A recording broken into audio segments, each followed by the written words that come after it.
Title: A Popular Schoolgirl, Author, Angela Brazil, Text, prepared by Suzanne Schell, Mary Meehan, and the Project Gutenberg.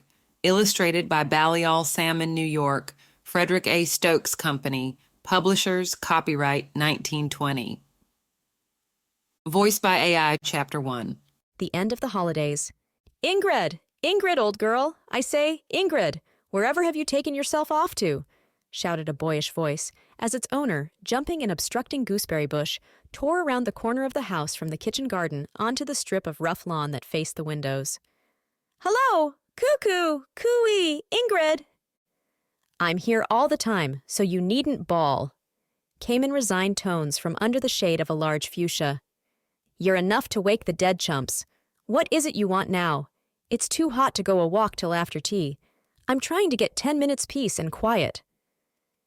Hereward, otherwise Chumps, put his feet together in the second position, flung out his arms in what was intended to be a graceful attitude, and made a mock bow worthy of the cinema stage.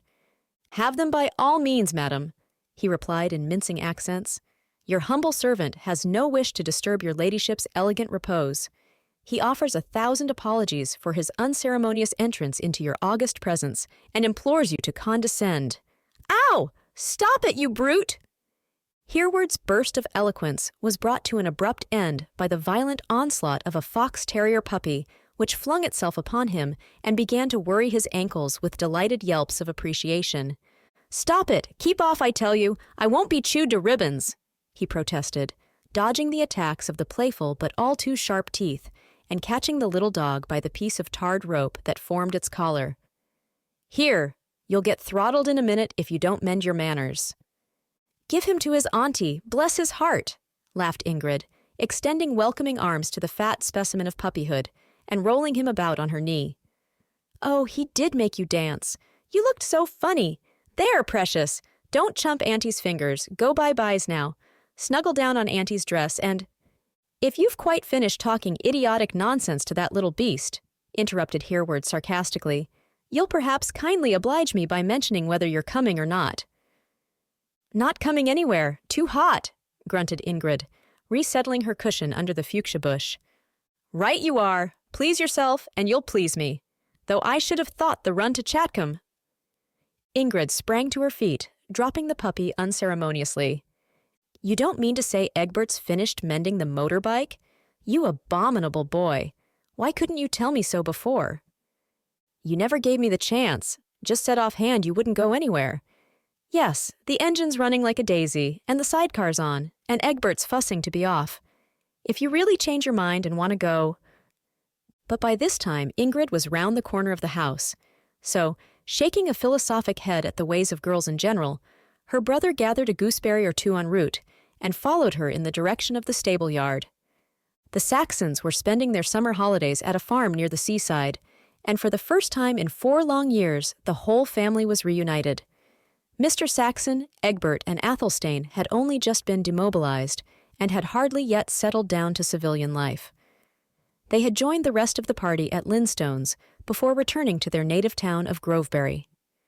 The 6 weeks by the sea seemed a kind of oasis between the anxious period of the war that was past and gone, and the new epoch that stretched ahead in the future. To Ingrid, they were halcyon days. To have her father and brothers safely back, and for the family to be together in the midst of such beautiful scenery, was sufficient for utter enjoyment. She did not wish her mind to venture outside the charmed circle of the holidays. Beyond, when she thought about it all, lay a nebulous prospect, in the center of which school loomed large. On this particular hot August afternoon, Ingrid welcomed an excursion in the sidecar. She had not felt inclined to walk down the white path under the blazing sun to the glaring beach, but it was another matter to spin along the high road till, as the fairy tales put it, her hair whistled in the wind. Egbert was anxious to set off, so Hereward took his place on the luggage carrier, and, after some backfiring, the 3 started forth. It was a glorious run over moorland country, with glimpses of the sea on the one hand, and craggy tors on the other, and round them billowy masses of heather, broken here and there by runnels of peat-stained water. If Egbert exceeded the speed limit, he certainly had the excuse of a clear road before him. There were no hedges to hide advancing cars. Neither was there any possibility of whisking round a corner to find a hay cart blocking the way. In the course of an hour, they had covered a considerable number of miles and found themselves whirling down the tremendous hill that led to the seaside town of Chatcomb. Arrived in the main street, they left the motorcycle at a garage and strolled onto the promenade, joining the crowd of holidaymakers who were sauntering along in the heat or sitting on the benches watching the children digging in the sand below. Much to Ingrid's astonishment, she was suddenly hailed by her name and, turning, found herself greeted with enthusiasm by a schoolfellow. "Ingrid! What a surprise! Avis! Who'd have thought of seeing you? Are you staying here?" "No, only over for the afternoon. We've rooms at Beachview over there. Come along and have some tea with us, and your brothers too. Yes, indeed you must. Mother will be delighted to see you all. I shan't let you say no." Borne away by her hospitable friend, Ingrid presently found herself sitting on a seat in the front garden of a tall boarding house facing the sea, and while Egbert and Hereward discussed motorcycling with Avis's father, the two girls enjoyed a confidential chat together. "Only a few days now," sighed Avis. "Then we've got to leave all this and go home. How long are you staying at Lindstone's, Ingrid?" "A fortnight more, but don't talk of going home. I want the holidays to last forever." "So do I, but they won't. School begins on the 21st of September. It will be rather sport to go to the new buildings at last, won't it? By the by, now the war's over, and we've all got our own again, I suppose you're going back to Rutherwood, aren't you?" "I suppose so, when it's ready." "But surely the Red Cross cleared out ages ago, and the whole place has been done up. I saw the paper hangers there in June." "Oh, yes." Ingrid's voice was a little strained. "You'll be so glad to be living there again," continued Avis. "I always envied you that lovely house. You must have hated lending it as a hospital. I expect when you're back, you'll be giving all sorts of delightful parties, won't you? At least that's what the girls at school were saying." "It's rather early to make plans," temporized Ingrid. "Oh, of course. But Jess and Francie said you'd a gorgeous floor for dancing. I do think a fancy dress dance is about the best fun on earth. The next time I get an invitation, I'm going as a Quaker maiden, in a gray dress and the duckiest little white cap. Don't you think it would suit me? With your dark hair, you ought to be something Eastern. I can just imagine you acting hostess in a shimmery sort of white and gold costume. Do promise to wear white and gold." "All right," laughed Ingrid. "It's so delightful that the war's over, and we can begin to have parties again, like we used to do. Beatrice Jackson told me she should never forget that carnival dance she went to at Rutherwood 5 years ago, and all the lanterns and fairy lamps. Some of the other girls talk about it yet. Hello, that's the gong. Come indoors and we'll have tea." Ingrid was very quiet as she went back in the sidecar that evening, though Hereward, sitting on the luggage carrier, was in high spirits and fired off jokes at her the whole time. The fact was, she was thinking deeply. Certain problems, which she had hitherto cast carelessly away, now obtruded themselves so definitely that they must at last be faced. The process, albeit necessary, was not altogether a pleasant one. To understand Ingrid's perplexities, we must give a brief account of the fortunes of her family up to the time this story begins. Mr. Saxon was an architect who had made a good connection in the town of Grovebury. Here he had designed and built for himself a very beautiful house, and had liberally entertained his own and his children's friends. When war broke out, he had been amongst the first to volunteer for his country's service, and, as a further act of patriotism, he and his wife had decided to offer the use of Rutherwood for a Red Cross hospital. The 3 boys were then at school, Egbert and Athelstane at Winchester, and Hereward at a preparatory school. So, storing the furniture, Mrs. Saxon moved into rooms with Quenried and Ingrid, who were attending the girls' college in Grovebury as day boarders. For the whole period of the war, this arrangement had continued. Rutherwood was given over to the wounded soldiers, and Mrs. Saxon herself worked as one of their most devoted nurses. In course of time, Egbert and Athelstane had also joined the army, and with 3 of her menkind at the front, their mother had been more than ever glad to fill up at the hospital the hours when her girls were absent from her at school. Then came the armistice, and the blessed knowledge that, though not yet home again, the dear ones were no longer in danger. By April, the Red Cross had finished its work in Grovebury. The remaining patients regretfully departed, the wards were dismantled of their beds, and Rutherwood was handed back to its rightful owners. Naturally, it needed much renovation and decorating before it was again fit for a private residence, and paperers and painters had been busy there for many weeks. They had only just removed the ladders by the middle of July. It was nearly August before Mr. Saxon, Egbert, and Athelstane were finally demobilized, and they had gone straight to Lindstones to join the rest of the family at the farmhouse rooms. What was to happen after the delirious joy of the holiday was over, Ingrid did not know. She had several times mentioned to her mother the prospect of their return to Rutherwood, but Mrs. Saxon had always evaded the subject, saying, "Wait till Daddy comes back." And the welcoming of their three heroes had seemed a matter of such paramount importance that in comparison with it, even the question of their beloved Rutherwood might stand aside. The Saxons were a particularly united family, tremendously proud of one another and interested in each other's doings. Their name bespoke their Old English origin, which, except in the case of Ingrid, was further vouched for by their blue eyes, fair skins, and flaxen hair. Egbert and Athelstane were strapping young fellows of 6 feet, and 13-year-old Hereward was taller already than Ingrid. Quenred, immensely proud of her quaint Saxon name, and not at all pleased that the family generally shortened it to Queenie, had just left school and had turned up her long, fair pigtail, put on a grown-up and rather condescending manner, powdered the tip of her classic little nose, and was extremely particular about the cut of her skirts and the fit of her suede shoes. It was a grievance to Quenred that, as she expressed it, she had missed the war.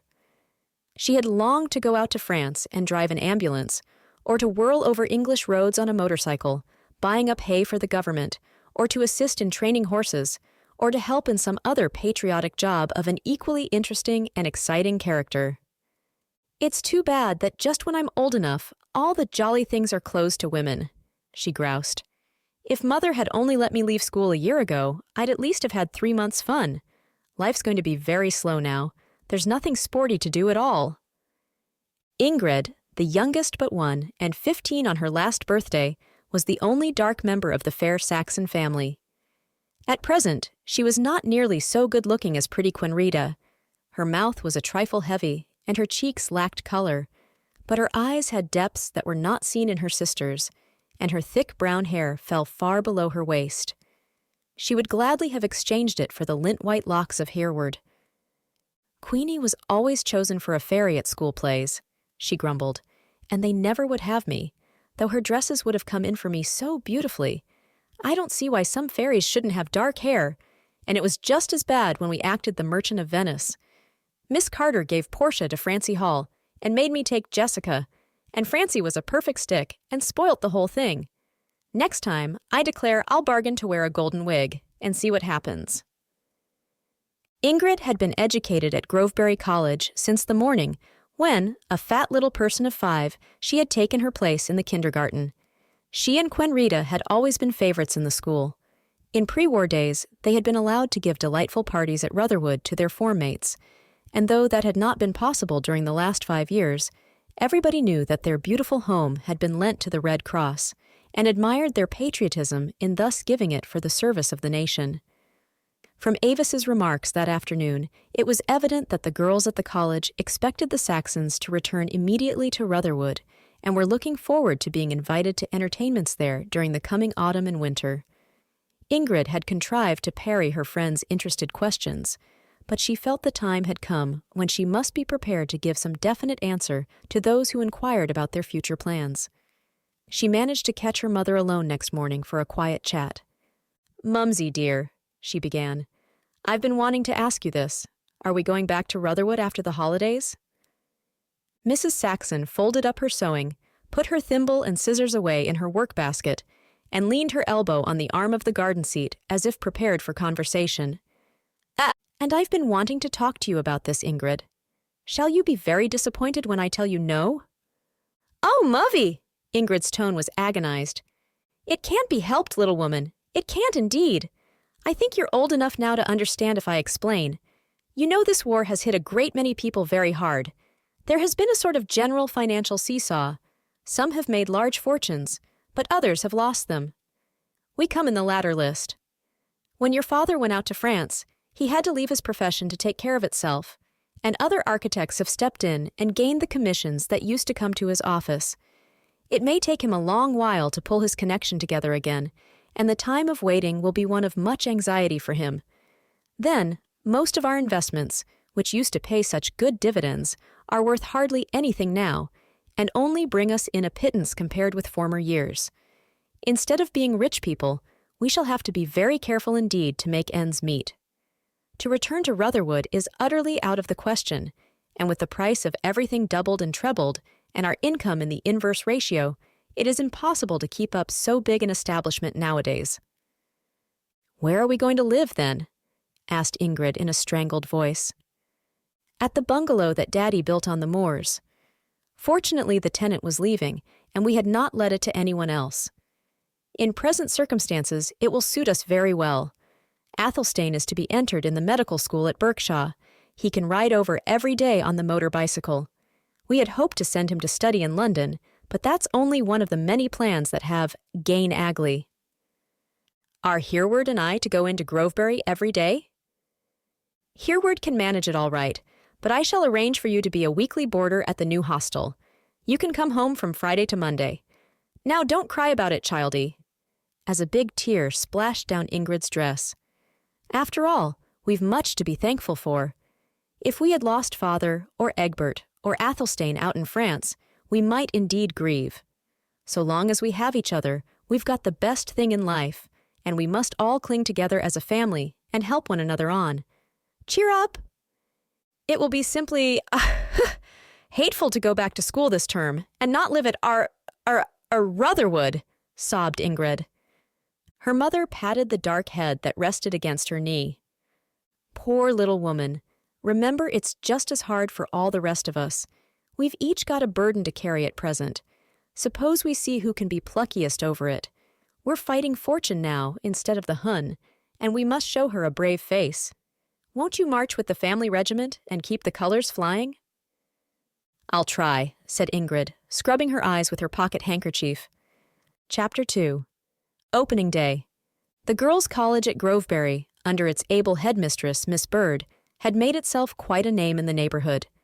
The governors, realizing that it was outgrowing its old premises, decided to erect others, and had put up a handsome building in a good situation near the Abbey. No sooner was the last tile laid on the roof, however, than war broke out, and the new school was immediately commandeered by the government as a recruiting office, and it had been kept for that purpose until after the armistice. The girls considered it a very great grievance to be obliged to remain cramped so long in their old college. The foundation stone of the new building had been laid by Queen Mary herself, and they thought the government might have fixed upon some other spot in which to conduct business, instead of keeping them out of their proper quarters. All things come to an end, however, even the circumlocution and delays of government offices, and by the beginning of the autumn term the removal had been effected, and the ceremony arranged for the opening of the new college. Naturally, it was to be a great day. The members of Parliament for Grovebury, and the mayor, and many other important people were to be present, to say nothing of parents and visitors. The pupils, assembled in the freshly color-washed dressing rooms, greeted one another excitedly. "How do you like it?" "Oh, it's topping! Beats the old place hollow. There's room to turn around here. And the lockers are just A1. Have you seen the classrooms?" "Not yet." "The gym's utterly perfect. And so is the lab." "Shame we've had to wait for it so long." "Never mind, we've got into it at last." Among the numbers of girls in the capacious dressing rooms, Ingrid also hung up her hat and coat and passed on into the long corridor. Like the others, she was excited, interested, even a little bewildered at the unfamiliar surroundings. It seemed extraordinary not to know her way about, and she seized joyfully upon Nora Clifford, who by virtue of 10 minutes' experience could act cicerone. "We're to be in VA," Nora assured her. "All our old set, that is, except Connie Lord and Gladys Roper and Meg Mason. I've just met Miss Strong, and she told me. She's moved up with us, and there's a new mistress for VB. Haven't seen her yet, but they say she's nice, though I'd rather stick to Miss Strong, wouldn't you?" "I don't know," temporized Ingrid, screwing her mouth into a button. "Oh, of course! I forgot! You're not a Strong enthusiast. Never were. Now I like her. It's easy enough to like anybody who favors you.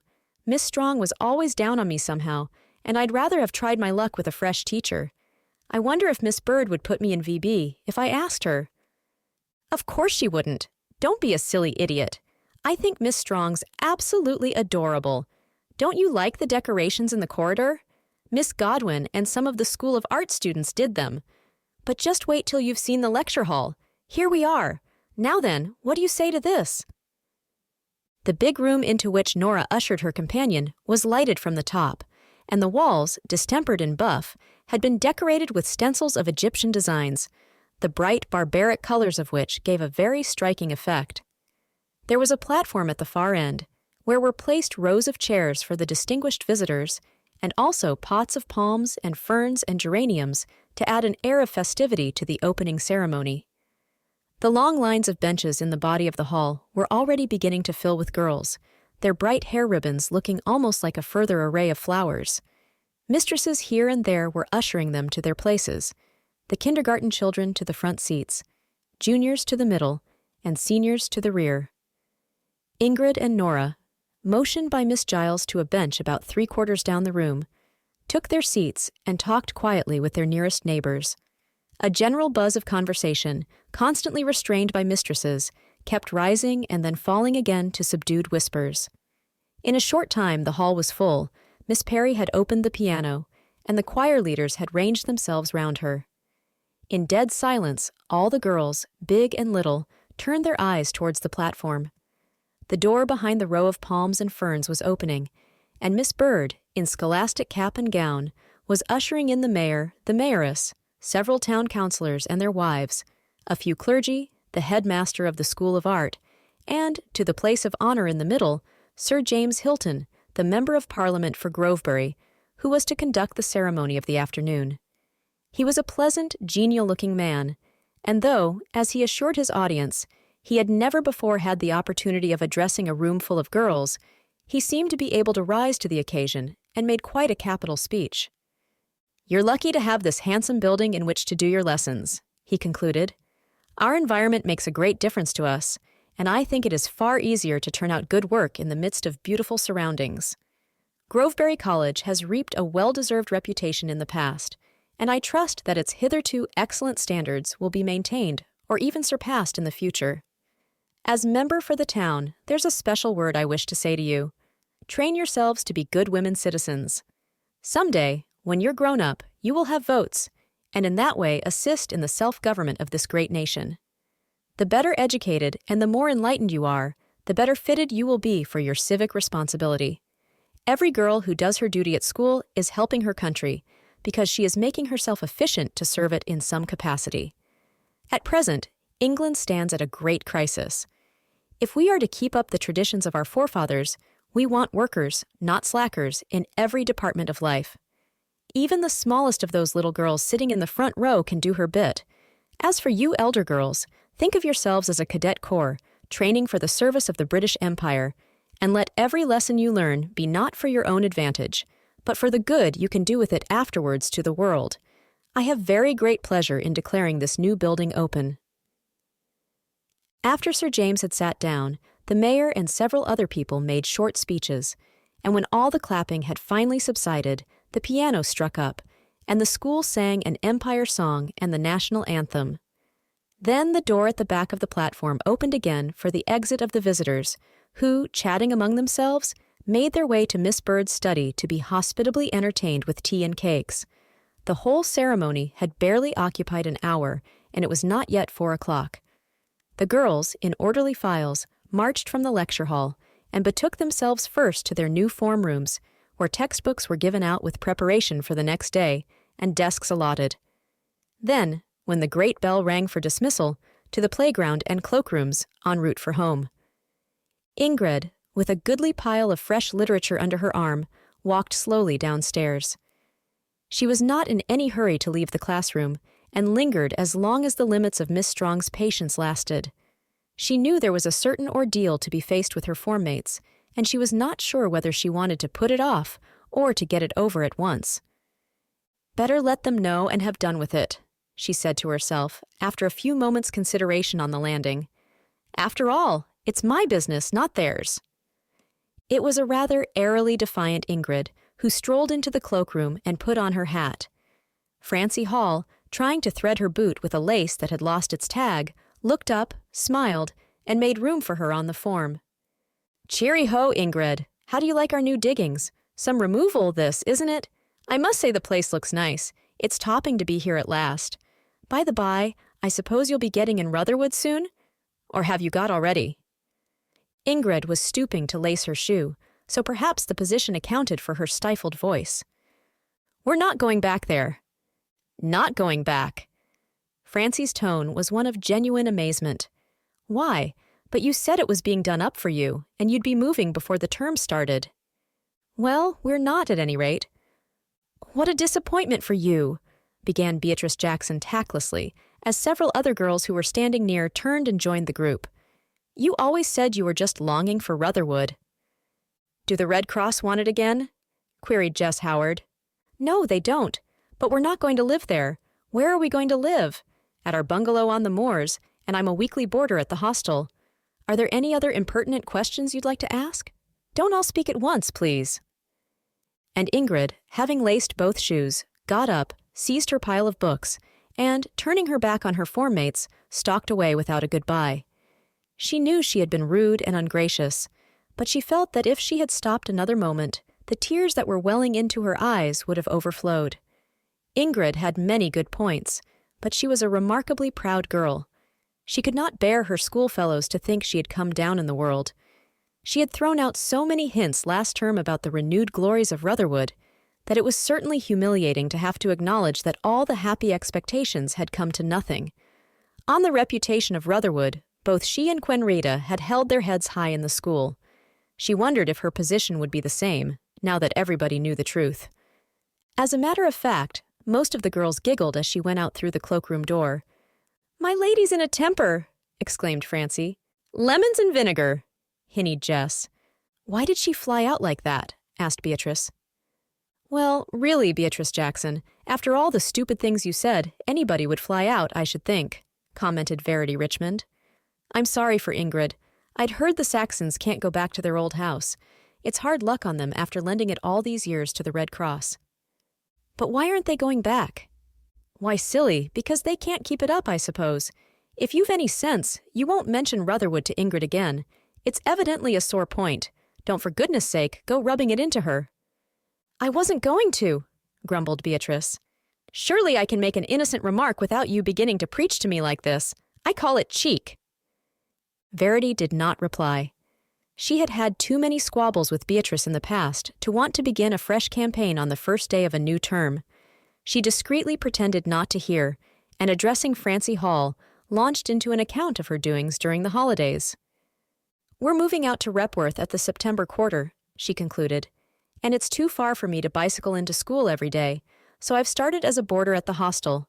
I shall go home for weekends, though. Nora Clifford and Phil Trevor are there, too. They'll be glad Ingrid's come. With 4 of us out of one form, things ought to be rather jinky. Hello, here they are, I say. Girls, let's go to our diggings." The 2 girls who came strolling up arm in arm were the most absolute contrast. Nora was large-limbed, plump, rosy, with short-cut hair, a lively manner, and any amount of confidence. Without being exactly pretty, she gave a general impression of jolly, healthy girlhood, and reminded one of an old-fashioned, sweet-scented cabbage rose that had just burst into bloom. Dainty little Philomena might, on the other hand, be described as the most delicate of tea roses. She was fair to a fault, a lily-white maid with the silkiest of flaxen tresses. Her pale blue eyes, with their light lashes, and rather colorless little face with its straight features, were of the petite fairy type.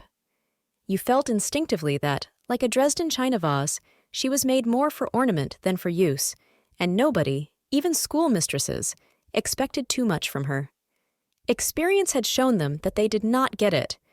For 2 years, ever since her mother's death, Phil had been a boarder at the college, and because at first she had been such a pathetic little figure in her deep mourning, the girls had petted her, and had continued an indulgent attitude long after the black dress had been exchanged for colors. If Phil had rather got into the habit of posing as the mascot of the form, she certainly deserved some consideration, for she was a dear little thing, with a very sweet temper, and never made any of the ill-natured remarks that some of the other girls flung about like missiles. She was so manifestly unfitted to take her own part that somebody else invariably took it for her. Verity Richmond, who, with Nora, Philomena, and Ingrid, represented VA. In the hostel was a brisk, up-to-date, go-ahead girl, full of fun and high spirits. She was a capital mimic, and had a turn for repartee that, quite good-naturedly, laid any adversary flat in the dust. If Nora and Phil were like Rose and Lily, she was decidedly the Robin of the party. Her fair complexion seemed to add force to the brightness of her twinkling brown eyes, and her general restlessness and quick alert ways made one think of a bird always hopping about. Though not quite such a romp as Nora, she was ready for any fun that was going, and intended to get as much enjoyment as possible out of the coming term. She linked herself now onto Phil's disengaged arm, taking the latter's pile of books with her own, and began towing her two friends in the direction of the hostel. "I've hardly had time even for a squint at our dormitory yet," she announced. "Mrs. Best said I was late and made me pop down my bag and fly, but she told me we were all four together, so I went off with an easy mind. I'd been worrying for fear I'd be boxed up with some kids, or sandwiched in among the sixth. I told you Ingrid was to be with us, didn't I? Let's go and hunt her out. She'll have wiped her eyes and got over her gym jams by now. We'll have time to do some unpacking before tea if they've carried up our boxes." The hostel was a separate house, built at the opposite side of the school playground. It could accommodate 30 girls, and 26 were already entered on its register. After a brief peep into the attractive dining hall and an equally pleasant-looking boarder sitting room, the three girls went upstairs to a dormitory marked 2.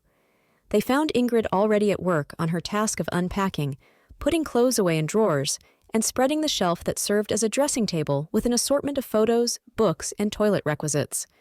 She looked rather in the dumps, but it was impossible for anybody to remain gloomy when in the presence of such lively spirits as Nora and Verity, and by the time the gong sounded for tea, she had cheered up and was sitting on her bed discussing school news. "Look here," said Verity. "If we want to have a jolly term, we four must stick together. Let's make a compact that, both in school and in the hostel, we'll support each other through thick and thin. We'll be a sort of society of Freemasons.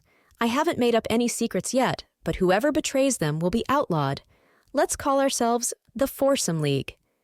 Now then, put your right hands all together on mine and say after me, 'I hereby promise and vow on my honor as a gentlewoman that I'll stand by my chums in number 2 dormitory at any cost.' That's a good beginning. When we've time, we'll draw up the rules. Subscriptions? Oh, bother. You can each give 6pence if you like, and we'll spend the money on a chocolate feast. Remember, Phil, not a word to anybody. It's to be kept absolutely quiet. There's the gong. If the tea's up to the standard of the rest of the hostel, I shan't object. Glad we're not rationed now, for I'm as hungry as a hunter." Chapter 3. Winch on the Wold. Though the college only opened on Tuesday afternoon, the short remainder of the week seemed enormously long to Ingrid. Her form mates were the same, but everything else was absolutely changed. She might have been at a new school. She appreciated the convenient arrangements of the handsome building, the lecture hall, with its stained glass window and polished floor, the airy classrooms, the studio with its facilities for every kind of artwork, the 3 music rooms, the laboratory, the gymnasium, and, last but not least, the hostel. Ingrid had never before been a boarder, and she had not expected to like the experience, but there is a subtle charm in community life that infects everybody with the spirit of the hive, and in spite of herself, she began to be interested in the particular set of faces that met round the table for meals. The greater part of the girls were in the middle and lower school, but there were a few members of the 6th who sat next to Mrs. Best, the matron, and Nurse Warner, and looked with superior eyes on the crowd of intermediates and juniors. To have secured such congenial roommates was an asset for which she could not be sufficiently thankful. Whatever troubles might await her downstairs, it was a comfort to know that she had 3 allies ready to flock to her support. She had not known any of them well in the past, but as they seemed prepared to offer their friendship, she also was ready to act the part of chum. By exchanging desks with Linda Slater, she managed to secure a seat next to Verity in school, and entered into an arrangement with her that they should supply the missing gaps in each other's notes, for Miss Strong often lectured so rapidly that it was impossible to keep up with her. "I wish I knew shorthand," grumbled Ingrid, comparing scribbles with Verity as the girls tidied their hair for tea. "How anybody's expected to get down all Miss Strong tells us, I can't imagine. It's impossible." "I don't try," admitted Phil. "At least I do try. I put a bit here and there, but I write so slowly, I'm only halfway through before she's bounced on to something else, and I've missed the beginning of it. I have to stop too sometimes to think how to spell the words." The others laughed, for Phil's spelling was proverbial in the form, and was often of a purely phonetic character. Miss Strong had periodical crusades to improve it, but generally gave them up as a bad job and recommended constant use of a dictionary instead. "Though you can't go about the world with a dictionary perpetually under your arm," she had remarked on the last occasion. "If you have to write a letter in a hurry, and you begin 'Dear Madam' and end 'Yours truly,' well, please don't let anybody know you've been educated here, that's all, or it will be a poor advertisement for the college." Ingrid was not at all delighted to be still in Miss Strong's form. She only moderately liked this mistress. Undoubtedly, Miss Strong was a clever teacher, but sarcasm was one of her favorite weapons of discipline. Some of the girls did not mind it, indeed thought it rather amusing, even when directed against themselves, and enjoyed it hugely when someone else was the victim of the sally. Ingrid, however, proud and sensitive, writhed under the attacks of Miss Strong's sharp tongue, and would often have preferred a punishment to a witticism. As a matter of fact, the mistress rarely gave punishments, and was proud of her ability to control her form without resorting to them. She was short in stature, but made up in spirit for her lack of inches, and would fix her dark eyes on offenders against discipline with the personal magnetism of a circus trainer or a leopard tamer. Schoolgirls are irreverent beings, and though to her face her pupils showed her all respect, behind her back they spoke of her familiarly as the Bantam, in allusion to her small size but plucky disposition, or sometimes, in reference to her sarcastic powers, as the Sark, which by general custom became the Snark. On the whole, Miss Strong's pithy, racy, humorous style of teaching made her a far greater favorite than mistresses of duller caliber. She had a remarkable faculty for getting work out of the most unwilling brains. Her form always made excellent progress, and she had a reputation for obtaining record successes in examinations. To judge from the first few days of term, she meant to keep up her standard of efficiency. Miss Bird had mapped out a heavy timetable for VA, and it was Miss Strong's business to see that the girls got through it. Of course they grumbled. After the long weeks of the summer holidays, it was doubly difficult to apply their minds to lessons, and set to work in the evenings to perform the enormous amount of preparation demanded from them. To some, the task was well nigh impossible, and poor Phil would send in very imperfect exercises. But others, Ingrid and Verity among the number, had ambitions, and boosted up the record of the form.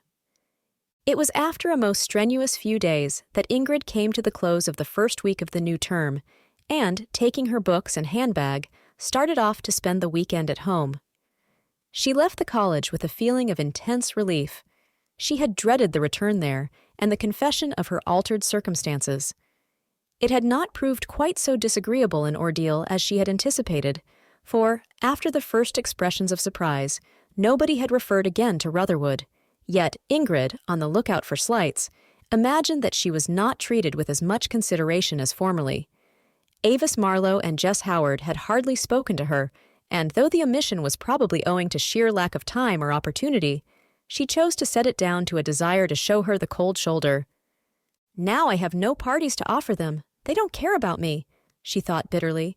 "They'll hunt about till they find somebody else who's likely to act entertainer." Fortunately, as Ingrid stepped out of the college on that first Friday afternoon, the fresh breeze and the bright September sunshine blew away the cobwebs and sent her almost dancing down the street. She had a naturally buoyant disposition, and her uppermost thought was, "I'm going home! I'm going home! Hurrah!" The journey was really quite a little business. She had to take a tram to the Waterstoke terminus, then change on to a light electric railway that ran along the roadside for 7 miles to Winch-on-the-Wold. Groveberry, an old town that dated back to medieval times, lay in a deep hollow among a rampart of hills, so that, in whatever direction you left it, you were obliged to climb. The scenery was very beautiful, for trees edged the river, and clothed the slopes till they gave way to the gorse and heather of the wild moorlands. Winch-on-the-Wold was a hamlet which, since the opening of the electric railway, was just beginning to turn into a suburb of Grovebury. Close to the terminus, neat villas had sprung up like mushrooms. There were a few shops and a branch post office, and a brass plate to the effect that Dr. Whitaker had consulting hours twice a week. Tradesmen's carts drove out constantly, and the electric railway did quite a little business in the conveyance of parcels. Winchcote, the house where the Saxons had retired to try their scheme of retrenchment, lay at some little distance beyond the terminus, and might be considered the outpost of the new suburb. It was a small, picturesque modern bungalow. Mr. Saxon had built it as an architectural experiment, intending it for a sort of model country cottage. The tenants who had occupied it during the period of the war had just returned to Scotland, so, as it was vacant, it had seemed a convenient place in which to settle. It was near enough to Grovebury to allow him to attend his office, and far enough away to cut them adrift from old associations. After 4.5 years of war work, Mrs. Saxon wanted a complete rest from committees, creches, canteens, and recreation huts, and would be glad to urge the excuse of distance to those who appealed for her help. Perhaps also she felt that in their straitened circumstances, it was wiser to live where they could not enter into social competition with their former acquaintances. "I just want to be quiet, to attend to my family, and to enjoy the moors in our garden," she declared. "I believe I'm going to be very happy at Winchcote." Though it was small, the bungalow was admirably planned and had many advantages.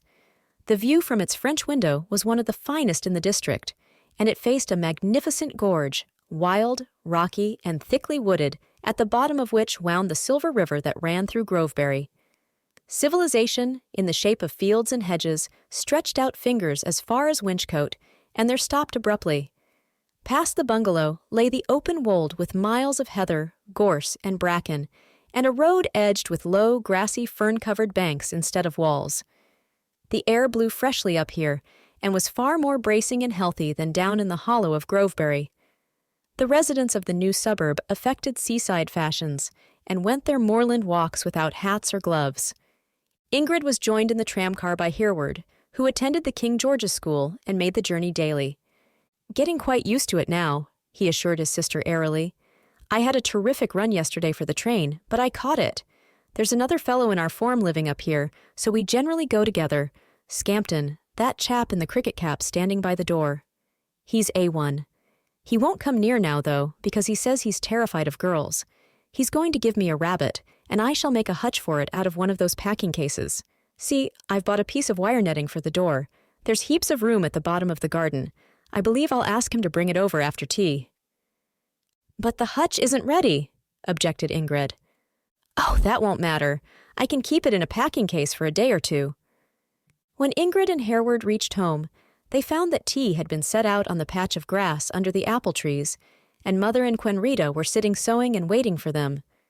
It was one of those beautiful September days when the air seems almost as warm as in August, and with the clock still at summer time, the sun had not climbed very far down the valley.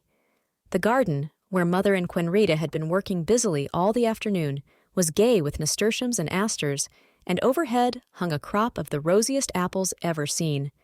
Minx, the Persian cat, wandered round, waving a stately tail and mewing plaintively for her saucer of milk. Derry, the fox terrier, barked an enthusiastic greeting. "Come along, you poor starving wanderers," said Mrs. Saxon. "The kettle's boiling, and we'll make the tea in half a moment. Isn't it glorious here? Queenie and I have been digging up potatoes, and we quite enjoyed it. We felt exactly as if we were on the land. How is your cold, Hereward? Ingrid, you look tired, child. Sit down and rest while Queenie fetches the teapot."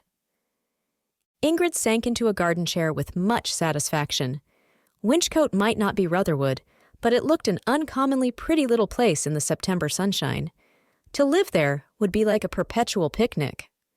Mother and Queenie looked so complacently smiling that it seemed impossible to grouse, especially with newly baked scones and rock cakes on the tea table. The men kind of the family had not yet returned home. Mr. Saxon and Egbert rarely left their office before 6, and Athelstane had that day gone over to Berkshaw on the motor bicycle to arrange about the medical course which he was to take at the university. There was plenty of news, however, to be exchanged. Ingrid had to give a full account of her experiences at school and hostel, and to hear in return the various achievements in the shape of home carpentry, mending, making, and altering, which are always an essential part of settling into a new establishment. "I hardly feel I've been round the estate properly yet," she said when tea was over, and she sat leaning back lazily in her deck chair, with Minx purring upon her knee. "Then come and lend me a hand with my rabbit hutch," suggested Hereward. "Put down that wretched, pampered beast of a cat, for goodness' sake. If it gets at my new rabbit, I'll finish it. Yes, I will. I'll hang it or drown it. Get along, you brute!" Hereward's bloodthirsty remarks were ignored by Minx, who, finding herself dropped from Ingrid's lap, took a flying run up his back and settled herself on his shoulder, rubbing her head into his neck. He scratched her under the chin, swung her gently down, and shook a reproving finger at her. "Don't try to come round me with your blarneyings, you siren," he declared. "Who was it ate my goldfinch? Yes, you may well look guilty. Don't blink your eyes at me like that. I haven't forgiven you yet, and I don't think I ever shall. Ingrid, old sport, are you coming to help me, or are you not? I want someone to hold the wire." "All right, Uncle Podger, I'll come and podge for you," laughed Ingrid. "Don't hammer my fingers, that's all I bargain for. Wait a moment till I get my overall.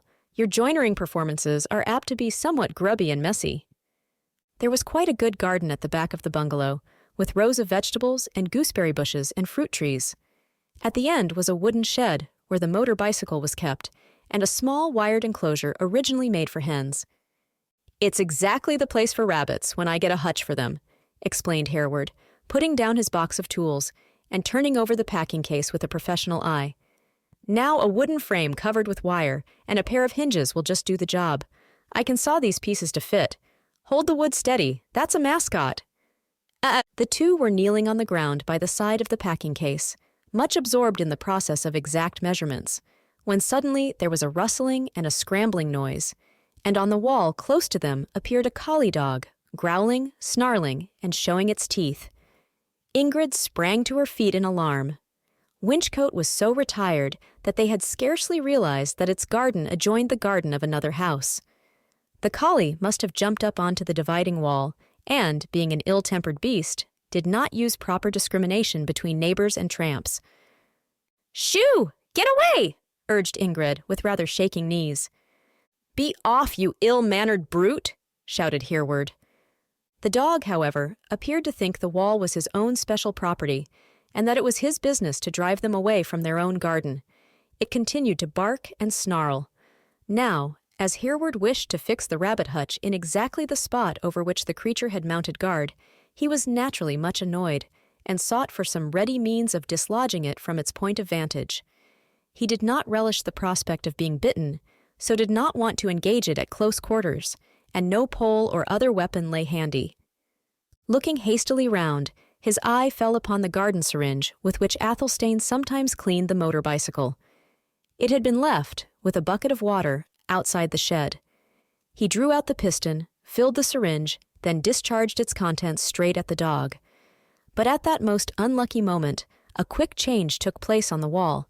The collie retired in favor of his master, and the stream of water charged full into the astonished countenance of a precise and elderly gentleman from next door. For a few moments there was a ghastly silence, while he wiped his face and recovered his dignity. Then he demanded in withering tones, "May I ask what is the meaning of this?" Ingrid and Hereward, overwhelmed with confusion, stuttered out apologies and explanations.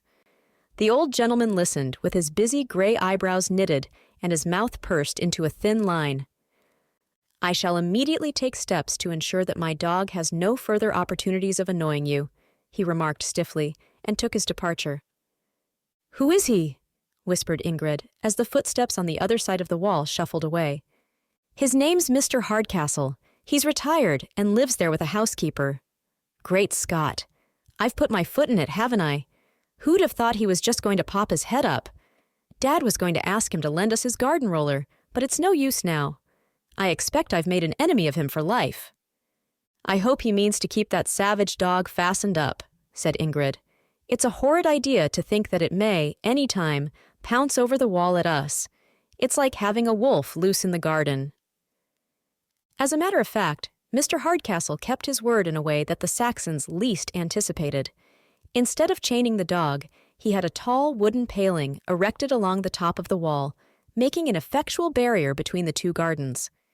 It was not a beautiful object, and it cut off the sunshine from a whole long flower bed.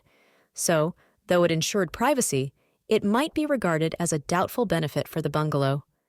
"It makes one feel so suburban," mourned Quenrady. "We shan't be visible, at any rate, when we're digging potatoes," laughed Mrs. Saxon. "And that's a great point to me, for I'm past the age that looks fascinating in an overall.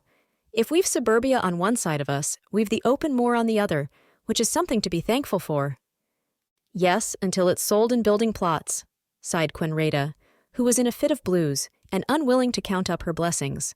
Chapter 4. Intruder Bees. Ingrid, after a blissful weekend, returned to Grovebury by the early train on Monday morning, and, wrenching her mind with difficulty from the interests of Winch on the Wold, focused it on school affairs instead. There was certainly need of mental concentration if she meant to make headway in the college.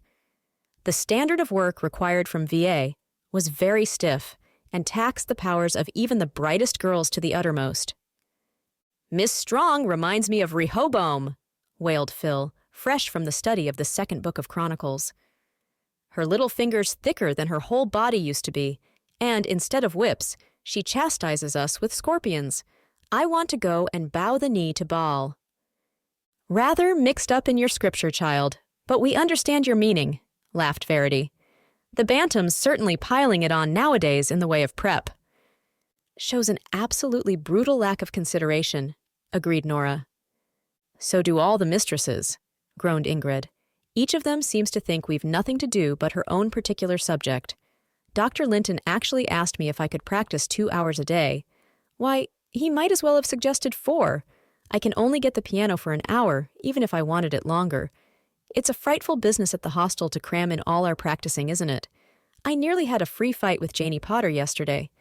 She commandeered the piano, and though I showed her the music timetable, with my name down for 5 to 6, she wouldn't budge. I had to tilt her off the stool in the end. It was like a game of musical chairs. She wouldn't look at me today. She's so cross about it. Not that I care in the least." Music was a favorite subject with Ingrid, and one in which she excelled. She would willingly have given more time to it, had the school curriculum allowed. She was a good reader, and had a sympathetic, if rather spidery touch. This term she had begun lessons with Dr. Linton, who was considered the best master in Grovebury. He was organist at the Abbey Church, and was not only a doctor of music, but a composer as well. His anthems and cantatas were widely known. He conducted the local choral society and trained the operatic society for the annual performance. His time was generally very full, so he did not profess to teach juniors. It was only after celebrating her 15th birthday that Ingrid had been eligible as one of his pupils. He had the reputation of being peppery-tempered. Therefore, she walked into the room to take her first lesson with her heart performing a sort of jazz dance under her jersey. Dr. Linton, like many musicians, was of an artistic and excitable temperament and highly eccentric. Instead of sitting by the side of his new pupil, he paced the room, pursing his lips in and out, and drawing his fingers through his long, lank, dark hair. "Have you brought a piece with you?" he inquired. "Then play to me. Oh, never mind if you make mistakes. That's not the point. I want to know how you can talk on the piano. What have you got in that folio? Beethoven? Rachmaninoff? MacDowell? We'll try the Beethoven. Now don't be nervous. Just fire away as if you were practicing at home." It was all very well, Ingrid thought, for Dr. Linton to tell her not to be nervous, but it was a considerable ordeal to have to perform a test piece before so keen a critic. In spite of her most valiant efforts, her hands trembled and wrong chords crept in. She kept bravely at it, however, and managed to reach the end of the first movement, where she called a halt. "It's not talking. It's only stuttering and stammering on the piano," she apologized. Dr. Linton laughed. Her remark had evidently pleased him. He always liked a pupil who fell in with his humor. "You've the elements of speech in you, though you're still in the prattling baby stage," he conceded. "It's something, at any rate, to find there's material to work upon. Some people wouldn't make musicians if they practiced for 100 years. We've got to alter your touch. Your technique's entirely wrong. But if you're content to concentrate on that, We'll soon show some progress. You'll have to stick to simple studies this term. No blazing away into McDowell and Rachmaninoff yet a while." "I'll do anything you tell me," agreed Ingrid humbly. Dr. Linton's manner might be brusque, but he seemed prepared to take an interest in her work. He was known to give special pains to those whose artistic caliber appealed to him. In his opinion, pupils fell under two headings: those who had music in them and those who had not. The latter, though he might drill them in technique, would never make really satisfactory pianists. The former, by dint of scolding or cajoling, according to his mood at the moment, might derive real benefit from his tuition and become a credit to him. It was a byword in the school that his favorites had the stormiest lessons. "I'm thankful I'm not a pet pupil," declared Phil, whose playing was hardly of a classical order. "I should have 40 fits if he stalked about the room and tore his hair and shouted like he does with Janie. He scared me quite enough sitting by my side and saying, 'Shall we take this again now?' with a sort of grim politeness, as if he were making an effort to restrain his temper. I know I'm not what he calls musical, but I can't help it. I'd rather hear comic opera any day than his wretched cantatas, and when I'm not practicing, I shall play what I like. There!" And Phil, who was sitting at the piano, twirled round on the stool and strummed "Beautiful K, K, Katie," with a lack of technique that probably would have brought her teacher's temper up to bubbling over point had he been there to listen to her. It was exactly 10 days after the term had begun that Bess Hazelford came to the college. She walked into the upper fifth form room one Monday morning, looking very shy and lost and strange, and stood forlornly, not knowing where to sit, till somebody took pity on her and pointed to a vacant desk. It happened to be on a line with Ingrid's, and the latter watched her settle herself. She looked her over with the critical air that is generally bestowed on new girls, and decided that she was particularly pretty. Bess was the image of one of the Sir Joshua Reynolds child angels in the National Gallery. The likeness was so great that her mother had always cut and curled her golden brown hair in exact copy of the picture. She was a slim, rosy, bright-eyed, smiling specimen of girlhood, and, though on this first morning she was manifestly afflicted with shyness, she had the appearance of one whose acquaintance might be worth making. Ingrid decided to cultivate it at the earliest opportunity and spoke to the new arrival at lunchtime. Bess replied readily to the usual questions. "We've only come lately to Groveberry. We used to live at Berkshaw. Yes, I'm fairly keen on hockey, though I like tennis better. Have you asphalt courts here, and do you play in the winter? I adore dancing, but I hate gym. I'm learning the violin, and I'm to start oil painting this term." She seemed such a pleasant, winsome kind of girl that Ingrid, who was apt to take sudden fancies, constituted herself her cicerone and showed her round the school. By the time they had made the entire tour of the buildings, Ingrid began to wonder whether, without offense, it would be possible to leave her desk next to Verity and sit beside Bess. There was a great charm of voice and manner about the newcomer, and Ingrid's musical ear was sensitive to gentle voices. She discussed Bess with the others next morning before school. "Yes, she's pretty, and that blue dress is simply adorable," conceded Nora. "I'm going to have an embroidered one myself next time." "Her hair is so sweet," commented Francie. "I call her ripping," said Ingrid with enthusiasm. "Well, you ought to take an interest in her, Ingrid, considering that she lives at Rutherwood," put in Beatrice. "At Rutherwood. Yes? Didn't you know that?" Ingrid, under pretense of distributing exercise books, turned hastily away. Her heart was in a sudden turmoil. This was indeed a bolt from the blue. She, of course, knew that Rutherwood was let, but she had not heard the name of the tenants, and, as the subject was a sore one, had forborne to ask any questions at home.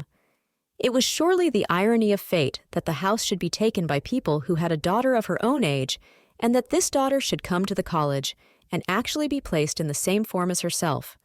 She seemed a rival ready-made. Biased by jealous prejudice, Ingrid's hastily formed judgment reversed itself. "I'm thankful I didn't move away from Verity to sit next to her," she thought.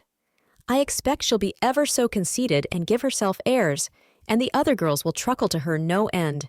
I know them. I wish to goodness she hadn't come to the college. Why didn't they send her away to a boarding school? I'm not going to make a fuss over her, so she needn't think it." Poor Bess, quite unaware of being any cause of offense, and grateful for the kindness shown her the day before, greeted Ingrid in most friendly fashion and looked amazement itself at the cool reception of her advances. She stared for a moment as if hardly believing the evidence of her eyes and ears, then turned away with a hurt look on her pretty, sensitive face. Ingrid shut her desk with a slam. She was feeling very uncomfortable. She had liked Bess with a kind of love at first sight, and if the latter had come to live at any other house in the town than Rutherwood, would have been prepared to go on liking her. Generosity whispered that her conduct was unjust, but at this particular stage of Ingrid's evolution, she did not always listen to those inner voices that act as our highest guides.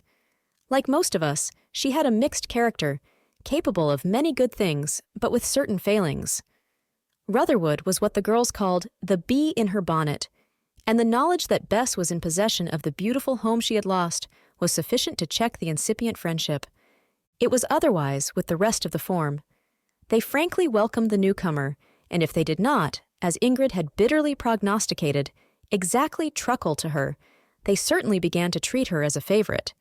She was asked at once to join the Photographic Society and the Drawing Club, and her very superior camera, beautiful color box, and other up-to-date equipments were immensely admired.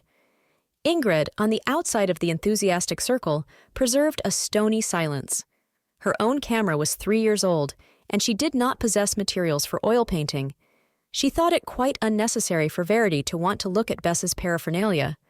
Verity, who was a kind-hearted little soul, perhaps divined the cause of her chum's glumness, for she came presently and took Ingrid's arm. "I've something to tell you, Ingrid," she whispered.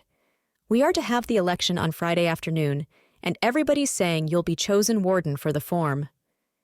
"Don't suppose I've the remotest chance," grunted Ingrid gloomily. "Nonsense! Don't be a bluebottle! Cheery-ho! In my opinion, you'll just have an easy walkover." With the removal into the new building, Miss Bird had instituted many innovations and changes. Among the most important of these was the College Council, which really served as a sort of House of Parliament for the school.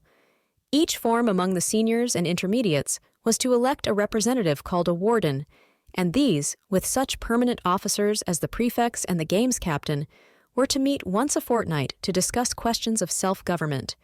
It was a new experiment, and the headmistress hoped it would give the girls some idea of responsibility and train them to understand civic duties later on. The girls themselves voted it a ripping idea. They took it up most enthusiastically. It would be fun to have elections, and it seemed desirable that there should be a warden to look after the interests of each separate form.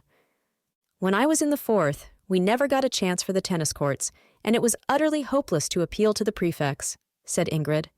"I always used to feel there ought to be some way of making one's voice heard." "Well, if you're elected, you'll have a chance to make your maiden speech," laughed Verity. "By the by, will there be a strangers' gallery so that we can come and listen to you? I'd be sorry to miss the fun." Friday afternoon had been fixed for the election, and a bright idea originated in VA, circulated through the school, and finally crystallized in the 6th. It was nothing less than that each form should make a special fete of the affair. Lisbeth Scott, the head girl, went boldly to Miss Bird and asked permission for those who liked to bring thermos flasks, cups, and bags of buns and cakes and hold parties in the various classrooms. "It would make so much more of the whole thing," she urged. "If we simply stop for 10 minutes after school and vote, I'm afraid it may fall rather flat. But if every form has its festival to elect its own warden, it will make the council seem a much more important business. We'd like to be allowed to stay till about 5:30 if we may, so that there would be time to have some fun over it. We'd promise not to make a mess with our picnicking." Miss Bird, looking rather astonished, nevertheless consented. She was a wise woman and believed in permitting a certain amount of liberty within limits. "You may try it this once," she conceded, "but it's on the distinct understanding that you're all on your good behavior. I shall hold you prefects responsible for controlling the school. If you hear a great noise, you must go into their form rooms and stop them. I can't allow the college to be turned into a bear garden." "We won't. I'll put them all on their honor to behave, and I'll leave the door of our form room open so that I can hear what's going on. Thank you so much, Miss Bird." And Lisbeth departed, fearful lest any other qualifications should be added to temper the joy of the proceedings. 6 girls, waiting outside the door to hear the result of the negotiations, waved signals of success to others farther down the corridor, and, in an almost incredibly short space of time, the happy news had spread to the remotest corners of the school. "But how are we hostelites going to manage our share?" asked Ingrid anxiously. "Don't you worry about that," Jess and Francie assured her. 10 girls in our form have promised to bring thermos flasks, and if we pool to tea, there'll be heaps to go round, and the same with buns and cakes. We'll each bring a little extra to make enough. The hostel will very likely lend you each a cup if you ask for it. That's all you'll need." "Righto! We'll cast ourselves on the charity of the form," agreed Ingrid. Chapter 5. The Fifth Form Fate. By a general indulgence issued from headquarters, the dismissal bell rang at 3:45 the next Friday afternoon, instead of, as usual, at 4 o'clock. The mistresses entered up the marks, put away their books, said, "Good afternoon, girls," and made their exit, leaving the building for once in the sole possession of the pupils. Miss Strong, indeed, who disapproved of the whole business, took the precaution of locking her desk before her departure, a proceeding which provoked indignant sniffs from the witnesses. But, sublimely indifferent to public opinion, she put the key in her pocket and stalked from the room. The girls gave her a few moments' grace to get out of earshot, then broke into a babble of conversation. "Which are we having first, the election or the tea?" "Oh, the tea." "No, no, business first and pleasure afterwards." "I can't vote till I've had some tea." "It's too early." "No, it isn't. We're most of us ready for it." "Look here," suggested Ingrid. "Let's settle it this way. Have tea first, then the election, and then some fun afterwards. Don't you think that would sandwich things best?" "True, O Queen.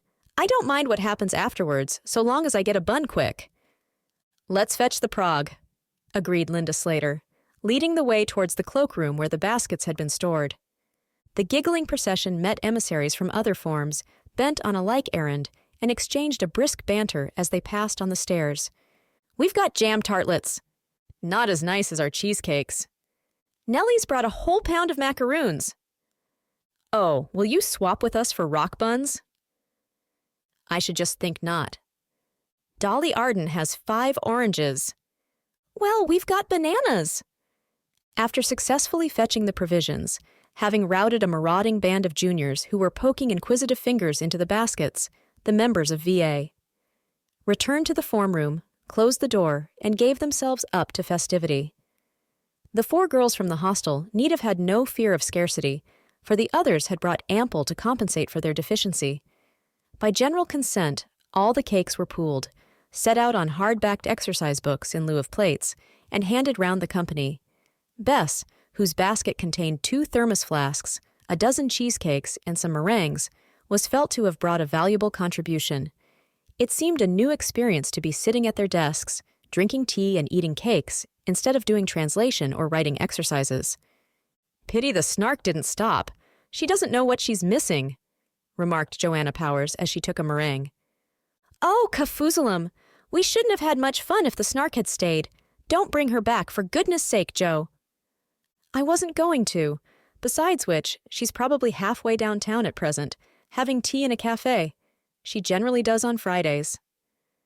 "She won't get a better tea than we're having." "I'll undertake she won't. This meringue is absolutely topping. I wonder if there's another left." "No, they're gone, every one of them." "Hard luck." Though the hour might be early, the girls' appetites were quite equal to the task of finishing the various delicacies in the way of sweet stuff which they had brought with them. Cakes disappeared like snow in summer, and chocolate boxes, passed round impartially, soon returned empty to their owners. When everything seemed almost finished, Bess produced another hamper, which she had carried up from the cloakroom and stowed away under her desk. She handed it rather shyly to Beatrice, who happened to be her nearest neighbor. "Mother sent these, and wants you all to share them," she remarked. Beatrice, Francie, and Linda opened the hamper all 3 together, then with a delighted "oh, oh" of satisfaction, drew out 6 beautiful bunches of purple grapes. Ingrid, finishing her cup of tea, choked and coughed. She knew those grapes well. They grew in the vinery at Rutherwood and had been the pride of her father and of the head gardener.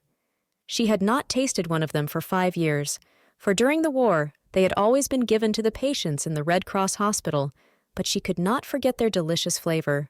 Why had her father let the vinery with the house? The grapes ought to be hers to give away, not this girl's. Nobody else in the room cared in the least where the fruit came from, so long as it was there. Appreciative eyes looked on in glad anticipation, while Beatrice and Francie divided the bunches with as much mathematical accuracy as they could muster at the moment. A portion was laid upon each desk, and the girls fell to. Delicious! Never tasted better in my life. Absolutely topping. Makes one want to go and live in a vineyard. They're exactly ripe. Ingrid, you're not eating yours. I don't want them, thanks, said Ingrid hurriedly. I don't indeed. I've had enough. Pass them on to somebody else, please. Well, if you really don't want them, they won't go a-begging, I dare say. Ingrid felt as if the grapes would choke her. She could not touch one of them. She hated Bess for having brought them to school, quite irrespective of the fact that she would have done exactly the same in her place, had she been fortunate enough to have the opportunity. Bess, looking shy and anxious to evade the thanks that poured in upon her, bundled the hamper away under the desk again and made a palpable effort to change the subject. "What about this election?" she asked. "Time's getting on. It's after 4:30. Good night. Have we been all that time feeding? Here, girls, if you've quite finished, let's get to business," said Avis, rapping on her desk as a signal for silence and constituting herself spokeswoman for the occasion. "You know what we've met here for, to choose a warden to represent us on the school council. Well, I feel we couldn't do better than send up Ingrid Saxon. She'd look after our interests all right, if anybody would. I beg to propose Ingrid Saxon." "And I beg to second that," called Nora. "Hands up, those in favor." Such a forest of arms immediately waved in the air that, though in strict order, it seemed hardly necessary for Avis to call out, "Those against!" No opposition hands appeared, so without further discussion, the election was carried. "Congrats, Ingrid," said Nora, patting the heroine on the back. "I told you it would be a walkover, old sport," whispered Verity. "We'd talked it over beforehand, you see, and everybody had agreed to choose you, so it was really only a matter of form," explained Francie. "The 6th are having a ballot," put in Jess. "And VB are going to fight like Kilkenny cats over Magsy and Barbara. There'll be some hullabaloo in several of the forms, I expect." "Thanks awfully for electing me," replied Ingrid. "I suppose I ought to make a speech, but I really don't know what to say." "You've got to say it all the same," laughed Verity. "Members of Parliament always make speeches to their constituents. Here, take the Snark's desk as your thing-gig, rostrum or whatever it's called, and begin your jaw-wag." "Friends, Romans, countrymen, lend me your ears," squeaked Kitty Saunders. Pushed forward by a dozen hands, Ingrid found herself occupying the mistress's place and, facing her audience, made a valiant attempt at oratory. With cheeks aglow and dark eyes shining like stars, she looked an attractive little figure and a bright and suitable leader for the form. "I can't really think why you should have chosen me," she began. "Don't be too modest," yelled a voice from the back. "But as you have made me your warden, I'll take care that all our grievances are very well aired at the school council." "You'll have your work cut out," interrupted Francie. "Of course I know it won't all be plain sailing, and that the 6th need a great deal of sticking up to over many matters." "That's so," came from the front desk. "But perhaps they'll be prepared to talk things over now and make some concessions." "Time they did. At any rate, I shall be able to tell them what you all think. Flattering for them. And to make things as smooth as possible for VA. Now, as I'm warden, may I propose that we have some fun before we go? Shall we have music or games? Hands up for an emergency concert." "A very neat way of getting out of further speechifying," said Verity, as by general consent the concert carried the day. "But you shall open it yourself, Madam Warden, so I warn you. You're not going to be let off, don't you think it?" Silence. "Ladies and gentlemen, the first item on the program will be a piano solo by Miss Ingrid Saxon, the celebrated musical star, brought over at enormous expense, on purpose for this occasion. "You blighter," murmured Ingrid, as the prospective audience shouted, "Here! Here!" "Not a bit of it," purred Verity. "I guess we'll take Sparks out of the sixth and everybody else." VA. That afternoon was certainly in a position to boast itself. It was the only form in possession of a piano, for by the sheerest accident it had one.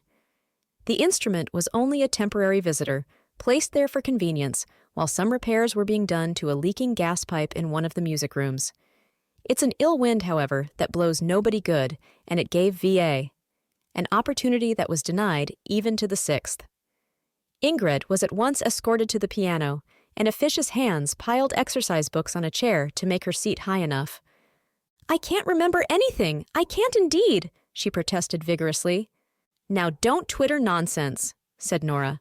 "I've heard you play dozens, yes, dozens, of things without music at the hostel, so you've just got to try." "I shall break down. I know I shall." "Then you can begin again at the beginning. Fire away, and don't be affected," commanded Nora. Now, it is one thing to play a piece from memory when you have the room to yourself, and quite another to play it with half a dozen girls hanging over the piano and the rest of the audience sitting on their desks. Ingrid wisely did not venture on anything too classical, but tried a bright Spanish ballade, and managed to get successfully to the end of it without any breakdown. In the midst of the clapping that followed came a loud rap-tap-tap at the door, which immediately opened to admit, much to the astonishment of the fifth, 2 of the prefects, and a consignment of sixth-form girls. "Whatever have we been and gone and done now?" murmured Verity. "Is music taboo?" asked Ingrid guiltily, slipping away from the piano. The errand of the prefects, however, was evidently one of conciliation, and not of reproof. They were smiling and looking amiability itself. "We thought, as you've got a piano in your room," began Lilias Ashby, "that we might as well come and join you if you don't mind. Janie's got a book of songs with her." "Oh, by all means, of course," replied VA, politely and unanimously. "We're just having a sort of concert, you know." "Sure you don't mind?" "Not a bit of it." "Righto! Run and tell Janie then, Susie, and ask her to bring the others." An invasion from the sixth was indeed an unwonted honor, which probably nothing short of a piano would have accomplished. The hostesses, somewhat overwhelmed, seated the distinguished guests to the best of their ability in the rather limited accommodation, and hospitably passed round their few remaining pieces of chocolate. "We'll leave the door open, please," said Lisbeth, "because I promised Miss Bird not to let those intermediates get too outrageous, and I have to listen out for them." Janie Potter, with her book of songs, was pushed forward and began to entertain the company with popular selections of the day, to which they chanted the choruses. She had a good, clear voice, and the audience joined with enthusiasm in the various ditties. The clapping which followed was continued down the landing, and, through the open door, peered the interested faces of most of the members of VB, who had come to share the fun. "May we butt in?" they asked hopefully. "Not a square inch of room for you," answered Lisbeth, "but you may squat in the corridor outside if you like. Anybody who performs can join the show, but that's all. I'll tell you when it's your turn. It's VA. Next. Now then," turning to the hostesses, "who else can do anything? Francie Hall, come along at once." I can't, objected Francie. "So it's no use asking me. It isn't indeed. I'll tell you what. Bess Hazelford plays the violin, and what's more, she's got it with her, for I saw her put it away in the dressing room." Oh, it was my lesson with Signor Chianti this afternoon. That's why I had to bring it," said Bess, turning red. "Go and fetch it, Francie," ordered Lisbeth. "You know where it is."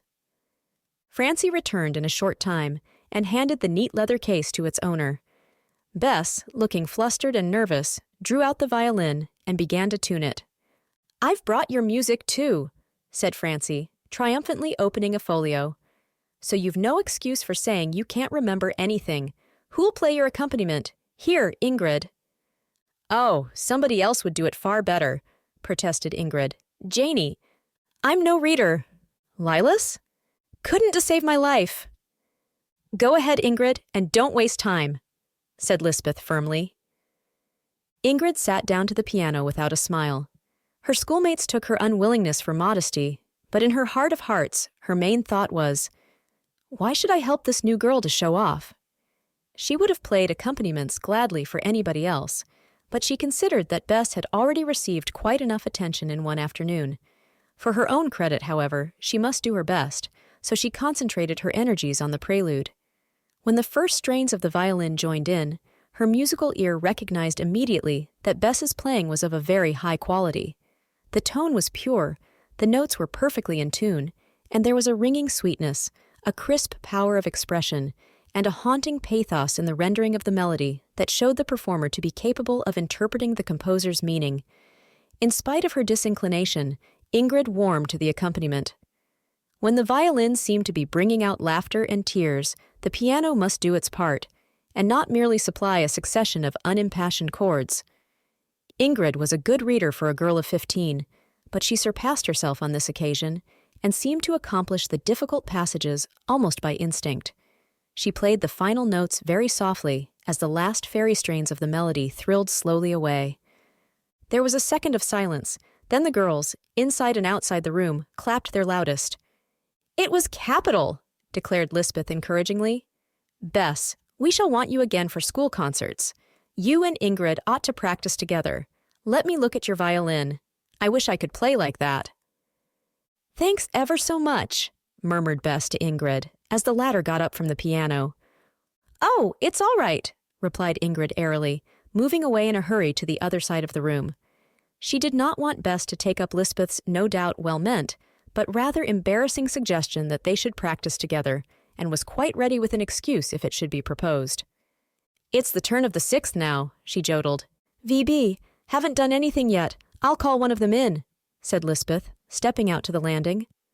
Once through the door, however, her ears were assailed by such an absolute din proceeding from the farther end of the corridor that she dropped her character of impresario for the duties of head girl, and calling two of her fellow prefects, went to investigate the cause of the disturbance. She returned in a short time, looking flushed and flurried. "It's those wretched kids in IVB," she proclaimed.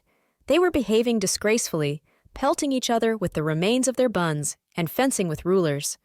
And they actually had the cheek to tell me they weren't making any more noise than we were with our singing and playing. I sent them home at once, and I think we'd all better go too. Those intermediates always overstep the line if they've an atom of a chance. I told them what I thought about them. It's been quite a ripping concert, and I'm sorry to break it up, but you understand, don't you?" "Rather," replied the others, as they began their exodus into the corridor. Chapter 6. The School Parliament. During the excitement of the concert, Ingrid had hardly time to realize the greatness of the honor thrust upon her in being chosen as warden to represent her form. All it stood for struck her afterwards. "My word, you'll have to sit up and behave yourself after this, madame," remarked Quenred, when she mentioned the matter at home. "Yes, of course they'll all look to you now as an example," added Mother. "Oh, I don't think they will," declared Ingrid, who had not considered her new office from that point of view. "I've just to speak up for the interests of the form, you know." "There are obligations as well as interests," said Mother seriously. "Try to make VA a useful factor in the school. That would be something worth doing, wouldn't it?"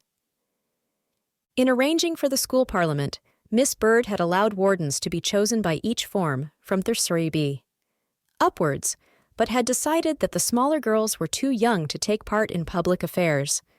Every form that sent a representative constituted itself into a kind of club and chose a special name.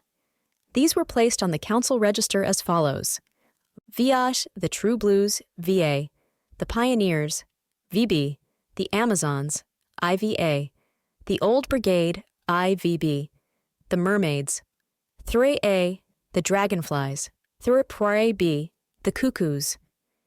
"You can compare marks every fortnight," said Miss Bird, "and whichever gets the best average shall hold a cup that I intend to present. The marks of the whole form will count, so that slackers will be a distinct drawback to their own companies. Any girl who loses a mark hinders her form from gaining the cup, and of course, vice versa, those who work will help." The question of marks had been a much debated subject with Miss Bird. She had discussed it in detail at several educational conferences and had come to the conclusion that, on the whole, The system was highly desirable. "It's all very well to talk about the evils of emulation and work for work's sake," she confided to Miss Strong, "but you can't get children to see things altogether in the same light as grown-ups.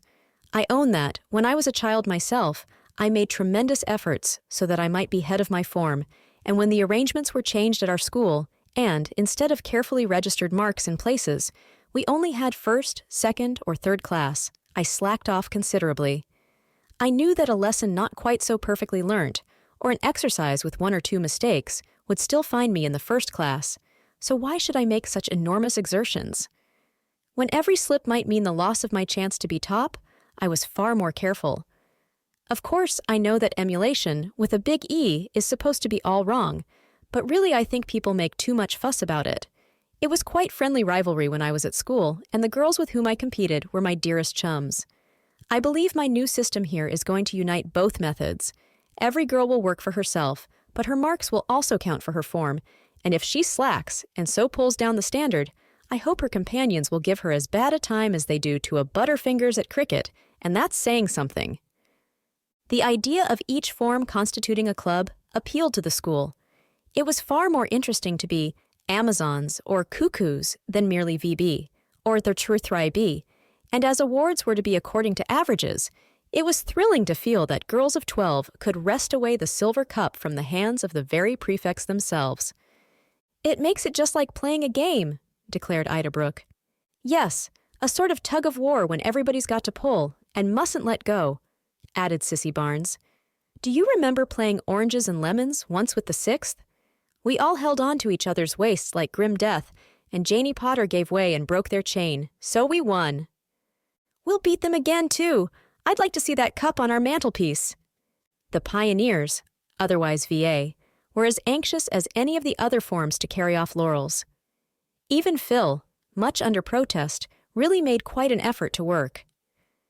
"You ought to help me with my exercises, though, Ingrid," she wheedled.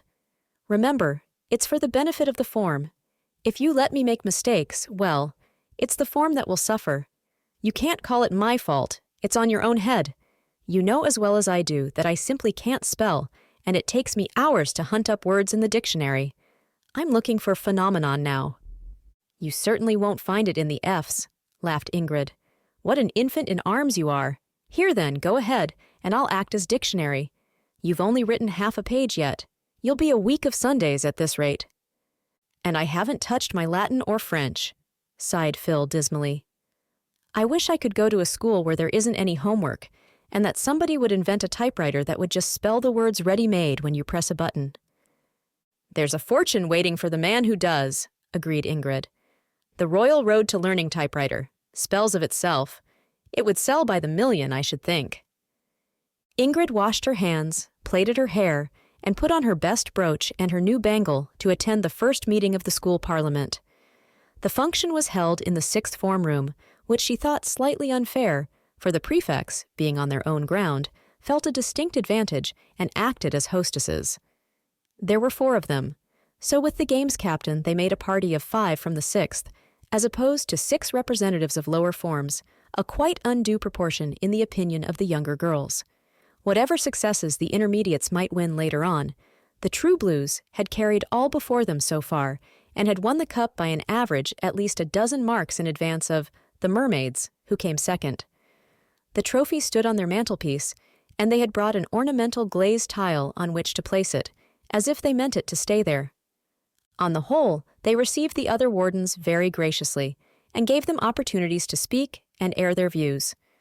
Questions such as the due apportioning of the asphalt tennis courts, basketball and hockey fixtures, and various school societies were discussed, and the general business of the term got underway. "It helps things to be able to talk it over and know what you all think," said Lisbeth. "We're making so many changes with coming into the new building that it's almost like an entirely fresh start. Miss Bird wants us to get up a sort of reconstruction society in the school. She hasn't quite planned it out yet, but she told me a little about it, and I think it's ever so nice. As soon as it's quite fixed up, I'm going to call a general meeting and explain it to everybody. I expect that will be next Wednesday. Will you give me power to do this on my own, or must I call a special committee on Monday to discuss it first, before I put it to the school?" It's my music lesson on Monday. I couldn't come, demurred Ingrid. And I have to go to the dentist immediately after 4, chimed in Alice Horner, the warden of the Amazons. If Miss Bird has arranged it, I suppose it's all serene, said Mabel Hughes of the Old Brigade. You'll like it, I know. I'd explain now, only I haven't got any of the papers, and besides, it would take such a long time, and it's rather late, and I want to be getting home. Anyway, I hope we shall all take it up hot and strong. Be sure to keep Wednesday free, though I'm going to ask Miss Bird to let us have the meeting in school hours if possible. Then we're absolutely sure of everybody. Right you are, agreed the wardens, separating in a rather unparliamentary fashion to admire a vinaigrette, scented with heliotrope, which Althea took from her pocket and handed round for appreciative sniffs. All the girls felt that Lisbeth Scott was to be trusted. She was a worthy leader for the new order of things. She was a tall, stout, fair girl of almost 18 and rather grown up for her age. She was the youngest member of a large family who had made enormous exertions during the war, and, with sisters who had nursed in Serbia, driven motor ambulances in France, served in canteens in YMCA huts, and worked at munitions, she had excellent examples of what it is possible to do for one's country. She was a decided favorite in the college, being athletic as well as clever, and of a very jolly merry temperament with a vein of great earnestness. Though the girls sometimes called her Jumbo, they meant the nickname in token of friendship, and submitted to her dictatorship far more readily than they would have done to that of any other member of the Sixth who had been put in her place. Miss Bird had great confidence in Lisbeth, and consequently, when they had talked over the matter of the new society which she wished to be formed in the school, she decided to leave its institution entirely in the hands of her head girl. It will be far better for the mistresses not to be present at the meeting, she said. I can trust you, Lisbeth, to explain things, and the girls will like it much more if it seems to emanate from the new council. Talk to them in your own way, and they'll understand you. I want the society to be an absolutely voluntary one, or it's of no use. Don't let them think they must join merely to please me. I'd rather have a dozen who are in earnest over it than 100 half-hearted members. Only those who feel enthusiastic need given their names. I don't mind if it begins in quite a humble way. Indeed, I only expect a small membership at first. On the contrary, Miss Bird, I think it will catch on, replied Lisbeth. In consequence of this conversation, the head prefect pinned a paper on the notice board, convening a general meeting of all girls over 12 years of age, to be held in the big hall on Wednesday afternoon at 3:30 sharp, the last lesson of the day having been remitted by orders from the study. There was a universal feeling that something important was on foot, so those forms that were eligible trooped in a body to the hall, while the disappointed juniors tried to console themselves with the reflection that they would be able to go home half an hour earlier than their elders. After considerable shuffling about, places were taken. Unwilling to waste further time, Lisbeth mounted the platform and rang the bell for silence. Are we all here? Well, I can't wait for anybody else. Those who come in late will have to hear what they can, and you must tell them the rest afterwards. Oh, here they are. Quietly, please. There's plenty of room over there. Violet, will you shut the door? Now that we're all together, I want to have a talk with you. You know I'm what may be called Prime Minister of our school parliament, and though your wardens will report all we say in council, I think it is well to have a public meeting sometimes. This term, everything seems to have made a fresh start. We're in new buildings, and we have new rules, and our very parliament is a new institution. You're all in new forms, and I'm the new head prefect. It's not only in school that everything's different, but in the outside world as well. This is our first term since peace was signed. I can remember our first term after war was declared. I was only in Third. Then, quite a youngster, Hetty Hughes, who was the head girl, made a speech and told us what we ought to do to try to help our country. I think some of us who were here have never forgotten that. We nearly hurrahed the roof off, and we formed a knitting club and a soldiers' parcel society on the spot. You know for yourselves how we worked to keep those up. Well, today the empire is at peace, but our country needs our help as much as ever, or even more. It's making a fresh start, and we want the new world to be a better place than the old. Hundreds of thousands of gallant young lives have been gladly given to establish this new world. In this school alone, we know to our cost. And we owe it to our heroic dead, not to let their sacrifice be in vain. We want a better and purer England to rise up and make a clean sweep of the bad things that disgraced her before. I expect you'll say, "Oh, that's for politicians, and not for us schoolgirls." But it isn't. Popular opinion is a mighty thing. The schoolgirls of today are the women of tomorrow, and the women of a country have an enormous amount to do with the formation of public opinion, more nowadays than ever before, and their influence will go on increasing with every year that passes. If each of us tries to help the world instead of hindering it, think what an asset each one may be to the country.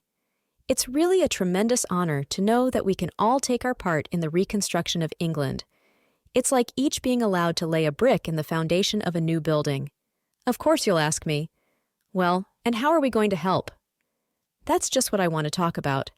We pride ourselves on being practical at the college.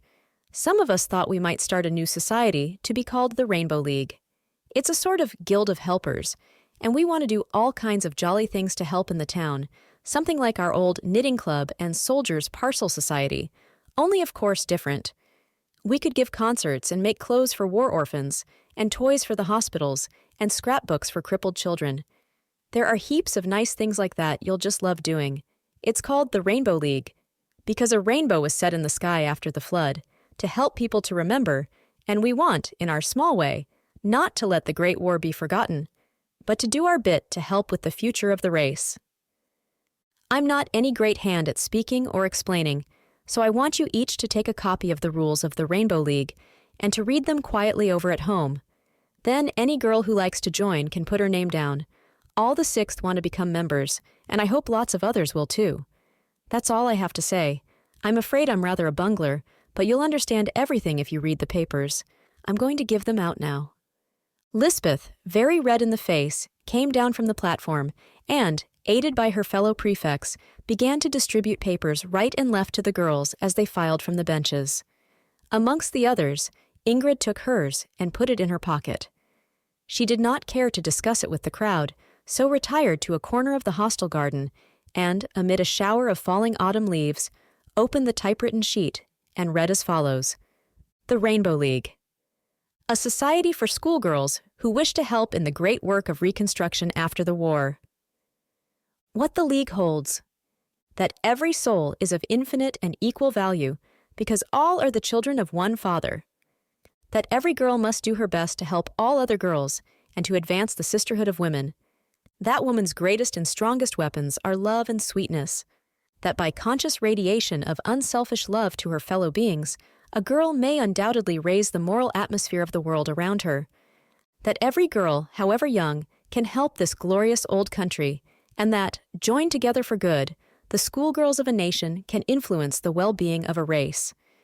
That good can always triumph over evil, and that love and unselfishness will wipe out many social blots and put beauty in their place. As the rainbow has 7 prismatic colors, these may stand for 7 talents of woman. Violet equals sign virtue, the bedrock of woman's influence. Indigo equals sign industry, which means willing service. Blue equals sign beauty in its many and varied forms. Green equals sign generosity, to give of our best to others. Yellow equals sign youth, to offer our best years to God.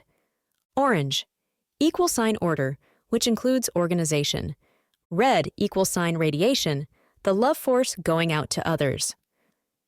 Fellowship. Every member of the League shall pledge herself to forward its objects and to take an active part in any schemes of help that may be instituted in connection with it.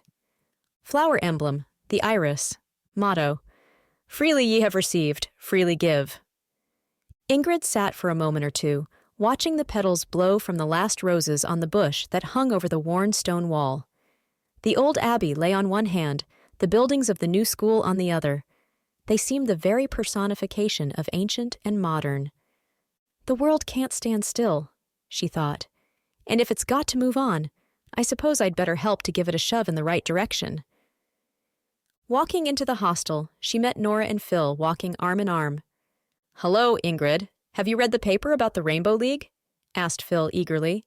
"I think it's ripping. Nora and I are both going to join." "And so am I," said Ingrid as she passed by them and went upstairs. Chapter 7. Hockey. Ingrid signed her name next morning as a member of the Rainbow League and received a neat notebook with a Japanese design of purple irises stenciled on the cover. Though the new society was supposed to be run entirely by the girls themselves, it was much encouraged at headquarters, and special allowances were made for its activities. Miss Bird sent for a book on toy making at home and gave the handicraft classes an indulgence to concentrate for the present on the construction of little windmills, carts, dolls' furniture, trains, jigsaw puzzles, and other articles described in its fascinating pages. Such a number of girls had joined the league that many willing hands were at work, and at Christmas they hoped to have a sale of the best of the toys in aid of a fund for war orphans, and to send the remainder to be given away as treats for poor children. Lisbeth was highly enthusiastic and full of future schemes. "We'll do toy making this term," she decreed, "and then next term we can think of something else. In the spring and summer we'll have a posy union to send bunches of flowers to sick people. We can't do anything of that, of course, during the winter, unless some of you like to put down bulbs. It would be lovely to give a pot of purple crocuses to a little crippled child. I think making the toys is just a one. I want to start a manufactory." "Barring the glue," said Susie Wakefield. "It smells simply abominable when it boils over. Why doesn't somebody bring out a patent for sweet-scented glue?" "Sweet-scented glue, you sybarite." "Why not? They could make it out of all those delicious gums and resins you read about in books on the Spice Islands, instead of, by the by, what is glue made of?" "Horses' hooves, I believe, but I fancy it's better not to ask what it's made of. I don't think your gums and resins would do the deed so well. We'd best stick to good old-fashioned glue." "That's just what I complained of. I do stick to it, or rather it sticks to me. I get it all over my hands and smears down my overall." "Then you're an untidy workwoman, old sport, and I can't do anything for you except recommend Gersolvent."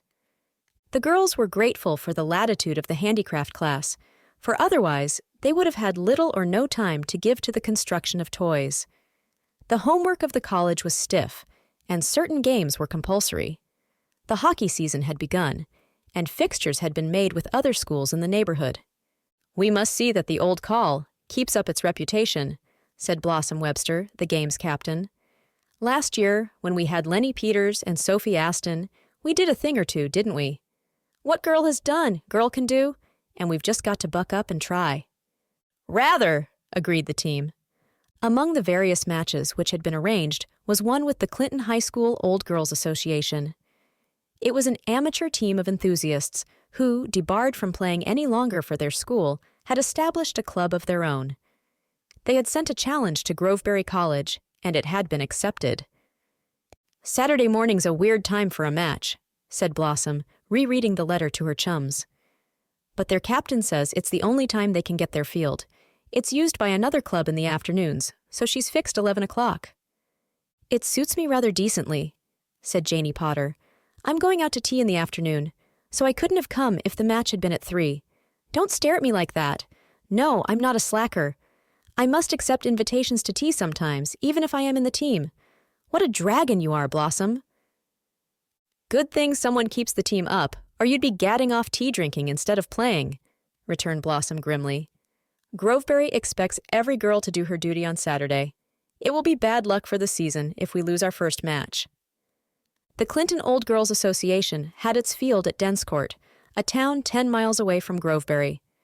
It was arranged by the team, and for any girls from the college who cared to come as spectators, to meet at the railway station at 10:15 and travel together under the escort of Miss Giles. Ingrid, who was a keen player and very proud of having been placed in the reserve, was to spend Friday night at the hostel instead of returning as usual to Winch on the Wold.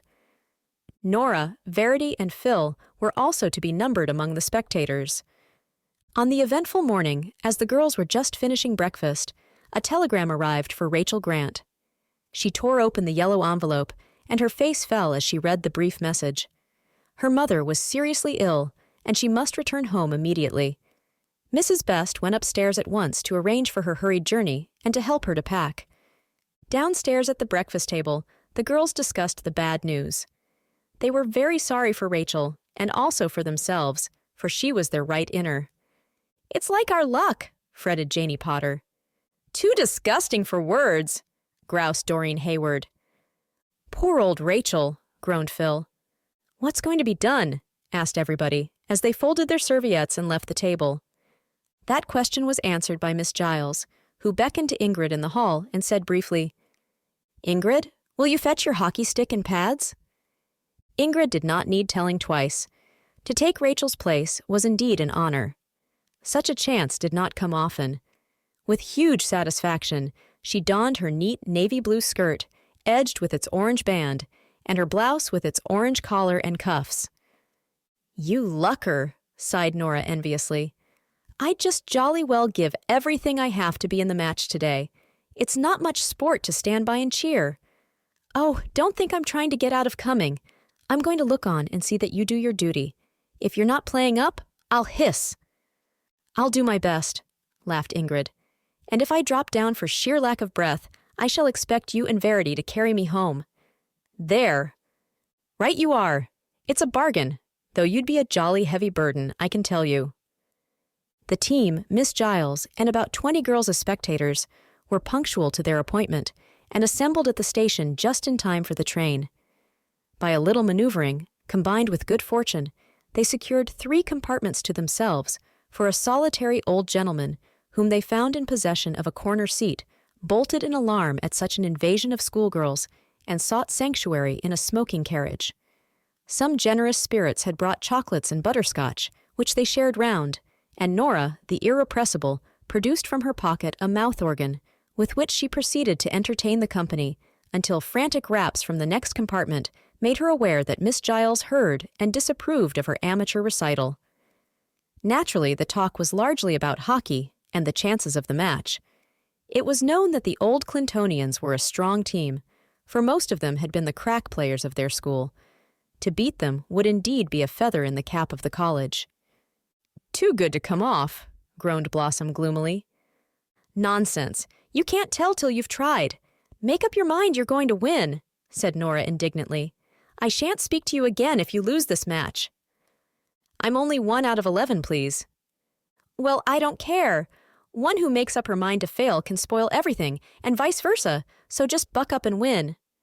The hockey ground was not very far from the station at Denscourt, and when the Groveberry contingent arrived, they found the old Clintonians ready and waiting for them. The 11 ran into the pavilion and took off the long coats that had covered their gym costumes, then trooped out onto the field, as neat and businesslike looking a team as could be imagined. Blossom, with her chums, Janie and Doreen, took good stock of their opponents. "They're a strong set and will take some beating," said Janie. "Rather," agreed Blossom. "You may be sure we're not going to goal just when we please." "They look topping sports," commented Doreen.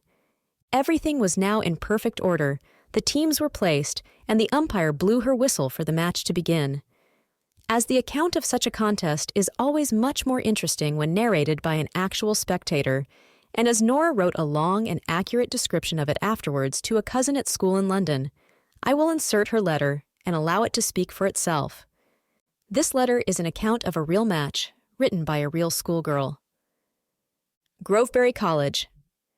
My dear Margaret, I simply must tell you about the hockey match we played last Saturday.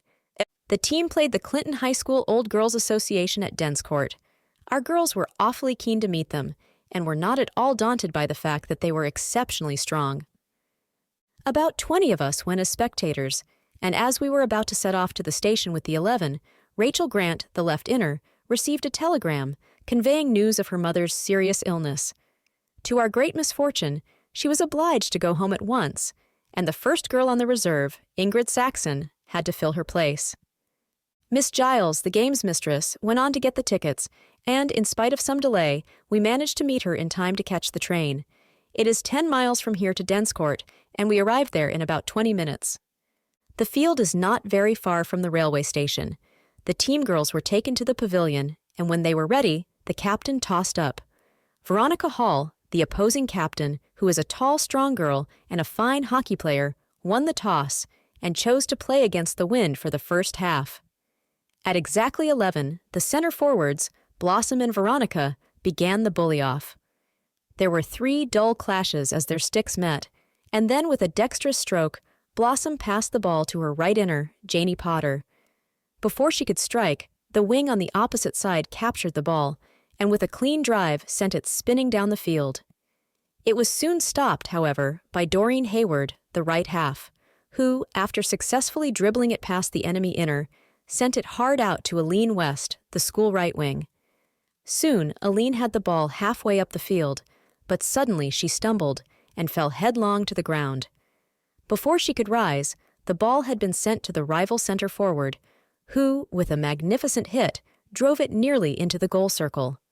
There it was splendidly blocked by Kitty Saunders, our left back, and quickly passed to Evie Irving, the left wing. There was a brief, though fierce, struggle for possession of the ball between the two wings, in which Evie was victorious. She neatly avoided the Clinton right half, but the ball went off the line.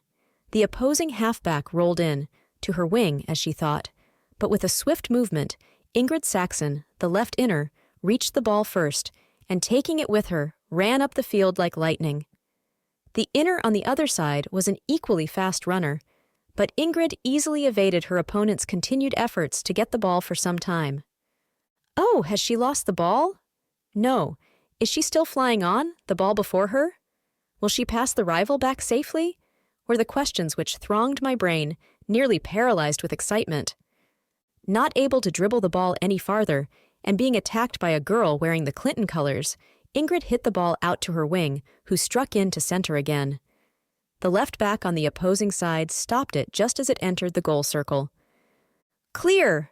yelled one of the onlookers, unable to contain herself, and with a fine stroke, the back sent the ball flying away to the other side of the field. It went with such force that, although our right back made an attempt to stop it, it raced past her stick and over the outside line. After the roll-in, nearly all the play was carried on practically in the center of the field. Each side displayed some excellent passing, but when the whistle blew at halftime, neither had scored. By this time, all the girls were hot and panting, except the goalkeepers, and were ready for the brief rest. Our 11 stood in a group together, sharing the lemons which the Clinton girls provided, and discussing the events of the last half hour. "Girls!" exclaimed Blossom, our captain. "We simply must win this match. We shall have the wind against us the next half, but we are not going to let things end in a victory for the Clintonians, or in a draw either, are we?" "No," was the decided answer. A few minutes later, everyone was in her place again, but of course defending the other goal. Blossom and Veronica were once more bullying off. This time, the latter was the quicker of the two, for, with a clever hit, she succeeded in sending the ball away to her left wing. The Clinton left wing began to dribble it along towards the goal we were defending, and, when confronted by our right half, passed it to her center. I almost screamed out to our center forward not to let Veronica keep the ball, for I knew she was a dangerous opponent. She was well up the field, and with a neat turn of her stick, sent the ball past our right back. There was only one girl now to prevent her from getting a goal. Blossom was now fast gaining, and then, just as Veronica came within shooting distance, her foot slipped in the slimy mud, and she lost her balance. Blossom was level with Veronica by this time, and before the Clinton captain could steady herself, she had sent the ball far away from the danger zone. The play went on fairly evenly again until 5 minutes to 12. I felt wild with anxiety, and I am sure the others did too, for there were only 5 minutes left. The ball had just been sent over the line by one of the Clinton girls, and our left half rolled in. The wing missed the bill, but Ingrid took it, and, well, I cannot tell you clearly what happened after that. I still have in my mind the picture of Ingrid, who, the ball at her side, literally flew up the field, her feet scarcely touching the ground. No one knows how she did it, but by some marvelous playing, she passed all her opponents and shot the only goal of the whole match just 3 seconds before the whistle blew for time. Of course, Ingrid was the heroine of the hour.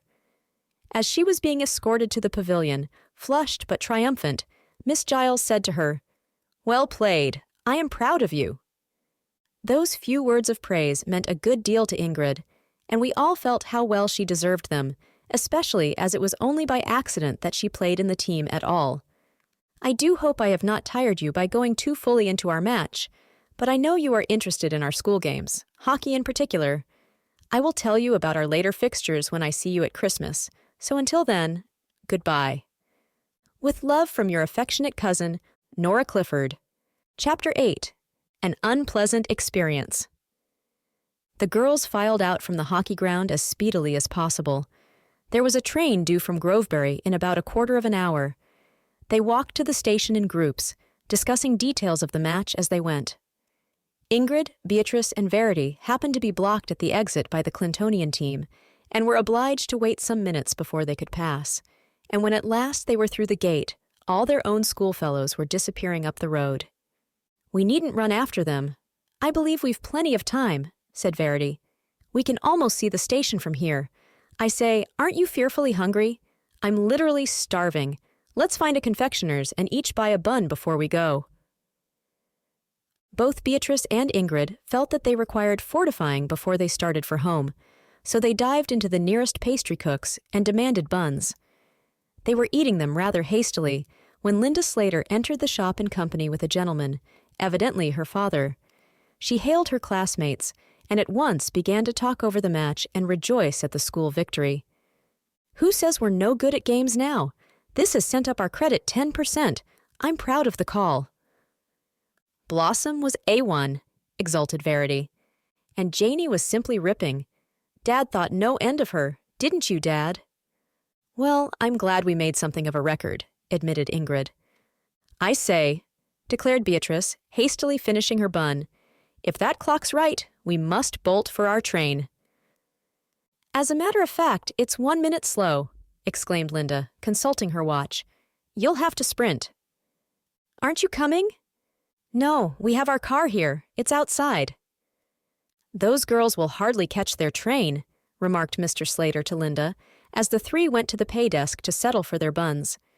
"Couldn't we stow them into the car and take them along with us?" "Oh, no, Dad," frowned Linda. "There really isn't room. You promised you'd call at Brantbury and bring Gerald and Eustace back for the afternoon. We couldn't cram them all in the car." "There isn't time for them to get the train." "Oh, yes! You don't know how they can run!" Quite unaware of the kindly offer which had been rejected on their behalf, Beatrice, Verity, and Ingrid fled from the shop and hurried with all possible speed in the direction of the railway station. They could see the train coming along the top of the embankment, and it had drawn up at the platform before they reached the passenger entrance. They were not the only late comers. It was Saturday, and a crowd of work people from various factories near were returning to Grovebury. In company with a very mixed and motley crew, they pushed their way up the long flight of steps. A collector stood at the top, and just as they were nearing their goal, he slammed the gate and refused further admission to the platform. They could hear the whistle and the general bumping of chains that betokened the starting of the carriages. They were exactly half a minute too late. When the train was well out of the station, the collector once more opened his barrier and the crowd surged on. The three girls, who disliked pushing among a rough assembly, stood on one side to let the people pass by. There was no hurry now, and no object to be gained by forcing their way ahead. Last of all, therefore, they presented themselves at the gate. "Tickets, please," repeated the collector automatically. All three felt in their pockets, but felt in vain. Return tickets and purses were alike missing, and even penknives and handkerchiefs had vanished. Ingrid's pocket, indeed, was neatly turned inside out. Here was a dilemma. They had evidently been robbed on the stairs by a professional thief who had appropriated all their portable belongings. In utter consternation, they looked at one another. "We've lost our tickets," faltered Beatrice. "They've been stolen," added Ingrid. "Do please let us through," entreated Verity. In ordinary circumstances, the collector would no doubt have listened to the girl's story and taken them to interview the station master, but today he had to do double duty and could scarcely cope with the extra work. He had to deal with crowds and to keep a sharp eye to see that no one defrauded the railway company by traveling without paying the fare. A train was due at the next moment on the other side of the platform, and his services were urgently required at the opposite exit. "Haven't you got your tickets?" he demanded curtly. "Then I must close the gate. No one's allowed on the platform without tickets." The advancing train whistled as it ran through the cutting, and, disregarding the girl's remonstrances, the official locked the barrier. He bolted across the line in front of the engine, just in time to take his place at the other gateway before the rush of passengers began, and probably never gave another thought to the three whom he had just excluded. Left shut out on the top of the station steps, the unlucky trio ruefully reviewed the situation. "What are we to do?" demanded Ingrid breathlessly. "Goodness only knows," sighed Verity. "We're in a very awkward fix," admitted Beatrice. They were much too far from Grovebury to make walking possible. "I wonder Miss Giles didn't miss us," fretted Verity, trying to throw the blame on somebody. "It isn't her fault. Fair play to her," urged Beatrice. "She wasn't looking after us officially today, you know. On Saturdays, we're supposed to be on our own."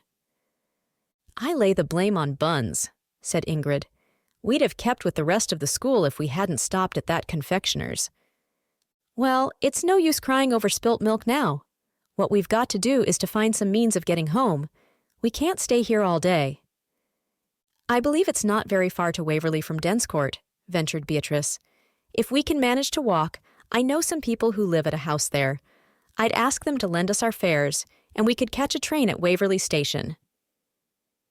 The idea seemed feasible, and, as it was the only one that suggested itself, they unanimously decided to adopt it. They walked down the steps again, therefore, onto the high road, and, stopping a girl who was passing, asked the way to Waverley. "It's a good 4 miles by the road, but it's only about 2 by the fields," she volunteered in reply. "I think you'd find the path. You go down the road to the right and turn through the first gate across a field to a farm. Then you keep along the river bank on the left. You can't miss it." To save 2 miles in their present predicament was a matter of importance, and they all felt that they would greatly prefer walking through fields to tramping along a dusty high road. Thanking their informant, they took her advice and set off in the direction which she indicated. After all, the affair was rather an adventure. "The Mortons are sure to offer us lunch when we get there," affirmed Beatrice. "Of course we shall be fearfully late home, and our people will be getting very anxious about us, but we can't help that. I was to have gone to a matinee of Carmen this afternoon, but it's off, naturally. I expect Doris will use my ticket when I don't turn up." "I meant to wash our dog when I got back," laughed Ingrid. "He'll have to look dirty on Sunday now."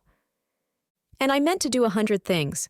But what's the use of talking about them now?" groaned Verity. "Here's our farm, and that appears to be the river over there. Didn't that girl say, 'Keep along to the left'? Perhaps we'd better ask again." They verified their instructions from a boy who was standing in the farmyard, whittling a stick, and trudged away over a stubble field and through a turnstile gate. It was quite pretty along the path by the river. There was a tall hedge where hips and haws showed red, and a grassy border where a few wild flowers still bloomed. The sun shed a soft golden autumnal haze over the fields and bushes and the lines of yellow trees. The girls rather enjoyed themselves. It was an unexpected country excursion, and had all the charm of novelty. They walked about half a mile, chatting about school matters as they went. Then suddenly they were confronted by an alternative. A bridge spanned the river, and the broad, well-trodden path along which they had come turned over the bridge. There was indeed a track that continued along the left bank, but it was overgrown and looked little used. Which were they to take? That was a question which required discussion. The girl said, "Keep along the river bank on the left," urged Ingrid. "Yet the path so plainly goes across here," demurred Verity. "That's certainly the left bank, but that way looks as if it led to nowhere," vacillated Beatrice. "Can't we ask anybody?" "There isn't a soul in sight." "Isn't there a signpost?" "Nothing of the sort." "Then which way shall we go?" "Better take votes on it." "Righto, I'm for Bypath Meadow." "And I'm for the King's Highway." "So am I, so we're 2 to 1. "I'll give in then," said Ingrid. "Only I've a sort of feeling we're going wrong, all the same." The new path led along the opposite bank, and was very much a replica of the former. It ran on and on for what seemed quite a long distance, but they met nobody from whom they could inquire the way. For nearly a quarter of a mile, a belt of trees obscured the view, and when at last the prospect could once more be seen, Beatrice stopped short with a groan of despair. On the other side of the water was the unmistakable spire of Waverley Church. "We've come wrong, after all." Oh, good night. So we have. What an absolute swindle. The girls were certainly not in luck that day. They had missed their path as effectually as they had missed their train. The chimneys of Waverley were in sight, but separated from them by a wide stream, and unless they were prepared to wade, swim, or fly, there was no way of reaching the village. There's nothing for it but to turn back. Why, but that's miles. Are you sure it's Waverley over there? Can we ask anybody? No one to ask, worse luck. Yes, there is. I can see some people coming along in a boat. Rendered desperate by the emergency, Ingrid struggled through the reeds to the very edge of the river and lifted up her voice in an agonized cry of "Help!" A punt was drifting slowly with the current, and its occupants, a lady and gentleman, looked with surprise at the agitated girl who was hailing them from the bank. The gentleman at once paddled in her direction and, running his little craft among the reeds, inquired what was the matter. "Oh, please, is that Waverley over there?" asked Ingrid anxiously. "We've lost our way, and we've walked miles. Is there any bridge near?" "That's certainly Waverley, but there's no bridge till you come to 1.5 miles downstream." Ingrid's face was tragic. She turned to Beatrice and Verity, who had joined her. "It's no use. We shall have to go back." But the lady was whispering something to the gentleman, and he beckoned to the girls with a smile. "Don't run away," he said. "Look here. We'll punt you across if you like." Like. The girls hardly knew how to express their gratitude. "The 3 of you'd be too heavy a load. I think I'd better take just one at a time. Can you manage to get in? It's rather swampy here. Give me your hand." Ingrid splashed ankle-deep in oozy mud as she scrambled on board, but that was a trifle compared with the relief of being ferried over the river. Her knight-errant was neither young nor handsome, being indeed rather bald and stout, but no orthodox, interesting hero of fiction could have been more welcome at the moment. She tendered her utmost thanks as she landed, again with damage to her shoes, on the rushy bank opposite. Their friends in need, having successfully punted over Beatrice and Verity also, bade them a laughing goodbye, and resumed their easy course downstream, leaving 3 very grateful girls behind. "That's helped us out of a fix! Don't say again we've no luck!" cried Beatrice, wiping her boots carefully on the grass. "They were angels in disguise," sighed Ingrid. "Rather stout angels," chuckled Verity. "Now, how are we going to get out of this field?" "Over the hedge, I suppose.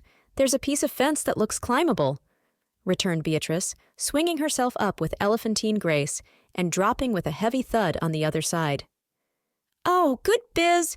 We're on a cinder path." They were indeed in a back lane which led at the bottom of some gardens, then behind a row of stables, and finally through a gate onto the high road. "I know where we are now," exclaimed Beatrice gleefully. "It's only quite a short way to the Mortons. They live in the next terrace but 2. I believe we're within measurable distance of some lunch." This was such good news that they strode along in renewed spirits. Considering all, they thought the adventure was turning out well. A meal would undoubtedly be most acceptable if Beatrice's friends were hospitable enough to offer it. "It's the 4th house," said Beatrice, "the one with the copper beech over the gate. Linden Lee. Yes, here we are. Oh, I say, what are all the blinds down for?" The girls faced each other blankly. "Is anyone dead?" faltered Ingrid. "I'll ring and inquire at any rate," murmured Beatrice. So she rang and rang again and yet again. She could hear the bell clanging quite plainly and unmistakably somewhere in the back regions, yet nobody came to the door. "It's funny. I don't hear anybody in the house either," she remarked. "Their dog generally barks at the least sound." At that moment, a small face peeped over the top of the wall which divided the garden from that of the next house, and a childish voice asked, "Do you want the Mortons?" "Yes. Isn't anybody in?" "They're all gone away to Llandudno for a month." "All? Isn't anyone here?" "No, the house is locked up." Here a warning call of "Willie" caused their informant to disappear as suddenly as he had come, but the girls had heard enough. All their hopes were suddenly blighted. They had arrived at the end of their journey only to draw a blank. They were indeed in a worse position than when they had missed the train at Denscourt, for they were farther from home, and it was much later. Almost ready to cry, they turned down the garden again. "We've got to get home tonight somehow," said Ingrid through her set teeth. "Shall we go to the police station?" quavered Verity. "And give ourselves up like lost children? No, it's too undignified. Wait a moment, I've got an idea," said Beatrice. "We passed the post office just now, and I noticed it had a public telephone. I'll ring up Mother and tell her where we are and ask her to come over for us." "But you can't telephone for nothing, and we haven't so much as a solitary penny amongst us." "I know. I thought I'd explain that to the people at the post office and ask them to let me have the call, and Mother will pay when she comes. I could give them my watch as a security." "It's worth trying." So, with just a little grain of hope, they retraced their steps to the post office, which was also a stationer's and newsagent's. Nobody was in the shop, but when the girls thumped on the counter, a rosy-cheeked young person appeared from the back regions. "Want to telephone without paying? It's against the post office rules," she snapped, as Beatrice briefly explained the circumstances. "My mother will pay when she comes, and if you'd take my watch—" "I can't go against post office rules. All calls must be paid for beforehand. That's our instructions." "But just for once—" "What's the matter, Doris?" asked a voice, and a kindly-looking little man emerged from the back parlor, wiping his mouth hastily, and took his place behind the counter. Beatrice turned to him with eagerness, and again stated the urgency of their peculiar situation. "Well, of course we've our instructions from the post office, and we've got to account for the calls. But in this particular case, we might let you have one and pay afterwards," he replied. "Oh, never mind the watch. It's all right." Beatrice lost no time in ringing up number 167 Groveberry, and to her immense delight, when she got the connection, she heard her mother's voice at the instrument. A short explanation was all that was necessary. "Stay where you are at the Waverly post office, and I will get a taxi and fetch you myself immediately," returned Mrs. Jackson. "It's the greatest relief to know what has become of you. I was going to ring up the police station and describe you as missing." The girls had to wait nearly 3/4 of an hour before the taxi made its appearance, and the welcome form of Mrs. Jackson stepped out of it. She paid what was owing for the call, thanked the postmaster for his civility, and hustled the girls into the conveyance as quickly as possible. "I suppose girls will be girls," she said, "but I think you've been very silly ones today. Why didn't you keep with the rest of the school, as you ought to have done?" "It sounds a most horrible, greedy confession," replied Beatrice guiltily, "but I'm afraid it was all the fault of buns. They just threw us late, and we missed the others. We'll never buy buns again. Never, never. Oh, Peccavi, we have sinned." And she looked so humorously contrite that Mrs. Jackson, who was inclined to scold, laughed in spite of herself and forgave the delinquents. "On condition that such a thing doesn't happen again," she declared. "Trust us. We wouldn't go through such an experience again for all the buns in the world. Next time we'll cling to the college apron strings like adhesive sticking plaster," supplied Ingrid gently. "Or oysters to a mermaid's tail," murmured Verity. Chapter 9. A Hostel Frolic. The foursome league, which Verity had instituted with her roommates at the hostel, was kept by them as a solemn compact. They stuck to one another nobly, though often in the teeth of great inconvenience. It generally took 3 of them to urge Phil through her toilet in the mornings and drag her down to breakfast in time. She was always so terribly sleepy at 7 o'clock, and so positive that she could whisk through her dressing in 10 minutes, and that it was quite unnecessary to get up so soon. Even when the others mercilessly pulled the bedclothes from her and pointed to their watches, she would dawdle instead of whisking, and spend much superfluous time over manicure or dabbing on cucumber cream to improve her complexion. She was so innocent about her little vanities, and conducted them with such childlike complacency, that the girls tolerated them quite good-humoredly, and even assisted sometimes. One of them generally volunteered to brush her long flaxen hair and tie her ribbon, and half out of habit the others would tidy her cubicle, which was apt to be chaotic, and put her things away in her drawers. They did it almost automatically, for they had come to look upon Phil somewhat in the light of a big doll, the exclusive property of the Foursome League, and to be treated as the mascot of the dormitory. Mrs. Best, the hostel matron, was what the girls called rather an old dear. Her gray hair was picturesque, and the knowledge that she had lost her husband and a son in the war added an element of pathetic interest to her personality. She was experienced in the ways of girls, and contrived to keep order without seeming to be constantly obtruding rules. Among her various sane practices, she instituted the plan of awarding marks for good conduct and order to each dormitory, and allowing the one which scored the highest to give an entertainment to the others during the last hour before bedtime on Thursday night. Naturally, this was a privilege to be desired. It was fun to act variety artistes before the rest of the hostel, and well worth being in time for meals, preserving silence during prep, or getting up a little earlier so as to leave cubicles in apple pie order. The foursome league had not yet earned distinction, chiefly owing to lapses on the part of Phil and Nora's incorrigible love of talking in season and out of season.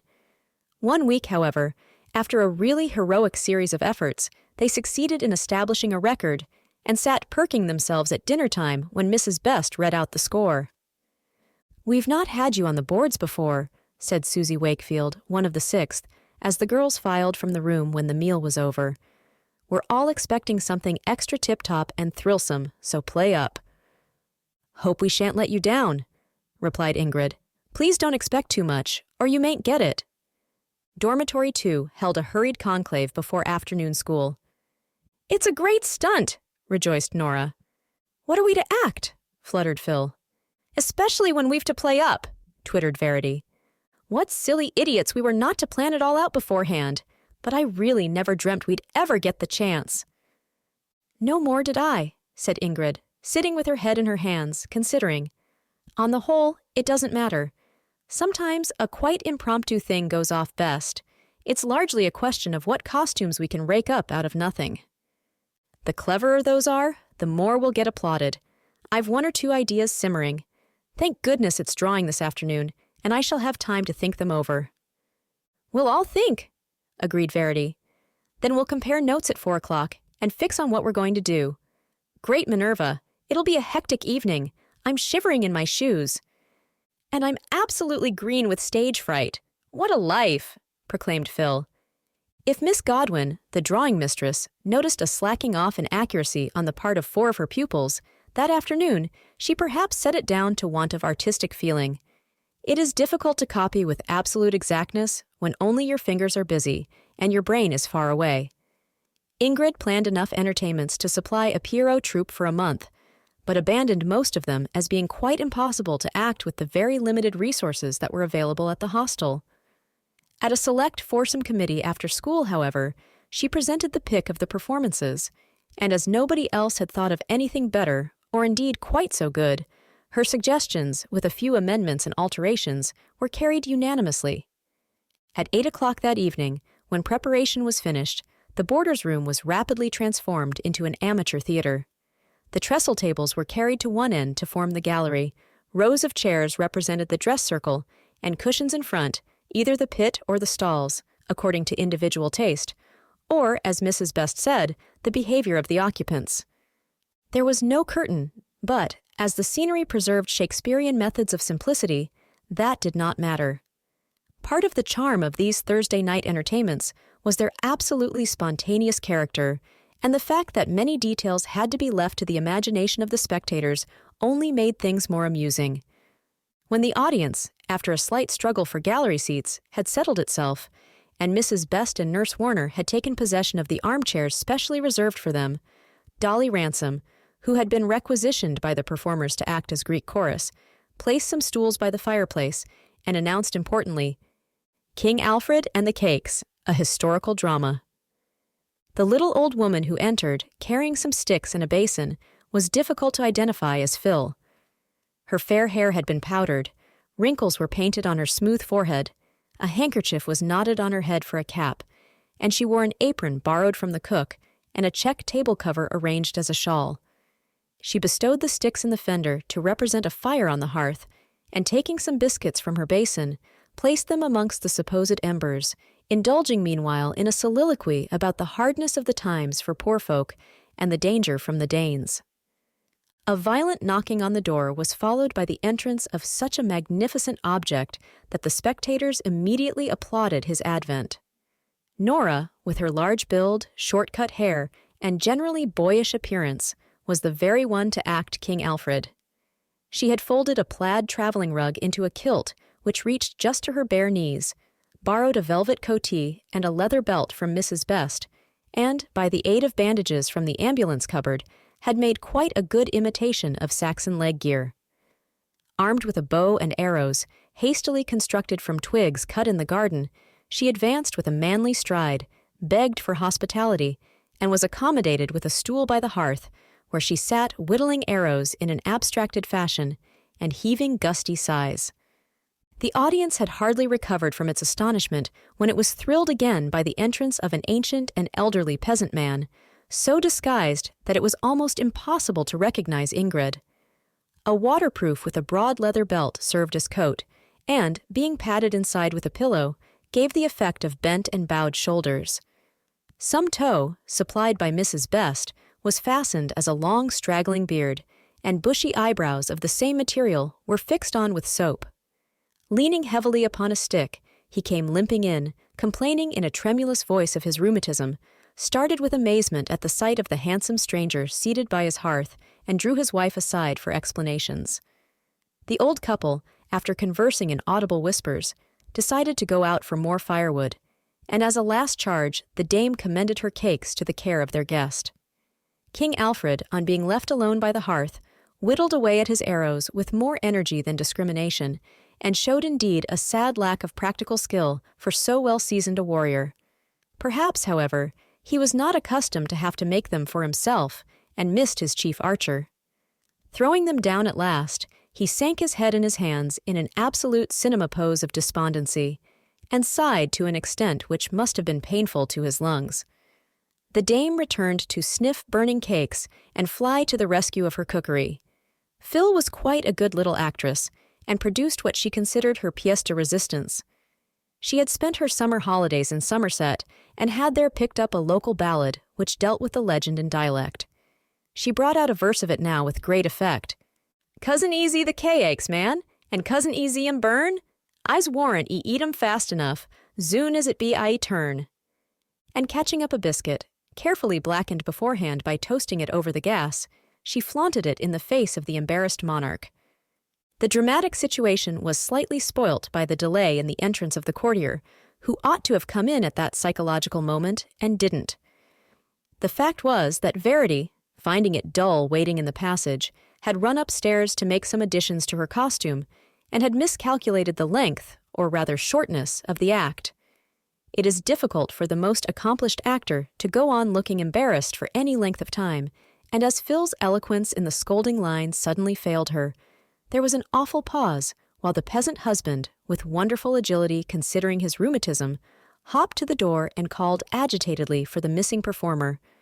The courtier flew downstairs like a whirlwind, tripped into the room, and fell upon his red-stockinged knees to do homage to his sovereign, who rose majestically and extended a hand of pardon to the now groveling peasant. The audience, particularly that portion seated in the gallery, clapped and cheered to such an extent that one of the trestles, which had been carelessly fixed, collapsed, and sent a whole row of girls sliding onto the floor, whence they were rescued speechless with laughter, but uninjured. They came crowding round the performers to admire the costumes. "They're topping." "How did you think of them?" "I like King Alfred's legs." "Ingrid, you look about 100. Phil could scold.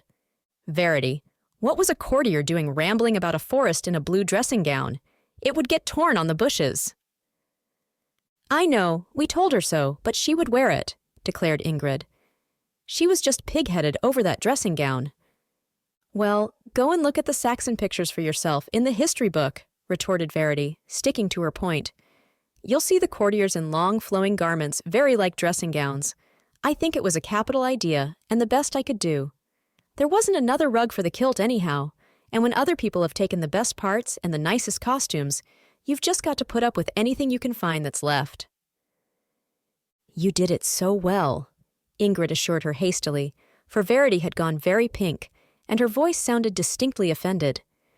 "I thought the way you dropped on one knee and cried, 'My liege lord, I am your humble sockman,' was most impressive. What made you think of sockman?" "Got it out of the history book," said Verity, slightly mollified. It means a man who owned land, but wasn't quite as high up as a thane. I meant to bring in some more Saxon words, but I hadn't time. You must win the dormitory score again and give us another performance, urged Mrs. Best. I'm afraid it's too late for any more tonight, though we're all sorry to stop. Those juniors ought to be in bed. Janie and Doreen, if you'd like a quiet half-hour to finish your prep, you may go into my room.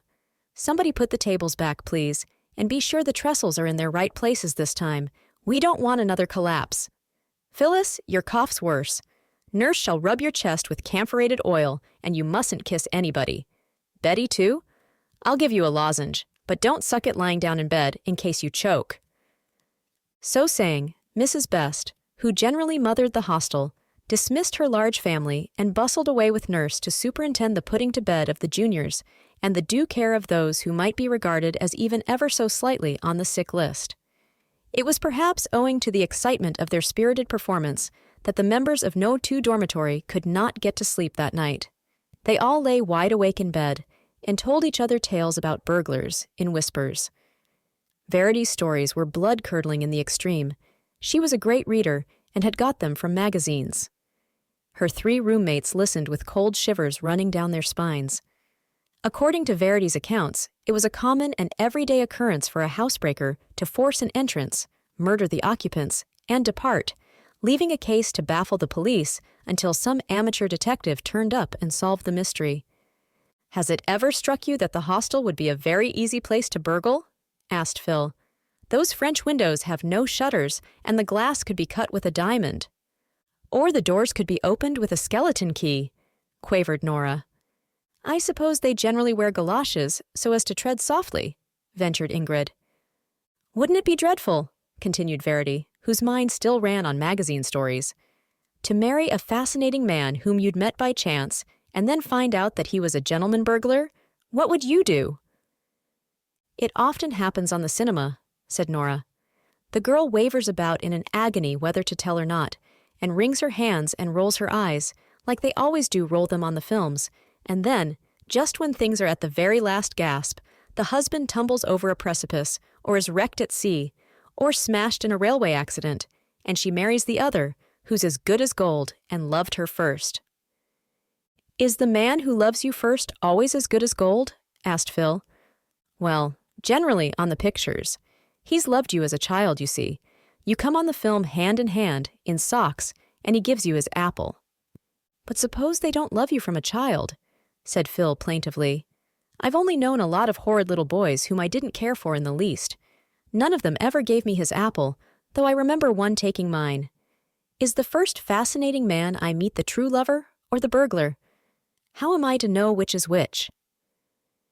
You'd better let me be there to decide for you, child, or you'll be snapped up by the first adventurer that comes along, declared Nora. Don't trust him if he has a mustache.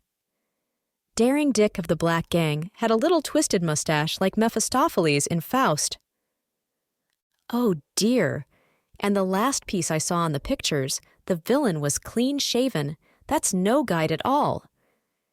Girls, you're breaking the silence rule, said Mrs. Best, opening the door of Dormitory 2, where the conversation, which had begun in whispers, had risen to a pitch audible on the landing outside. This doesn't look like scoring again next week and giving another performance. Why, Nora, the rain's driving through that open window straight onto your bed. You'll be getting rheumatism. I shall shut it and leave the door wide open for air instead. Now be good girls and go to sleep at once. Don't let me hear any more talking. The foursomes, in common with most of the hostel, were fond of Mrs. Best, so they turned over obediently and composed themselves to slumber. They were really tired by this time, and dropped off into the land of Nod before the clock on the stairs had chimed another quarter. How long she slept, Ingrid did not know. She dreamt quite a long and circumstantial dream of wandering on the cliffs near the sea with a gentleman burglar, who was telling her his intention of raiding Buckingham Palace and taking away the crown jewels, and she heard his daring designs, as we always do in dreams, without the slightest surprise or any suggestion that the crown jewels are kept at the Tower instead of at Buckingham Palace. She woke suddenly and laughed at the absurdity of the idea. She felt hot and threw back her eider down. The other girls were sleeping quietly, and the rain was still beating against the window in heavy showers, for it was a stormy night. The door of the bedroom stood wide open. What was that sound coming up the stairs from the hall below? It was certainly not the ticking of the clock. It seemed more like muffled and stealthy footsteps. In an instant, Ingrid was very wide awake indeed, and listening intently. There it came again. She could not lie still and ignore it. She got out of bed, and with rather shaking knees walked onto the landing and peeped over the banisters. There was a tiny oil lamp hanging on the wall. It faintly illuminated the stairs. Was that somebody moving about in the darkness of the hall? If it was a burglar, he certainly must not come upstairs, or she would die of fright. An idea occurred to her, and acting on a sudden impulse, she dashed into dormitory 2, roused the others, and told them to snatch what missiles they could and hurry to her aid. "We'll fling things at him if he tries to come up," she gasped, groping for her boots. It was a horrible experience. 4 nervous, quaking girls stood in the dim light on the landing, gazing down into the haunted blackness of the shadowy hall. The sounds had ceased temporarily, but now they began again. A distinct shuffling as of footsteps, and even a subdued sniff. Then the outline of a dark figure made its appearance, bearing straight for the stairs. With quite commendable bravery, Ingrid flung her boots at it, which missiles were instantly followed by Nora's hairbrush, Phil's dispatch case, and Verity's pillow. It screamed in a most un-burglar-like voice, and apparently with genuine fright. "If you try to CC come nearer, I'll shoot you dead," quavered Ingrid, wishing she had at least some semblance of a pistol to bluff with. "What are you doing, girls?" replied the dark shadow, persisting in its movement towards the staircase, and, as it came into the faint circle of radiance spread by the lamp, resolving itself into the familiar form of Nurse Warner. "Have you suddenly gone mad?" Here was a situation. The 4 girls flew back to their dormitory in great haste, especially as Mrs. Best, disturbed by the noise, had opened her door and come onto the scene in a pink and gray dressing gown. They were followed, however, by both matron and nurse, and forced to give an explanation of their extraordinary conduct. "I couldn't sleep for the wind, so I put on my felt slippers and my cloak and went downstairs for a biscuit," declared Nurse Warner, whose voice sounded rather aggrieved. "I didn't think I should disturb anybody." "You girls are the limit with your silly notions," said Mrs. Best, really angry for once. "If you fill your heads with absurd ideas about burglars before you go to sleep, of course you can imagine anything. If I hear any more talking and know, to another night after the lights are out, I shall separate you and send each of you to sleep in another dormitory. I'll not have the house upset like this, so you know what to expect. Are you all in your beds? Then not another word." "It's very uncomfy without my pillow," whispered naughty Verity, in distinct disobedience to this mandate, as the door of Mrs. Best's room closed. "Dare I go and fetch it?" "Shh, shh, no!" "I know what we'll give Nursey for a Christmas present," murmured Phil softly. "A nice, ornamental tin box of biscuits to keep in her bedroom.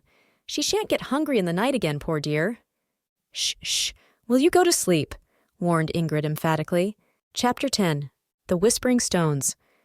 The Saxon family had squeezed themselves and certain of their possessions into the little home at Winch-on-the-Wold, and while flowers still bloomed in the garden and apples hung ripe on the trees, it seemed a kind of continuation of their summer holiday. But as the novelty wore off and stormy weather came on, their altered circumstances began to be more evident. Most of us can make a plucky fight against fate at first. There had been something rather romantic about retiring to the bungalow, but the plain prose of the proceeding was yet to come, and there were certainly many disadvantages to be faced. Mr. Saxon was worried about business affairs. He was a proud, sensitive man, and felt it a great come-down to be obliged to resign Rutherwood and the social position it had stood for, and confess himself to the world as one of the newly poor. It was humiliating to have to walk or take a tram where he had formerly used his car in fulfilling his professional engagements, hard not to be able to entertain his friends, and perhaps hardest of all to be obliged to refuse subscriptions to the numerous charities in the town where his name had always stood conspicuously upon the liberal list. His temper, never his strongest point, suffered under the test, and he would come home from Groveberry in the evenings tired out, moody and fretful, and inclined to find fault with everything and everybody. It took all his wife's sunny sweetness of disposition to keep the home atmosphere cheerful and peaceful, for Egbert also had a temper and was bitterly disappointed at not being sent to Cambridge and at having to settle down in the family office instead. Father and son did not get on remarkably well together. Mr. Saxon, like many parents, pooh-poohed his boy's business efforts and would sometimes, to Egbert's huge indignation, point out his mistakes before the clerks. He would declare in a high and mighty way that his own son should not receive special preference at the office, and so overdid his attitude of impartiality that he contrived to give him a worse time than any of his other articled pupils. Athelstane, who had begun his medical course at the University of Berkshire, also had his troubles. He had hoped to study at Guy's Hospital in preparation for the London MD, and to an ambitious young fellow it was hard to be satisfied with a provincial degree. The 30-mile motor ride to and from Berkshire soon lost its charm, and the difficulties of home study in the evenings were great in a bungalow with thin partition walls and a family not always disposed to quiet. As a rule, he kept his feelings to himself, but he went about with a depressed look and got into a habit of lifting his eyebrows, which was leaving permanent lines on a hitherto smooth and unwrinkled forehead. Pretty Quenred, who had just left school, was going through the awkward phase of discovering her individuality. At the college, with a full program of lessons and games, she had followed the general lead of the form. Now, cast upon her own resources, she was quite vague as to any special bent or taste. The wartime occupations which had tempted her imagination were no longer available, and careers for women did not attract her, even if family funds had run to the necessary training. So, for the present, she stayed at home, going once a week to the School of Art at Grovebury and practicing singing in a rather desultory fashion. Though she pretended to be glad she was an emancipated young lady, as a matter of fact she missed school immensely and was finding life decidedly slow and tame. With their elders palpably dissatisfied, Ingrid and Hereward would have been hardly human if they had not raised some personal grievances of their own to grumble at, and matters would often have been dismal enough at the bungalow but for Mrs. Saxon's happy capacity for looking on the bright side of things. The whole household centered round Mother. She was a woman in 1,000. Naturally, it had hurt her to relinquish Rutherwood, and it grieved her, for the girl's sake, that most of her old acquaintances in Grovebury had not troubled to pay calls at Winchcote. The small rooms, the one maid from the orphanage, the necessity of doing much of the housework herself, the difficulties of shopping on a limited purse, and her husband's fretfulness and fault-finding might have soured a less unselfish disposition. She had married, however, for better or for worse, and took the altered circumstances with cheery optimism. She was a great lover of nature and of scenery, and the nearness of the moors, with their ever-changing effects of storm and sunshine, and the opportunities they gave for the study of birds and insects, proved compensation for some of the things which life otherwise lacked. Every morning, after the fuss of getting off the family to their several avocations, she would run down the garden and stand for a few minutes by the wall that overlooked the moor, watching great shafts of sunlight fall from a gray sky onto brown wastes of heather and bracken, listening to the call of the curlews, or to the trilling autumn warble of the robin, perched on the red-berried hawthorn bush. Kind Mother Nature could always soothe her spirits and send her back with fresh courage for the day's work. And in the evening, when husband and children came home to fire and lamplight, she had generally some nature notes to tell them, or some amusing little incident to make them laugh and forget their various woes and worries. "I'm so glad, Movie dear, you're not a melancholy, lugubrious person," said Ingrid once. "It would be so trying if you sat at the tea-table and sighed." "Humor is the salt of life," smiled Mrs. Saxon. "We may just as well get all the fun out of the little daily happenings. Even the orphan has her bright side." As the orphan was a temporary member of the Winchcote establishment, she merits a word of description. She came from an institution in the neighborhood and, being the only servant procurable at the time, was tolerated in spite of a terrible propensity for smashing plates, and for caroling at the very pitch of a nasal voice. She was a rough, good-tempered girl, devoted to Minx, the cat, and really kind if anybody had a headache or toothache, but quite without any sense of discrimination. She would show a traveling hawker into the drawing-room and leave the clergyman standing on the doorstep, took the best serviettes to wipe the china, scoured the silver with Monkey Brand soap, and systematically bespattered the kitchen tablecloth with ink. Her love of music was a terrible trial to the medical student of the family on Saturday morning, when he was endeavoring to read at home. Carlyle says somewhere, give me a man who sings at his work," growled Athelstane one day, bursting forth from his den to complain of the nuisance. But I bet the old buffer didn't write that sentiment with a maidservant howling popular songs in the next room. According to all accounts, he loathed noise and couldn't even stand the crowing of a cock. I should call that bit of eloquence just bunkum. If the orphan doesn't stop this voice production business, I shall have to go and slay her. How can a fellow study in the midst of such a racket? Where's the mater? Down in Groveberry? I suppose that accounts for it. While the cat's away, and see she. Hardly complimentary to compare your maternal relative to a cat, chuckled Ingrid. Stop the orphan if you can, but you might as well try to stop the brook. She's quiet for 5 minutes, then bursts out into song again like a chirruping cricket or a croaking corncrake. I want to spifflicate her myself sometimes. Late last night, I slew my wife, stretched her on the parquet flooring. I was loath to take her life, but I had to stop her snoring. Quoted hereward from Ruthless Rhymes. Look here, said Quenrita, emerging from the kitchen with a half-packed lunch basket. We 3 are taking sandwiches and going for a good old tramp over the moors. Why not drop your work for once and come with us? You look as if you needed a holiday. I've a beast of a headache, admitted Athelstane. You want fresh air, not study, decreed Quenried with sisterly firmness. And I shall just make some extra sandwiches and put another apple in the basket. With Mother out, the orphan will carol all the morning unless you gag her, so you may as well accept the inevitable. Cut and run, in fact, added Hereward. The voice of the siren tempts me to go, to escape the voice of the siren who stays, wavered Athelstane. Oh, come along, old sport, urged Ingrid. What are a few old bones to Red Ridge Barrow? You can swat tonight to make up if you want to. It's 3-1, said Athelstane, giving way gracefully, and there mayn't be any more fine Saturdays for walks. The 4 young people started forth with the delightful sense of having the day before them. It was fairly early, and a hazy November sun had not yet drawn the moisture from the heather. On the moor, the few trees were bare, but the golden autumn leaves still clothed the woods in the sheltered valley that stretched below. Masses of gossamer covered with dewdrops lay among the bracken, like fairies washing hung out to dry. There was a hint of hoarfrost under the bushes. The air had that delicious, invigorating quality when every breath sets the body dancing. It was too late in the year for flowers, though here and there a little gorse lingered, or a few buttercups and hawkweeds. After about an hour of red haziness, the sun pierced the bank of mist and shone out gloriously, almost as in summer. The birds, ready to snatch a moment's joy, were flitting about tweeting and calling.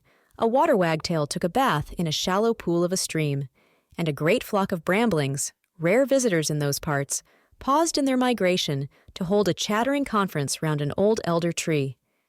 The Saxons were determined today to go farther afield than their walks had hitherto taken them. The local guidebook mentioned some prehistoric menhirs and a chambered barrow on the top of Red Ridge, a distant hill, so they had fixed that as their Mecca. It was a considerable tramp, but the bracing air helped them on, and they sat down at last to eat their lunch by the side of the path that led to the summit. The boys had wished to mount to the top without calling a halt, but the girls had struck and insisted on a rest before the final climb. "Pity Mother isn't here," said Ingrid, voicing the general feeling of the family, which always missed its central pivot. "Yes, but it would have been too great a traps for her, poor darling," qualified Quenried. "I don't see how we could get her all this way unless we hired a pony. Or borrowed an aeroplane. One seems about as possible as the other," grunted Ingrid. "She shall have a photo of the stones at any rate," said Hereward, fingering his camera. "Hurry up and finish, you girls, or the light will be gone."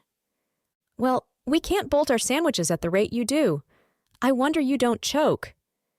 The old gray stones stood in a circle on the top of the hill, from whence they had possibly seen 4,000 summers and winters pass by. Whether their original purpose was temple, astronomical observatory, or both is one of the riddles of antiquarian research, for Neolithic man left no record of his doings beyond the weapons buried with him in his barrow. Legend, however, like a busy gossip, had stepped in and supplied points upon which history was silent. Traditions of the neighborhood explained the menhirs as 12 giants turned into stone by the magic powers of good King Arthur, who, in defiance of the claims of the Isle of Avalon, was supposed to be buried in a hitherto unexplored chamber of the large green mound that stood near. Sometimes, so the story ran, the giants whispered to one another, and anyone who came there alone at daybreak on May morning might glean much useful information regarding the personal appearance of his or her future lover. As it was obviously difficult to reach so out-of-the-way a spot at such a very early hour, the oracles were seldom consulted at the one and only moment when they were supposed to whisper. There were reputed, however, to be other and easier means of gleaning knowledge from them. Ingrid, who had been priming herself with local lore, confided details of the occult ceremonial to Quenried. "It sounds rather thrillsome," admitted that damsel doubtfully. "I'd really like to try it. Only the boys would tease me to death. You know what they are. They're going over there to photograph the cromlech. You'd have time before they come back." "Shall I?" "Go on. Tell me again what to do." "You let your hair down and walk bareheaded in and out round all the circle of stones. Then you put an offering of flowers on that biggest stone, the giant king he's called, and throw a pebble into the little pool below. You count the bubbles that come up, 1 for A, 2 for B, etc., and they'll give you the initial of your future lover. With very great luck, you might see his shadow in the pool, but that does not often happen." "I don't believe in it, of course, but I'll try for fun. The giant king won't get much in the way of a bouquet today." Quenried, protesting her skepticism, but all the same palpably enjoying the magic experiment, picked an indifferent nosegay of the few buttercups, hawkweeds, and late pieces of scabious, which were the only flowers available. Then she removed her hairpins, and, letting down a shower of flaxen hair, commenced her winding pilgrimage among the old gray stones. There is a vein of superstition in the most modern of minds, and she was probably following a custom that had come down the ages from the days when our primitive ancestresses clothed themselves in skins and twisted their prehistoric locks with pins of mammoth ivory. In and out, with Ingrid, like an attendant priestess, behind her, she performed the necessary itinerary and laid her floral offering upon what may have been the remains of a Neolithic altar. The pool below was dark and boggy and brown with peat. She took a good-sized pebble and flung it into the middle with a terrific splash. Ingrid, giggling nervously, counted the bubbles. A, B, C, D, E, F, G, H, I. It's I, Queenie. No, there's another. It's J. It's going to be J, old sport. Aren't you thrilled? Oh, I say, whoever on earth is that? Following the direction of her sister's eyes, Quenrita looked through a veil of wind-blown hair to see, standing among the stones, a stranger of the opposite sex, garbed in tweed knickers and leather gaiters. One glance was enough. The next second she turned and beat a hurried and ignominious retreat to the sheltered side of the green mound. Ingrid, panting in the rear, followed her to cover. Quenrita, very pink in the face, sat down on a clump of heather and immediately began to put up her hair. "I never felt such an idiot in my life," she confided with energy to her sympathetic audience of one. "Ingrid, that man knew what I was doing. I saw the horrid amusement in his face. He was laughing at me for all he was worth. I know he was. At 18, it is an overwhelming matter to be laughed at." Quenried's newly developed dignity was decidedly wounded. "After all, it was a very schoolgirlish thing to do," she remarked, sticking in hairpins as well as she could without a mirror. "Do you think he's still there? I shall stop here till he marches off." "I'll go and prospect," said Ingrid. She came back with the bad news that not only was the stranger still there, but he was actually in close and apparently familiar conversation with Athelstane and Hereward, who were calling loudly for their sisters, and to confirm her words came distant jottlings of, "Ingrid! Queenie! Where are you girls?" There was nothing for it but to come forth from their retreat. It was impossible to stay hidden forever. Quenried issued as nonchalantly as she could, with her hair tucked under her tam-o'-shanter and her gloves on. She bowed instead of shaking hands when Athelstane introduced Mr. Broughton, a fellow student of his college. It seemed a more grown-up and superior attitude to adopt. She thought his eyes twinkled, but she preserved such an air of standoff dignity that he promptly suppressed any undue inclinations towards mirth and stood looking the epitome of grave politeness. "Broughton knows all about the old barrow," Athelstane explained. "He's got a candle with him. We were duds not to bring one ourselves, and he's going to act showman. Come along." The entrance into the mound was through a low doorway with lintel and posts of unhewn stone. Inside was a kind of central hall with 3 rudely constructed chambers leading out of it.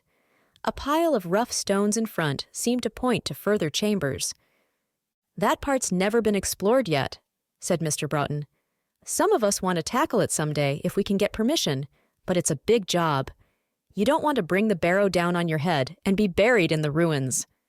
I never think the roof looks too secure," he added easily, poking at the stones above with his stick. The girls, aghast at the notion of a possible subsidence, made a hasty exit to the open air and hovered near the entrance in much agitation of mind till the rest of the party made a safe reappearance. Their conductor, with a side glance at the bunch of flowers, which Quenried ignored, made some reference to the giant kingstone and his whispering companions. He was evidently well versed in all old traditions, though he refrained from mentioning local practices. He walked part of the way home with the Saxons before he branched off to the place where he had left his bicycle. "You look nice. You do, really, with your hair down," said Ingrid to Quenried that night, as the latter sat wielding her hairbrush at bedtime. "And you needn't be afraid anybody would mistake you for a flapper. Why, Harry Scampton actually asked Hereward the other day if you were married. By the by," she added wickedly, "do you know I've ascertained that Mr. Broughton's Christian name begins with J. Whether John or James, I can't say." "I don't care if it's Jehoshaphat," snorted Queenie. "I've told you already he doesn't interest me in the least." Chapter 11. On Strike. It was about this time that a general spirit of trouble and dissatisfaction seemed to creep into the school. How and where it started, nobody knew. Any more than one can trace the origin of influenza germs. There is no epidemic more catching than grumbling, however, and the complaint spread rapidly. It had the unfortunate effect of reacting upon itself. The fact that the girls were restive made the teachers more strict, and that in its turn produced fresh complaints. Miss Bird, careful for the cause of discipline, made a new rule that any form showing a record of a single cross for conduct would be debarred for a week from the use of the asphalt tennis courts, a decidedly drastic measure, but one that in her opinion was necessary to meet the emergency. Though the disorder was mostly among the juniors, Virginia was not altogether immune from the microbe. It really began with a quarrel between Ingrid and Beatrice Jackson. The latter was a type of girl common enough in all large schools. She was not always scrupulously honorable over her work, but she liked to curry favor with the mistresses. She copied her exercises shamelessly, would surreptitiously look up words in the midst of unseen Latin translation, and was capable not only of other meannesses, but sometimes of a downright deliberate fib. She and Ingrid were at such opposite poles that they did not harmonize well together. In the old days, with visions of parties at Rutherwood, Beatrice had at least been civil, but now that there seemed no further prospect of being asked to pleasant entertainments, she had turned round and treated Ingrid with scant politeness in general, and sometimes with deliberate rudeness.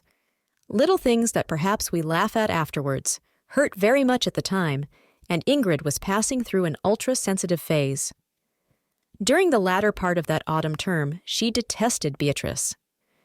One day, Miss Bird announced that on the following Saturday, there was to be a match played in a suburb of Grovebury between 2 first-class ladies' hockey clubs. She suggested that it might be of advantage to some of the girls to go and watch it, and proposed that each of the upper forms should elect one of their number as special reporter to write an account of the match which could be read aloud afterwards in school. The idea rather struck them. "It's Finbury Wanderers versus Hilton," said Linda Slater, "and they're both jolly good, I know. Wish I could have gone myself, but I'm booked already for Saturday." "Heaps of us are," said Cecily Denham. "We'd like to hear about it, though," added Kitty Saunders. "I call it rather a brainwave to choose a reporter." "Hands up any girls who are free on Saturday," called Beatrice Jackson. The announcement had been made rather late, so most of the form already had engagements for the holiday. Only 6 hands were raised, belonging respectively to Ingrid Saxon, Avie Irving, Avis Marlowe, Francie Hall, Bess Hazelford, and Beatrice Jackson herself. "A poor muster for VA," remarked Kitty. "As Ingrid's our warden, I should think she'd better write the report." "The Funbury ground is a horribly awkward place to get to," put in Beatrice. "I suppose you'll motor there, Ingrid." "We have no car now," confessed Ingrid, turning very red, for she was sure that Beatrice knew that fact only too well and had brought it into prominence on purpose to humiliate her. "Oh, I suppose you'll be motoring, Bess? Couldn't you give some of us a lift?" "I believe I could take you all," replied Bess pleasantly. "Of course I shall have to ask Dad first if I may have the car out on Saturday, but I don't expect he'll say no." "Oh, what sport! We'll come, you bet. Look here, I beg to propose that Bess Houselford writes the report of the match." "And I second it," declared Francie. "Hands up, girls. Bess shall be boss for this show." Half the girls in the room had not heard Kitty's proposal that Ingrid should be chosen, and some of the others, listening imperfectly, had gathered that she was not able to go to the match. So without giving her a further thought, they raised hands in favor of Bess, and the matter was carried. "But indeed, I'm no good at writing or describing things," protested Bess. "Yes, you are. You've got to try, so there," cried her friends triumphantly. "You'll do it just as well as anybody else would." Ingrid turned away with a red-hot spot raging under her blouse. That she, the warden of the form, should have been passed over in favor of a girl whose sole qualification seemed to be that she could offer some of the others a lift in her car, was a very nasty knock. Was Bess to supplant her in everything? "Perhaps you'd like to make her warden instead of me," she remarked bitterly to Belle Charlton, who stood near. "I'm perfectly willing to resign if you're tired of me." Belle only giggled and poked Joanna Powers, who said, "Don't be nasty, Ingrid. Bess is a sport, and we most of us like her." "I can't see the attraction myself," snapped Ingrid. She did not want to go to the hockey match now, and made up her mind obstinately that nothing in this wide world should decoy her to it. Bess came to school next morning, armed with full permission to use her father's car and to invite as many of her schoolfellows as it would accommodate. She cordially pressed Ingrid to join the party. "I'm not going to the match, thanks," replied the latter frigidly. "But there's heaps of room. There is indeed, without a frightful squash. There's something I want to do at home on Saturday. Couldn't you do it in the morning? The form will be disappointed if you don't go, and I say," shyly, "I wish you'd write that wretched report instead of me. I hate the idea of doing it. The form won't care twopence whether I go or stay away, and as they've chosen you to write the report, you'll have to write it, or it'll be left undone," retorted Ingrid perversely. Bess, looking decidedly hurt, turned away. Her little efforts at friendship with Ingrid were invariably met in this most ungracious fashion. She could not understand why her kindly meant advances should always be so systematically repulsed. Ingrid, on her part, stalked off with the mean feeling of one who at bottom knows she's in the wrong, but won't acknowledge it even to herself. Under the subcurrent of indignation, she realized that she would have liked Bess immensely if only the latter had not taken up her residence at Rutherwood. That, however, was an offense which she deemed it quite impossible ever to forgive. Ingrid went about her work that morning in a very scratchy mood, so much so as to attract the attention of Miss Strong, who possibly felt a little prickly herself, since even teachers have their phases of temper. It was at that time a fashion in the form for the girls to keep all sorts of absurd mascots inside their desks, the collecting and comparison of which afforded them huge satisfaction. Now Miss Strong happened to be lecturing on The Age of Elizabeth, a subject so congenial to her that she was generally most interesting. But today she had reached a rather dry and arid portion of that famous reign, and even her powers of description failed for once, and the lesson became a mere catalogue of events and dates. Ingrid, bored stiff with listening, secretly opened her desk, and, taking a selection of treasures from it, began to fondle them surreptitiously upon her lap. It was, of course, a quite illegal thing to do. She glanced at them occasionally, but for the most part kept her eyes upon her teacher.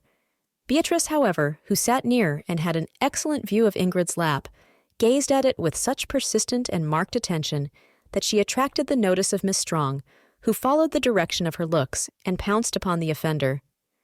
"Ingrid Saxon, what have you there? Bring those things to me immediately and put them on my desk." With a crimson face, Ingrid obeyed and handed over into the teacher's custody. 1. A black velvet cat. 2. A small gollywog. 3. A piece of four-leaved clover. 4. A stone with a hole in it. 5. An ivory pig. Miss Strong smiled cynically. "At 15 years of age," she remarked, "I should have thought a girl would have advanced a little further than playthings of this description. The kindergarten would evidently be a more fit form for you than VA. You lose 5 order marks." 5 order marks. Ingrid gasped with amazed indignation. 1 at a time was the usual forfeit, but to lose 5 at one fell swoop seemed excessive and would make a considerable difference to her weekly record. She blazed against the injustice. No girl in the form had ever had so severe punishment. "Oh, Miss Strong," she protested hotly. 5! I haven't really done anything more than heaps of the others. It's not fair." Now, if Ingrid had really hoped to get her sentence remitted, she could not have done a more absolutely suicidal thing. A mistress may overlook some faults, but she will not stand cheek. The discipline of the form was at stake, and Miss Strong was not a mistress to be trifled with. Her little figure absolutely quivered with dignity, and though physically she was shorter than her pupil, morally she seemed to tower yards. She fixed her clear dark eyes in a kind of hypnotic stare on Ingrid and remarked witheringly, "That will do. I don't allow any girl to speak to me in this fashion. You'll take a cross for conduct as well as losing the 5 order marks. You may go to your seat now." Ingrid walked back to her desk, covered with humiliation. To be publicly rebuked before the whole form was an unpleasant experience, particularly for a warden. Beatrice, Francie, and several others were holding up self-righteous noses, though their desks contained an equal assortment of mascots. Ingrid, still seething, made little attempt to listen to the rest of the lecture and was obliged to pass the questions which came to her afterwards on the subject matter. She was heartily thankful when 11 o'clock brought the brief 10 minutes break. "Well, you have been a lunatic this morning," said Beatrice, passing her, biscuits in hand, in the cloakroom. "What possessed you to go and lose the tennis court for the form?" "If you hadn't stared so hard at me, Miss Strong would never have noticed." "Oh, of course! Throw the blame on somebody else. You're always the little white hen that never lays astray." "Kitty and Evie and Belle and I had arranged a set," grumbled Cicely Denham. "It's most unfair, this rule of punishing the whole form for what one girl does." "Go and tell Miss Bird so then," flared Ingrid. "It hasn't been very successful so far to tell teachers they're not fair, but you may have better luck than I had. She'll probably say, 'Oh yes, Cicely dear, I'll rearrange the rules at once.' So like her, isn't it?" "Now you're sark, almost as sarky as the snark herself," commented Cicely, as Ingrid, choking over a last biscuit, stumped away. There is much written nowadays about the unconscious power of thought waves, and certainly one grumbler can often spread dissatisfaction through an entire community. Perhaps the black looks which Ingrid encountered from the disappointed tennis players in her form turned into naughty sprites who whispered treason in the ears of the juniors. Or perhaps it was a mere coincidence that mutiny suddenly broke out in the lower school. It began with a company of 10-year-olds who, with pencil boxes and drawing books, were being escorted by Althea Riley, one of the prefects, along the corridor to the studio. Hitherto, by dint of judicious curbing, they had always walked 2 and 2 in decent line and had refrained from prohibited conversation. Today they surged upstairs in an unseemly rabble, chattering and talking like a flock of rooks or jackdaws at sunset. It was in vain that Althea tried to restore order. Her efforts at discipline were simply scouted by the unruly mob, who rushed into the studio helter-skelter, took their places anyhow, and only controlled themselves at the entrance of Miss Godwin, the art mistress. Althea, flushed, indignant, and most upset, sought her fellow prefects. "Shall I go and complain to Miss Bird?" she asked. I don't think I should yet," said Lisbeth a little doubtfully. "You see, Miss Bird has given us authority, and she likes us to use it ourselves as much as we can without appealing to her. Of course, in any extremity she'll support us. I'll pin up a notice in the junior cloakroom and see what effect that has. It may settle them. Lisbeth stayed after 4 o'clock until the last coat and hat had disappeared from the hooks in the juniors' dressing room. Then she pinned her ultimatum on their notice board. In consequence of the extremely bad behavior of certain girls on the stairs this afternoon, the prefects give notice that should any repetition of such conduct occur, the names of the offenders will be taken, and they will be reported to Miss Bird for punishment. That ought to finish those kids, she thought as she pushed in the drawing pins. There was more than the usual amount of buzzing conversation next morning as juvenile heads bumped each other in their efforts to read the notice. The result, however, was absolutely unprecedented in the annals of the school. It was the custom of the 6th form and of many of the 5th to take their lunch and eat it quietly in the gymnasium. There was no hard and fast rule about this, but it was generally understood to be a privilege of the upper forms only, and intermediates and juniors were not supposed to intrude. Today, most of the elder girls were sitting in clumps at the far end of the gymnasium when through the open door marched a most amazing procession of juniors. They were headed by Phyllis Smith and Dory Barnes, carrying between them a small blackboard upon which was chalked, "Down with prefects, rights for juniors. The whole school is equal." After these ringleaders marched a determined crowd, waving flags made of handkerchiefs fastened to the end of rulers. A band, equipped with combs covered with tissue paper torn from their drawing books, played the strains of the Marseillaise. They advanced towards the seniors in a very truculent fashion. "Well, really," exclaimed Lisbeth, recovering from her momentary amazement. "What's the meaning of all this? I'd like to know." "It's a strike," said Dory proudly, as she and Phyllis paused so as to display the blackboard before the eyes of the 6th. "We don't see why you big girls should lord it over us any longer. We'll obey the mistresses, but we'll not obey prefects." "You'll just jolly well do as you're told, you impudent young monkeys," declared Lisbeth, losing her temper. "Here, clear out of this gymnasium at once." "We shan't. We've as good a right here as you." "We ought to send wardens to the school parliament." "We haven't any voice in school affairs." "It's not fair." "We shan't stand it any longer." The shrill voices of the insurgents reached crescendo as they hurled forth their defiance. They were evidently bent on red-hot revolution. Lisbeth rose to read the riot act. "If you don't take yourselves off, I shall go for Miss Bird, and a nice row you'd get into then. I give you while I count 10. 1, 2, 3, 4. Whether the strikers would have stood their ground or not is still an unsolved problem, but at that opportune moment the big school bell began to clang, and Miss Willow, the drill mistress in her blue tunic, entered the gymnasium ready to take her next class. At sight of her, Dory hastily wiped the blackboard, and the juniors fled to their own form rooms, suppressing flags and musical instruments on the way. Miss Willow gazed at them meditatively, but made no comment, and the 6th, hurrying to a literature lesson, had no time to offer explanations. Lisbeth, more upset than she cared to own, talked the matter over with her mother when she went to dinner at 1 o'clock. She was a very conscientious girl and anxious to do her duty as head. As a result of the home conference, she went to Miss Bird, explained the situation, and asked to be allowed to have the whole school together for 10 minutes before 4 o'clock. "It's only lately there's been this trouble," she said. "I believe if I talk nicely to the girls, I can get back my influence. That's what Mother advised. She said, try persuasion first." "She's right, too," agreed Miss Bird. "If you can get them to obey you willingly, it's far better than if I have to step in and put my foot down. What we want is to change the general current of thought."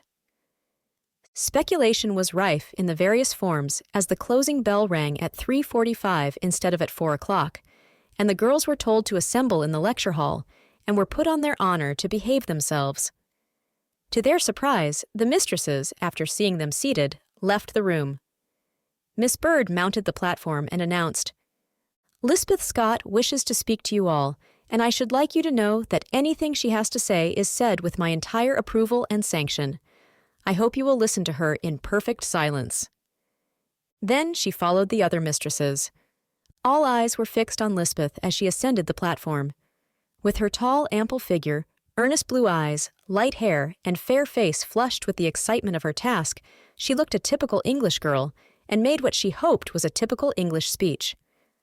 "I asked you to come," she began rather shyly, "because I think lately there have been some misunderstandings in the school, and I want, if possible, to put them straight.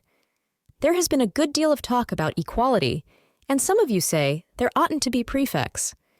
I wonder exactly what you mean by equality.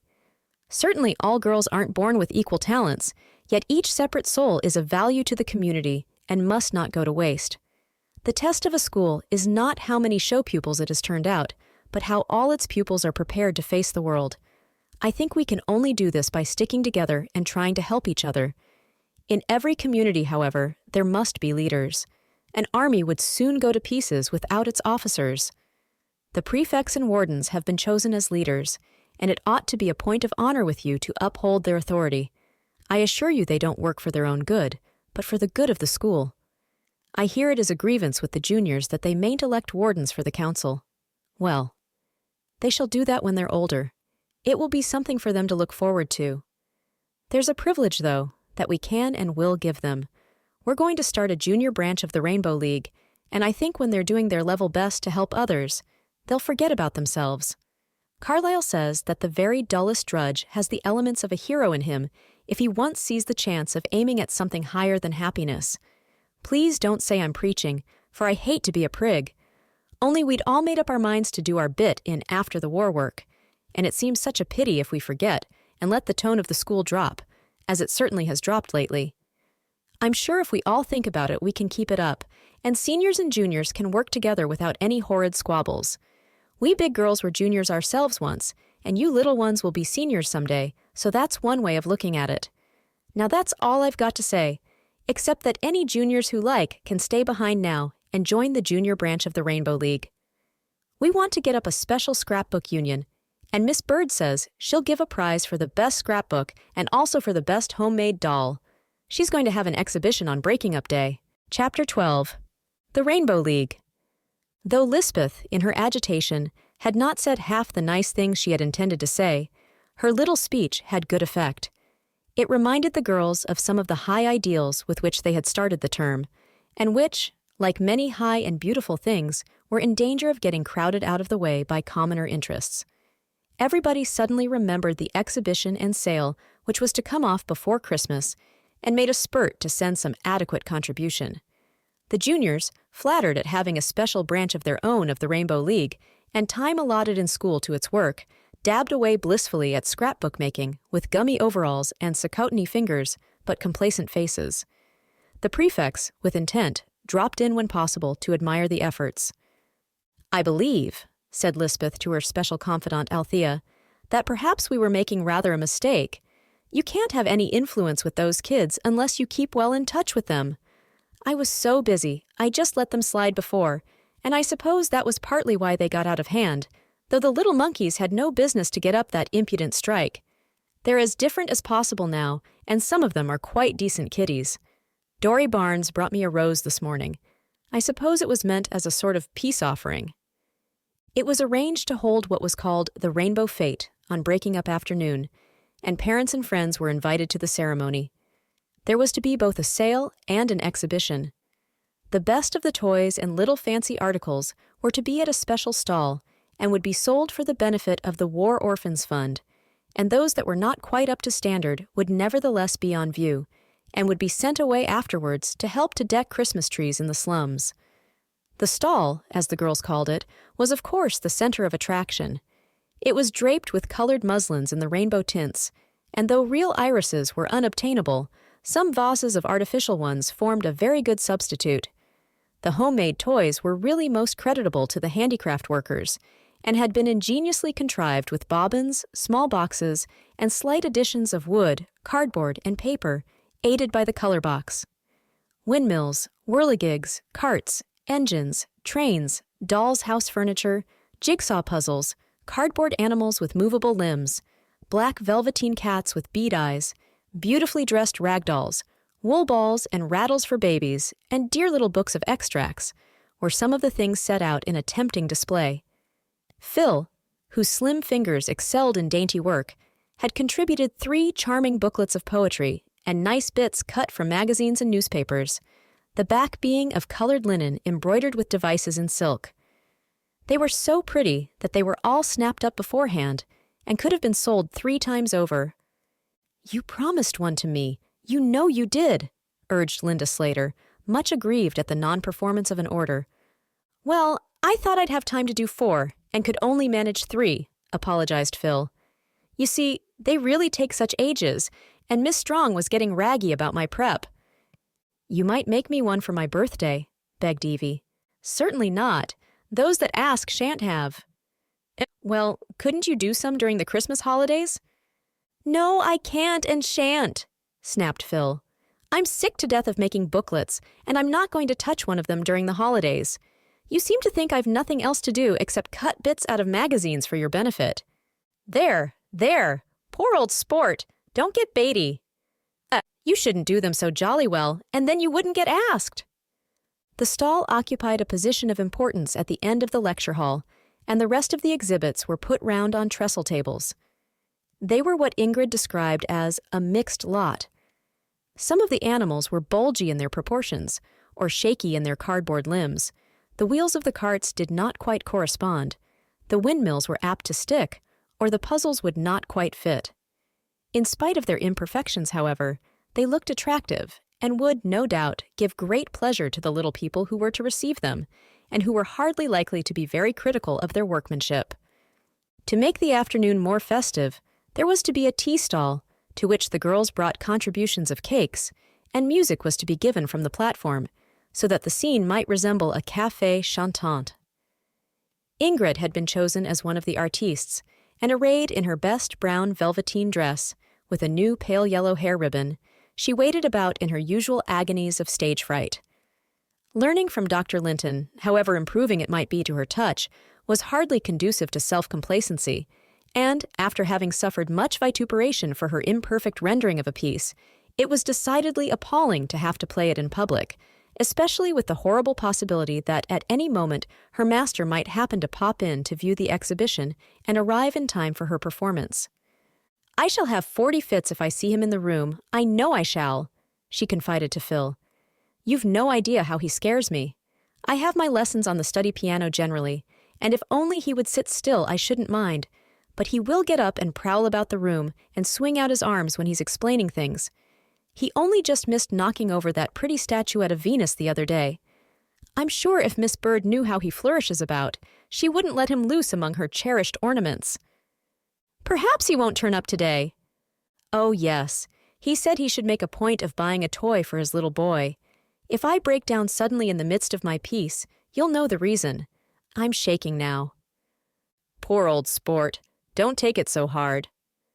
By 3 o'clock, the lecture hall was filled with what Lilias Ashby, who had undertaken to write a report for the school magazine, described as a distinguished crowd.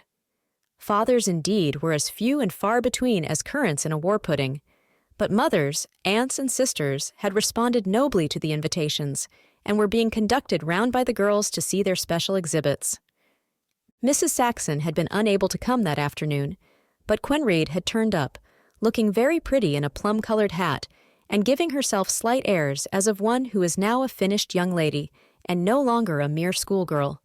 She chatted, in rather mincing tones, to Miss Bird herself, while Ingrid stood by in awe and amazement, and when she bought a cup of tea from Doreen Hayward at the refreshment stall, she murmured, "Oh, thanks so much," with the manner of a patroness, though only 6 months ago she and Doreen had sat side by side in the science lectures. It was a new phase of Quenrita, which, though accepted to some extent at home, had never shown itself before with quite such aggravated symptoms. Ingrid, walking as it were in her shadow, was not sure whether to admire or laugh. It was, of course, something to have such a pretty and decidedly stylish sister. She appreciated the angle at which the plum-colored hat was set, and the self-restraint that made the tiny iced bun last such an enormous time, when a schoolgirl would have finished it in 3 bites and have taken another.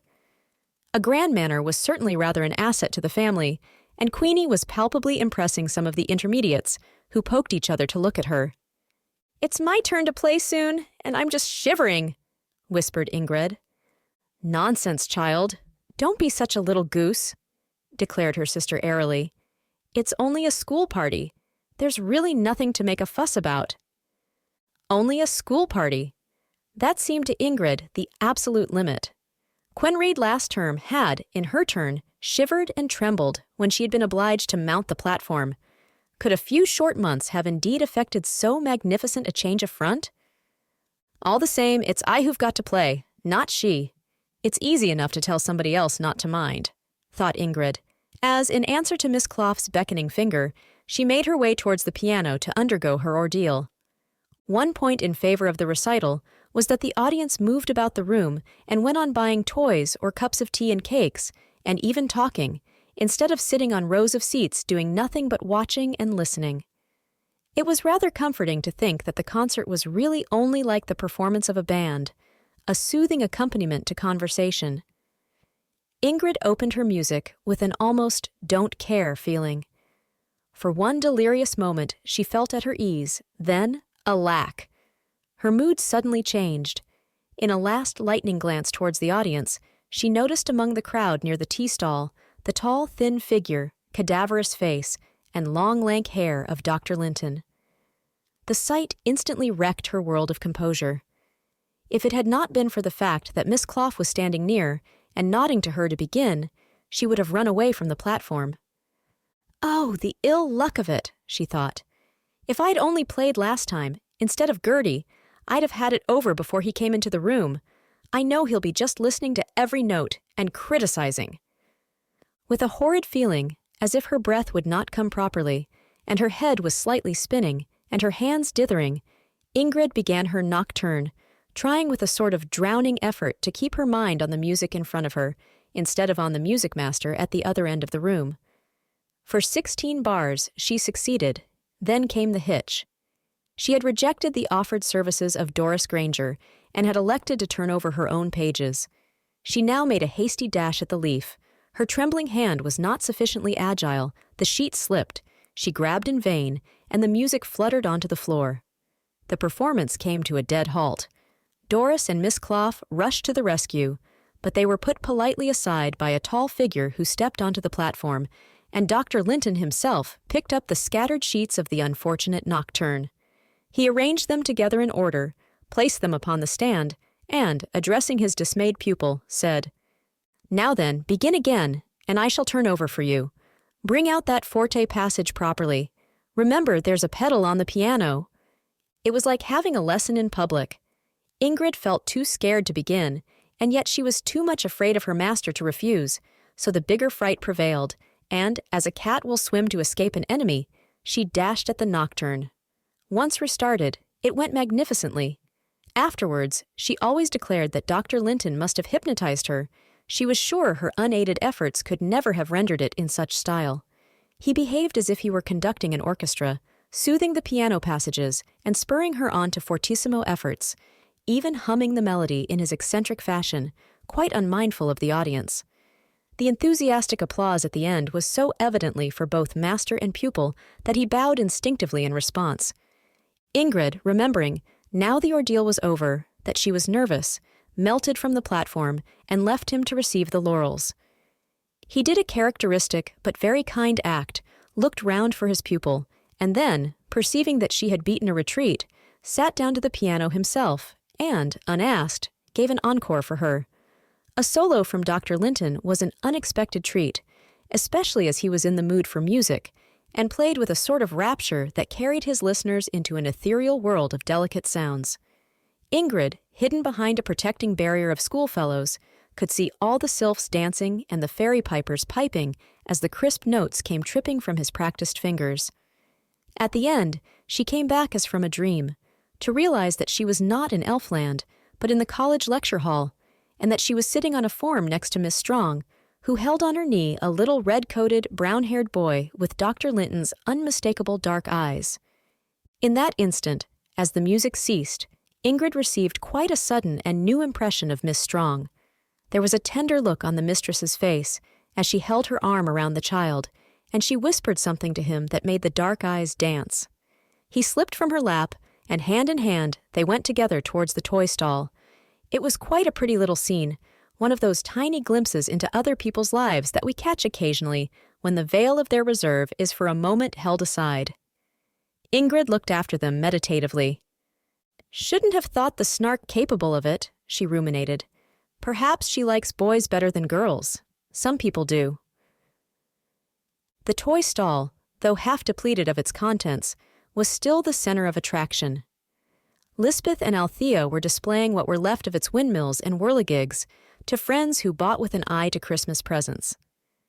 Miss Strong, reckless in the matter of expense, purchased the chef d'oeuvre of the whole collection, a wonderful contrivance consisting of 2 cardboard towers and a courtyard, across which, by means of a tape wound round bobbins and turned by a handle, walked a miniature procession of wooden soldiers.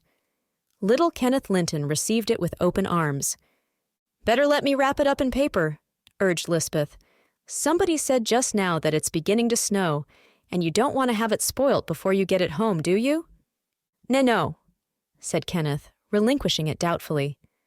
"You're a lucky boy," continued Lisbeth as she made up the parcel. "Isn't that a teddy bear in your pocket, and a ball too?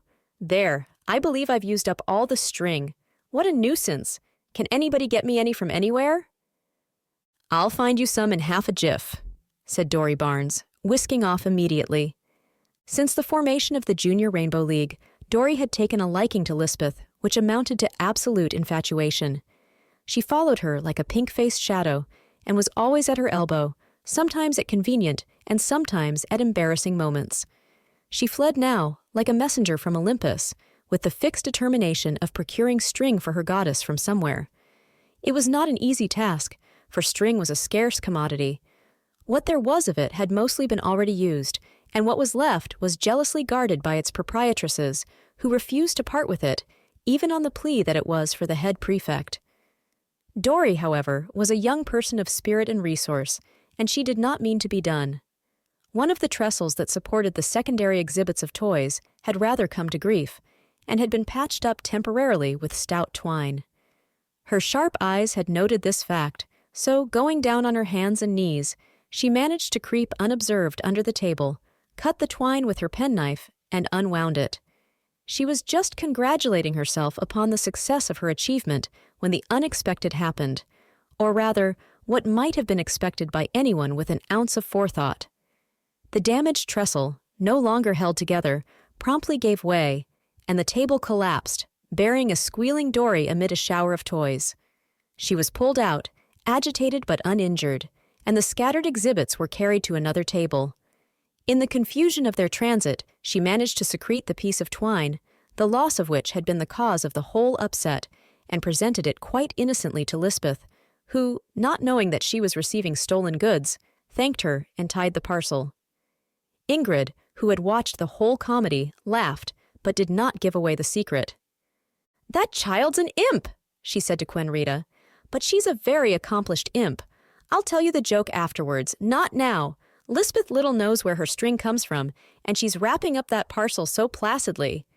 Isn't the Snark looking quite pretty this afternoon? Never saw her with such a color. Well, if you're ready, Queenie, we'll go over to the hostel and get my things. We can just catch the 4 o'clock train if we're quick. Wait half a sec, though. There goes Dr. Linton with Kenneth. I don't want to walk out under his wing." The tall, dark figure of the music master was striding through the doorway, carrying his small son, who hugged his toy with one arm and waved a friendly goodbye with the other. "What possessed you to drop all your music, child?" said Quenried, rather patronizingly to Ingrid. She was still trying to live up to the plum-colored hat.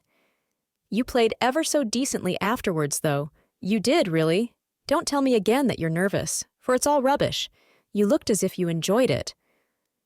"Enjoyed it," echoed Ingrid. "If you'd gone through the palpitations that I felt this afternoon, you'd want to go to a specialist and consult him for heart trouble. I've lived through it this once, but if I'm ever asked to play again in public, you'd better go to the cemetery beforehand and choose a picturesque corner for my grave, and buy a weeping willow ready to plant upon it. Yes, and order a headstone too, with the simple words, 'Died of fright.' I mean it. Enjoyed it, indeed. Why, I've never in the whole of my life been in such an absolutely blue funk." Chapter 13. Quenried comes out. The Saxon family celebrated Christmas at the bungalow with mixed feelings. As Ingrid said, it was like the curate's egg. Parts of it were very nice. It was the first Christmas they had spent all together for many years, and if they could only have forgotten Rutherwood and their altered circumstances, they would have enjoyed it immensely. Mrs. Saxon, the unfailing sunshine radiator of the household, tried to ignore the tone of discontent in her husband's voice, the grumpy attitude of Egbert, Quenrady's fit of the blues, and Athelstane's rather martyred pose. She insisted on bundling everybody out for a blow on the moors. "If we'd been living in Groveberry," she remarked, "we should probably have taken a jaunt to Winch on the Wold as a special treat. Let us think ourselves lucky in being on the spot, and only having to turn out of our own door to be at once in such lovely scenery. It's like having a country holiday at Christmas instead of midsummer, a thing I always hankered after and never got before." Certainly winter on the Wold held a charm of its own. The great waste of brown moor stretching under the gray sky showed rich patches, where yellow grass and rushes edged dark boggy pools. The low-growing stems of sallows and alders were delicate with shades of orange and mauve. Here and there, a sprig of firs lingered in flower, and black flights of starlings and fieldfares, driven from colder climates in quest of food, swept in long lines across the horizon. The weather was open for the time of year, the wind strong but not too keen, and had it not been for the lowness of the sun in the sky, the day might have been autumn instead of December. It was glorious to walk to the top of Weatherstone Heights and see, miles away, the spire of Monkswell Church and the gleam of the distant river, then to hurry back in the gloaming, with the rising mists creeping up like advancing specters, and to find the lamps lighted and tea ready in the cheery bungalow. Nobody wanted to quarrel with Yule cake and muffins, and even Mr. Saxon temporarily forgot his worries and relapsed into quite amusing reminiscences of certain adventures in France. If only our spirits would keep up to the point to which, with much effort, we screw them, all would be well. Unfortunately, they often have a tiresome knack of descending with a run. When tea was finished and cleared away, Mr. Saxon found the presence of his family a hindrance to reading, and at a hint from their mother, the younger members of the party took themselves off into the little drawing-room. Here, round a black fire, which, despite Hereward's poking, refused to burn brightly, the grumble cloud that had been lowering all day burst at last. "If we'd only got the Rutherwood billiard table, there'd be something to do," groused Egbert gloomily. "There isn't a corner in this poky hole where a fellow can fiddle with photography," chimed in Athelstane, "even if there was time to do it. When I get back from Berkshaw, it's nothing but grind at medical books all the evening." "Rather have your job than mine, though," said Egbert. "You haven't to sit under the potter's eye all day long, and have him down on you like a cartload of bricks if you make the slightest slip. I'm the worst off of the whole lot of us." "What about me at that odious grammar school?" asked Hereward, pressing his claims to the palm of dissatisfaction. "Or me at the hostel," urged Ingrid, not to be outdone. "I don't think you, any of you, realize how slow it is just to stop at home," sighed Quenrada. "There were 16 dozen things I'd made up my mind to do, and I can't do one of them. It's going to be a hateful New Year for all of us, just a new year of going without and scraping and saving and economizing. Ugh, what a life." "Life's mostly what we make it," said Mother, who had quietly joined the circle. "After all, what we think we want doesn't always give the greatest happiness. Suppose each of us tries to let this be the best year we've ever had? Very little in the way of material wealth may come to us, but the other kind of wealth is far better worth working for. I think this hard time gives us the chance to show what we're made of." During the fighting, the lads at the front went steadily through severe privations, and the women at home worked in the same brave, cheery fashion. Now the strain of the war is over, are we going to let all this splendid spirit drop? Suppose we fight our own battles as we fought our country's? Let me feel I've still got a family of soldiers to be proud of. "You're the colonel, then, of the new corps," said Egbert, with an affectionate bear hug to the slight figure that was already making the black fire break into a blaze. "You've pluck enough for the whole clan, little mother o' mine. You shall sound your slogan and lead the attack on fate till we get back to Rutherwood. There!" "I'm aiming at higher things than Rutherwood, darling boy," said his mother gravely. "I know," whispered Quenrada, squeezing the dear hand that reached out and clasped her own.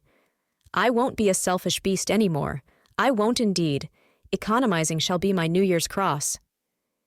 "If we're going to count up crosses," proclaimed Athelstane humorously, "the orphan's fine voice while I'm studying is mine." "But she probably counts it her choicest blessing," exclaimed Ingrid. And then the whole family broke out laughing, and Mother's little lecture ended in fun. It made its impression upon individual members all the same. The 6 miles which separated the Saxons from Grovebury seemed to have set up an effectual barrier between them and the old world in which they had moved before. Many people who had been friendly in the Rotherwood days did not trouble to come so far as Winch-on-the-Wold to pay calls, and the numerous invitations which had formerly been extended to the young folks decreased this Christmas to very few. First and foremost amongst these scanty festivities came Mrs. Desmond's dance. It was a grown-up affair, and she had sent printed invitations to Egbert, Athelstane, and Quenrita.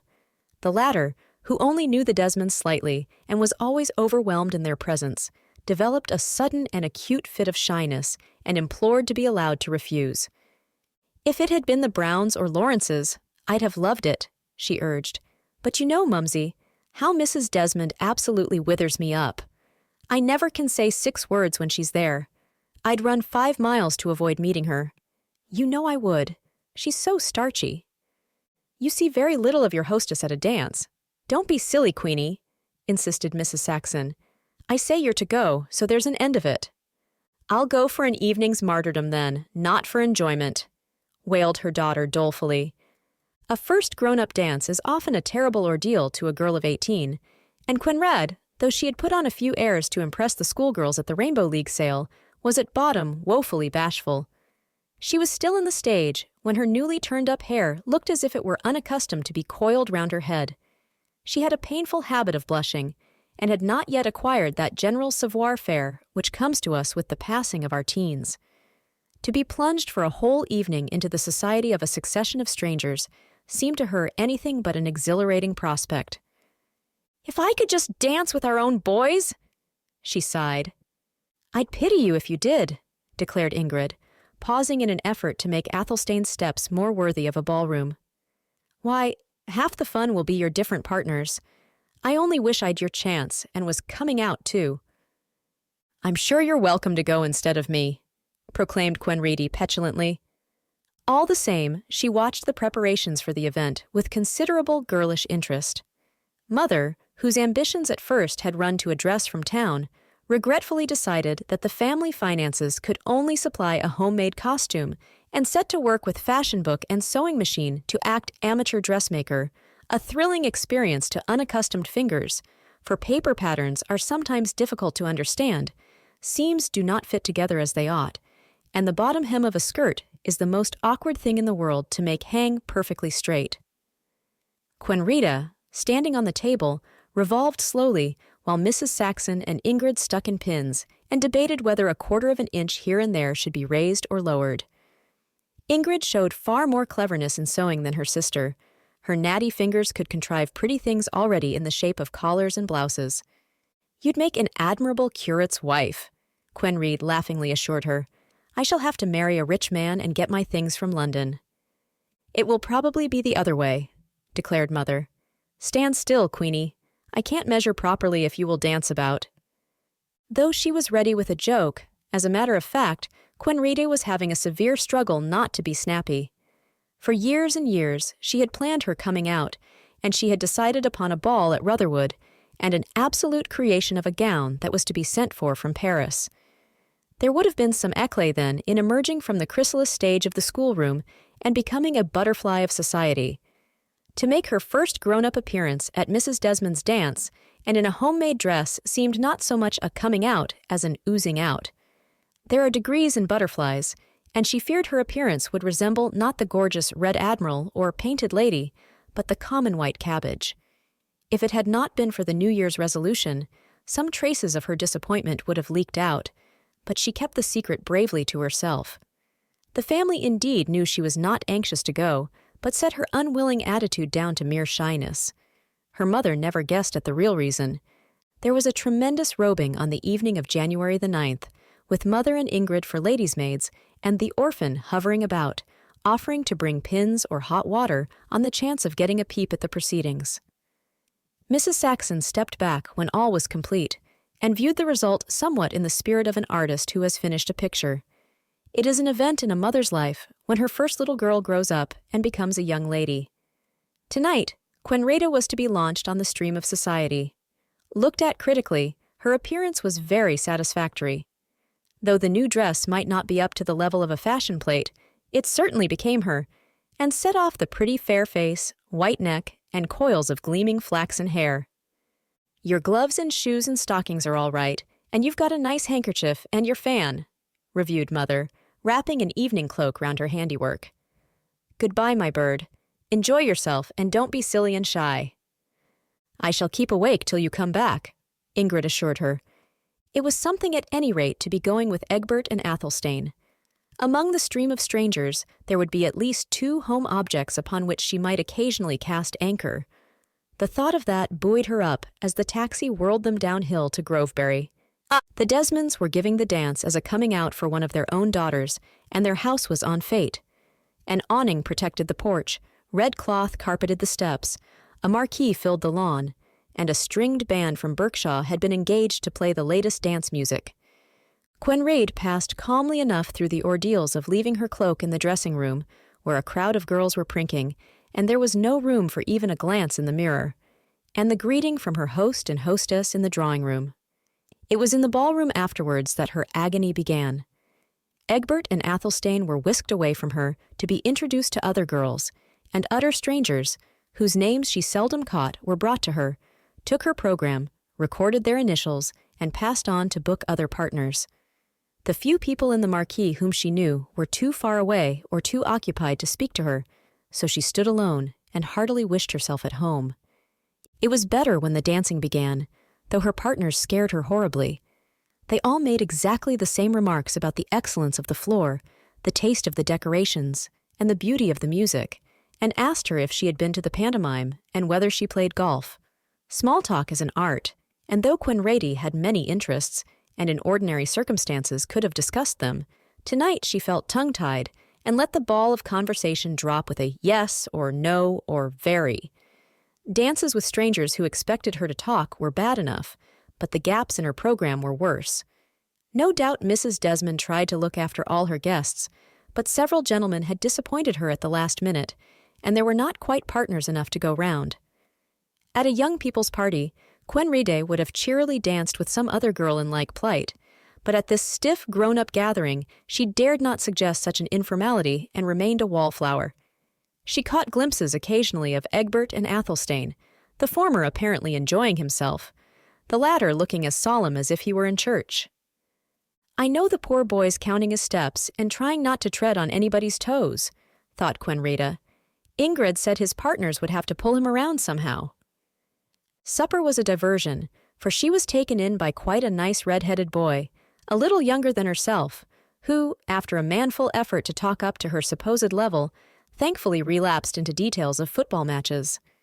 Being a nephew of the house, he proved an adept in attracting the most tempting dishes of fruit or trifle to their particular table, and even basely commandeered other people's crackers for her benefit. She bade him goodbye with regret. "I say, I wish my card wasn't full. I'd have liked to dance with you," he murmured wistfully as they left the supper room. If only she had known people better, and the atmosphere had not seemed so stiff and formal, and she had not been so miserably shy, Quenrade might have enjoyed herself. As it was, she began counting the hours. In one of the wallflower gaps of her program, she took a stroll into the conservatory. It looked like fairyland with the colored lanterns hanging among the palms and flowers. Somebody else was apparently enjoying the pretty effect, somebody who turned around rather guiltily as if he were caught. Then, at sight of her, smiled in relief. "I thought you were one of my hostesses come to round me up to do my duty," he confessed. "I'm a duffer at dancing, so I've taken cover in here. I see you don't remember me, but we've met before, at Redridge Barrow. My name's Broughton." "Why, of course. You had a piece of candle and showed us inside the mound. I ought to have known you again, but you look so different." "In evening dress. So do you. But I recognized you in a minute. Look here." In sudden compunction. "Am I keeping you from a partner?" No more than I am keeping you, twinkled Quenraid, pointing to the empty line on her program. I'm not dancing this, so I came here to enjoy myself. Her companion laughed in swift comprehension. I don't know how other people may find it, he confided, but hour after hour of this sort of thing gets on my nerves. A tramp over the moor is far more my line of amusement. I was wishing I might go home. So was I. But there's still at least another hour and a half. With extras more, admitted Quenrade. He held out his hand for her program. I'm an idiot at dancing, but would you mind sitting out a few with me? If you won't talk about the floor and the decorations and the band, and ask me whether I've been to the pantomime or if I like golf. I promise that those topics shall be utterly and absolutely taboo. I'm sick of them myself. Quenraid's shyness, which was only an outer casing, had suddenly disappeared in the presence of a fellow victim of social conventions, and conversation came easily, all the more so after being pent up all the evening. Henry Desmond, wandering into the conservatory presently, remarked to his partner sotto voce, That Saxon girl's chattering 16 to the dozen now. Couldn't get a word out of her myself.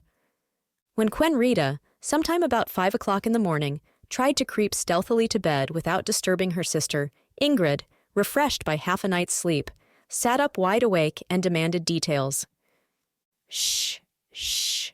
Mother said we weren't to talk now, and I must tell you everything afterwards. Oh, I got on better than I expected, though most of the people were rather starchy. How did my dress look?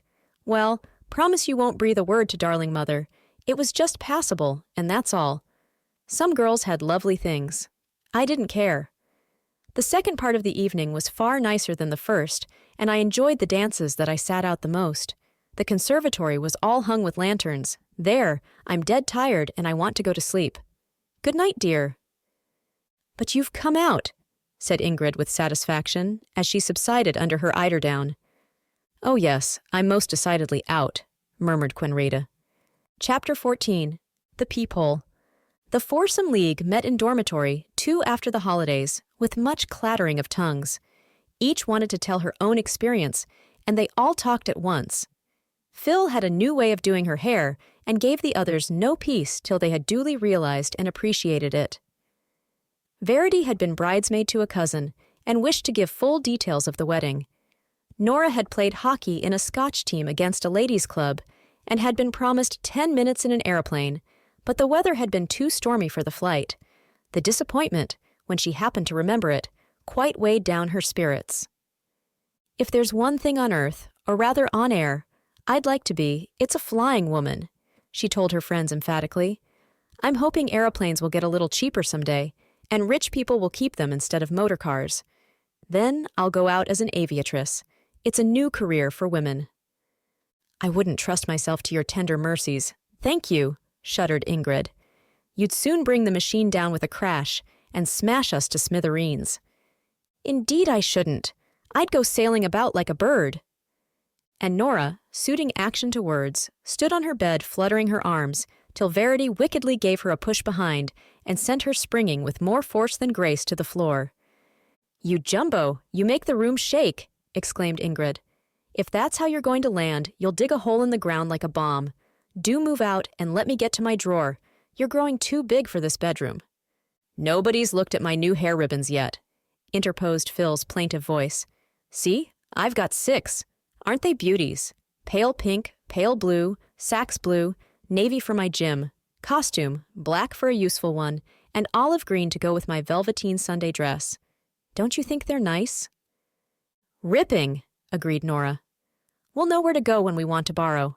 There, don't look so scared, baby.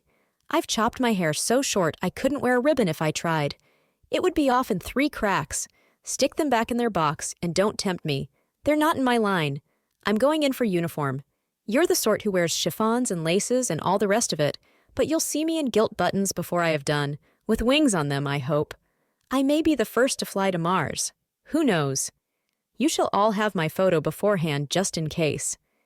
Everybody at the college, and particularly at the hostel, agreed that the first few weeks of the new term were trying. After the interval of the holidays, the yoke of homework seemed doubly heavy, and undoubtedly the prep was stiffer than ever. Only certain hours were set apart for study during the evenings at the hostel, and any girl who could not accomplish her lessons in that time had to finish them as best she could in odd minutes during the day, or even in bed in the mornings if she happened to wake sufficiently early. Phil, who generally succeeded in mastering about half her preparation and no more, railed at fate. "I'm so unlucky." She sighed to a sympathetic audience in Noah too. "I knew the first 10 lines of my French poetry beautifully, and I could have said them if Mademoiselle had asked me, but of course she didn't. She set me on those wretched irregular verbs, and they always floor me utterly. As for the dictée, I can't spell in English, let alone French. It's not the least use for Mademoiselle to get excited and stamp her foot at me. I shall be glad when I'm old enough to leave school. I never mean to look at a French book again." "How about English spelling?" suggested Ingrid. "You'll want to write a letter occasionally." "I think by that time," said Phil hopefully, "somebody will have invented a typewriter that can spell for itself. You'll just press a knob for each word, you know." "There are about 3,000 words in common daily use," laughed Verity. "If you need a knob for each, your typewriter will have to be the size of a church organ. It'll want a room to itself." "Oh, but think of the convenience of it. No more hunting in the dictionary," declared Phil. To add to the aggravations of the new term, the weather was doubtful, and seemed to take a spiteful pleasure in being particularly wet on hockey afternoons. Day after day, disappointed girls would watch the streaming rain and lament the lack of practice. To give them some form of exercise, they were assembled in the gymnasium and held rival displays of Indian clubs, Morris dancing, or even skipping. The true blues excelled at high jumping, the pioneers at certain rigid balancing feats. The old brigade were great at vaulting, and the Amazons and the mermaids performed marvels in the way of Swedish boom exercises. Still, everybody agreed that though the contests were fun in their way, they were not hockey, and the girls would much have preferred the playing fields, however wet, to the gymnasium. The girls in the hostel had the hour between 4 and 5 o'clock at their own disposal. They were not allowed to leave the college bounds, but they might amuse themselves as they pleased in the garden, playground, or gymnasium. In turns, according to the practicing list, they had to devote the time to the piano, and a few even began their prep, though this was not greatly encouraged by Miss Bird, who thought a short brain rest advisable. One afternoon, Ingrid walked along the corridor with a big pile of music in her arms. Just outside the study, she met Verity and saluted her. "Cheerio, old sport! Here's Dr. Linton left his whole cargo behind him today. He rushed off in a hurry and forgot it, and I know he'll be just raging. I'm going to ask Miss Bird if I may run over into the Abbey and leave it on the organ for him. He has a choir practice tonight, so he's sure to find it. Will you come with me? Righto. We'll both go in and ask Exeats." The college was erected upon a plot of land which had originally been part of the Abbey grounds. All the old buildings, formerly inhabited by the monks of St. Biddulph's and by the nuns in the adjoining convent of St. Mary's, had long ago been swept away, and only a few ruined walls marked their sites. The nave of the Abbey, however, had escaped, and was still in use as a parish church, though the beautiful original chancel and transepts had been battered down by Henry VIII's commissioners. It was only a few hundred yards from the school to the Abbey, and Miss Bird readily gave the girls permission to take Dr. Linton's music and leave it for him on the organ. It was the first time either of them had been inside the church when no service was going on, and they looked round curiously. The organ was locked, or Ingrid would certainly never have resisted the temptation to put on the fascinating stops and pedals. She tried to lift the lid that hid the keyboards, but with no success. "He might have left it open," she sighed. "But the verger would come fussing up directly you began to play," said Verity. "I don't see the verger anywhere about." "Why, no more do I, now you mention it." "Perhaps he slipped across to his cottage to have his tea." "Perhaps.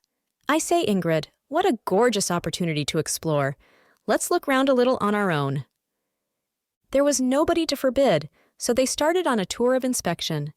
The places they wanted to look at were those that ordinary churchgoers never have a chance of seeing. They peeped into the choir vestry, and Verity gave rather a gasp at the sight of an array of white surplices hanging on the wall like a row of ghosts. They went down a narrow flight of damp steps into a dark place where the coke was kept, They peered into a dusty recess behind the organ and into a room under the tower where spare chairs were stored. All this was immensely interesting, but did not quite content them. Verity's ambitions soared farther. Very high up on the wall, above the glorious pillars, and just under the clerestory windows, was a narrow passage called the Nuns' Ambulatory.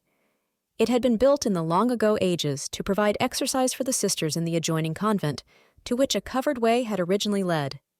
"Just think of the poor dears parading round there on wet days when they couldn't walk in their own garden," said Verity, turning her head almost upside down in her efforts to scan the passage.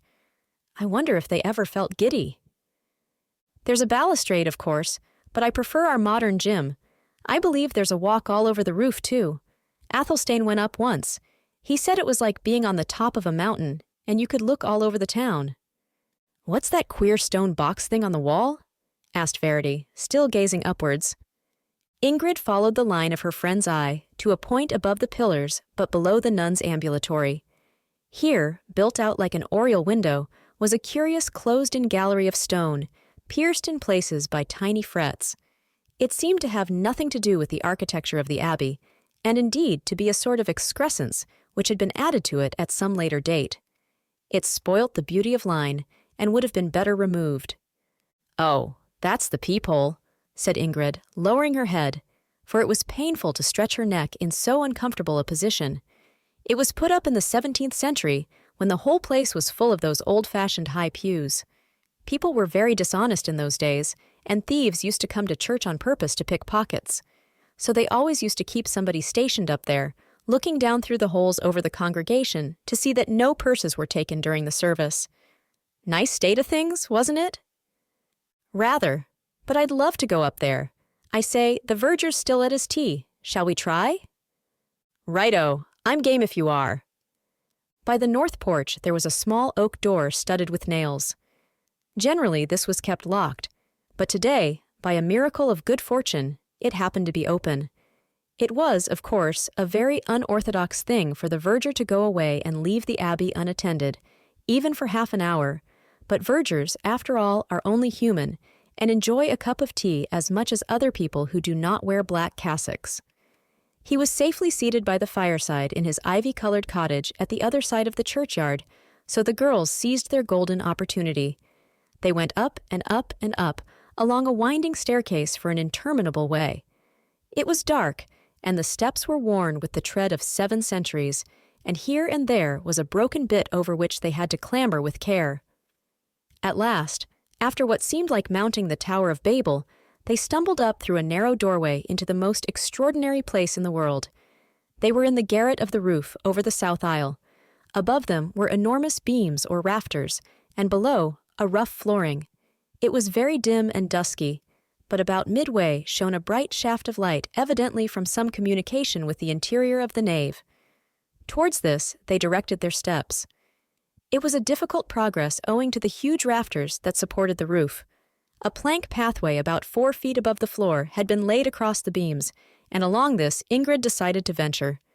She started, balancing herself with her arms, and kept her equilibrium, though the plank was narrow and sprang as she walked. Verity, who had no head for such achievements, preferred to scramble along the floor, creeping under the rafters, in spite of the thick dust of years that lay there. Eventually, they both reached the radius of light, and found another doorway leading down by a few steps into what was apparently a cupboard.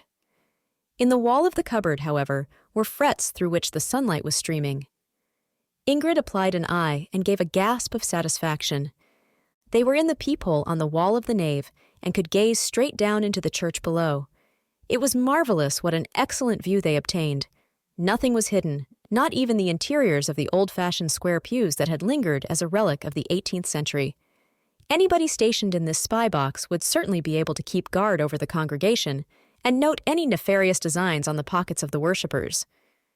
For the moment, the church was empty, then footsteps were audible in the porch. Was it the verger returning from his tea? The girls began to flutter at the prospect of his wrath if he discovered them.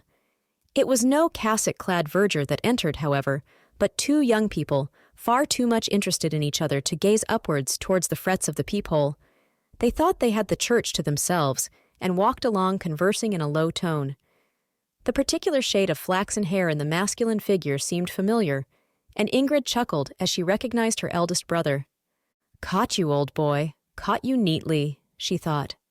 "Who's the girl?" "Oh, I know. It's one of the Bertrands. Queenie said they were at the Desmonds' dance, so I suppose he met her there. What a priceless joke! How I shall crow over him for this! They're actually going to sit down in a pew and talk. Well, this is the limit." Quite unconscious that sisterly eyes were watching, Egbert ushered his fair partner into one of the old-fashioned square pews. It was a quiet place to rest, and perhaps the young lady was tired. He sat by her side, very much occupied in explaining something which the girls in the peephole could not overhear. At last, the quiet, well-trained footsteps of the verger echoed again in the nave. He glanced at the young couple in the pew and began to dust and rearrange the hymn books. Egbert and Miss Bertrand took the hint and departed. The pair spying through the fretwork above also judged it expedient to beat a hasty retreat.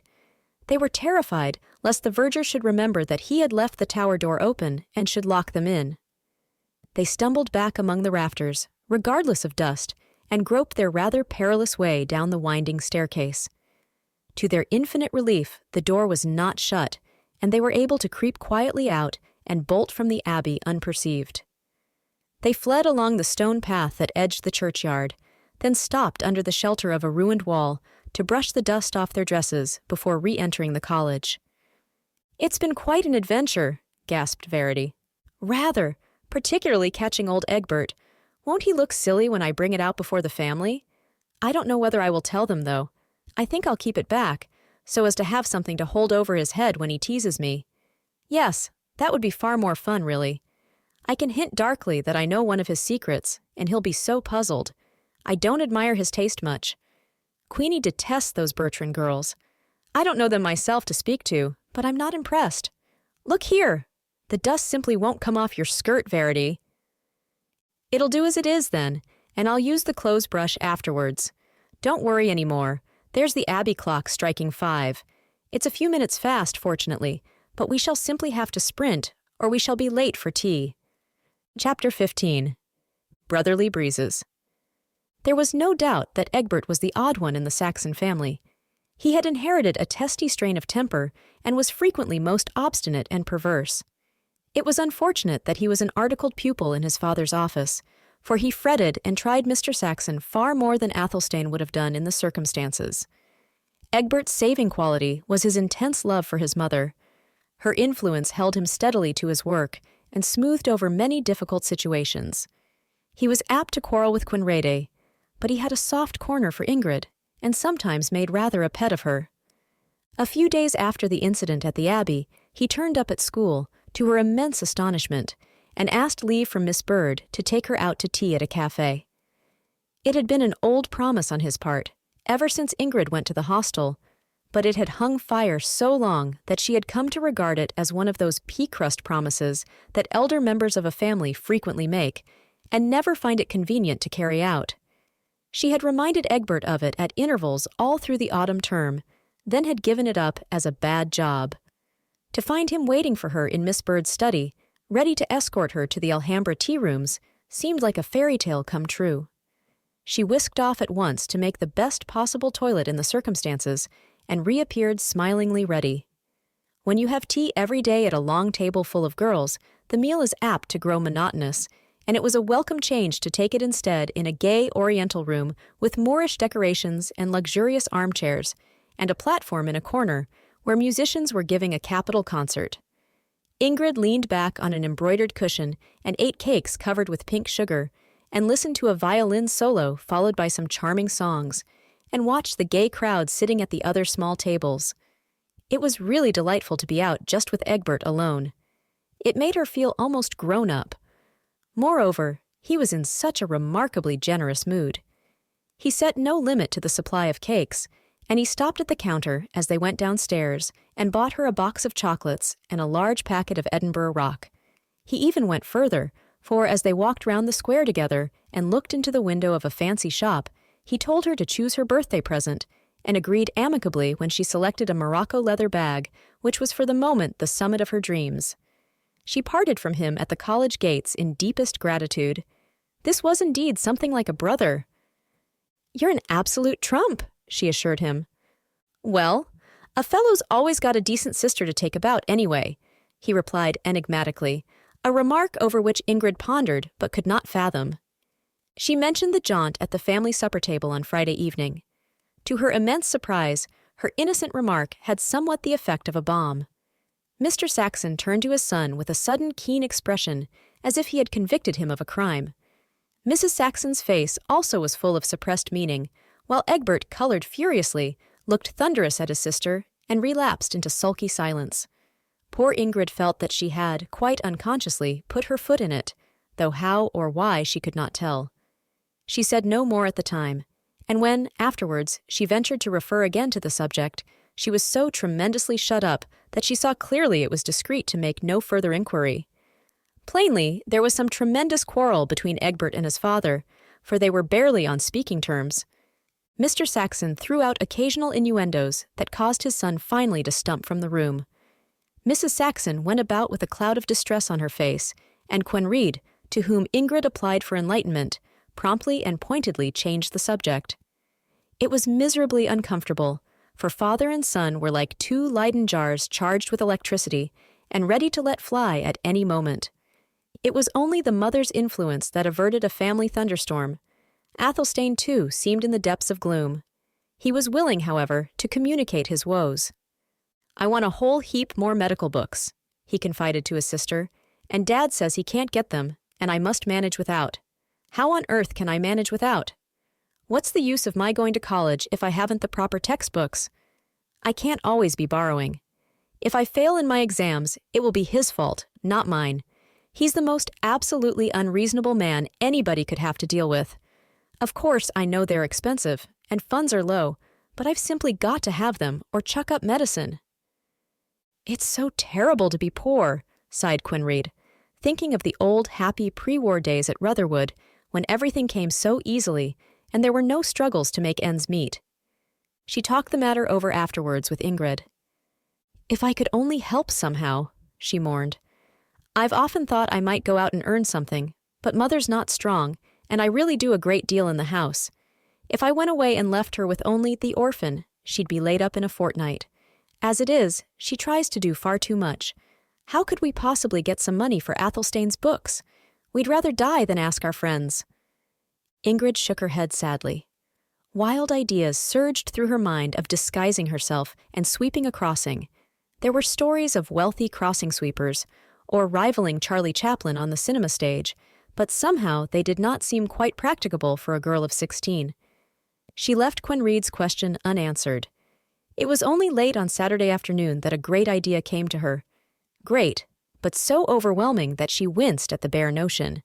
It was as if some inner voice said to her, "Sell Derry." Now Derry, the fox terrier, was her very own property. He had been given to her 2 years before by a cousin as a birthday present. He was of prize breed and had brought his pedigree with him. He was a smart, bright little fellow, and on the whole a favorite in the household, though he sometimes got into trouble for jumping onto the best chairs and leaving his hairs on the cushions. It had never particularly struck Ingrid that Derry was of value until last week, when Mr. Hardcastle noticed him. Relations with that precise old neighbor next door had been rather strained for a long time, since the unfortunate episode when Hereward had unwittingly discharged the contents of the garden syringe in his face. For months, he studiously avoided them, calling his collie away with quite unnecessary caution if they happened to pass him on the road, and bolting into his own premises if they met near the gate. But one day, about Christmas time, Sam, the collie, who was a giddy and irresponsible sort of dog, given to aimless yapping at passing conveyances, overdid his supposed guardianship of his owner's property, and blundered into a motor that was whisking by.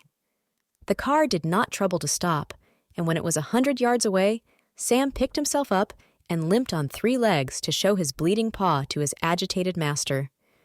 Fortunately, Athelstane, from the bungalow garden, had witnessed the accident, and came forward like a good Samaritan with offers of help. His elementary acquaintance with surgery stood him in good stead, and he neatly set the injured limb and bound it up with splints and plaster. There had been many inquiries over the hedge as to the invalid's progress, and congratulations when the bandages were able at last to be removed. Old Mr. Hardcastle had waxed quite friendly as he expressed his thanks, and one day, catching Ingrid by the gate with Derry, he had volunteered the information that fox terrier of yours is a fine dog and no mistake and would be worth something to a fancier. Sell Derry! The idea, though she hated it, had taken possession of Ingrid's brain. He was the only thing she had that was of marketable value. To part with the poor little fellow would be like selling her birthright, but after all, brothers came first, and how could Athelstane study without books? Something Mother had said the other day clamored in her memory. If we've lost our fortune, we've got our family intact, and we must stick tight together and be ready to make sacrifices for one another. Ingrid had quite made up her mind.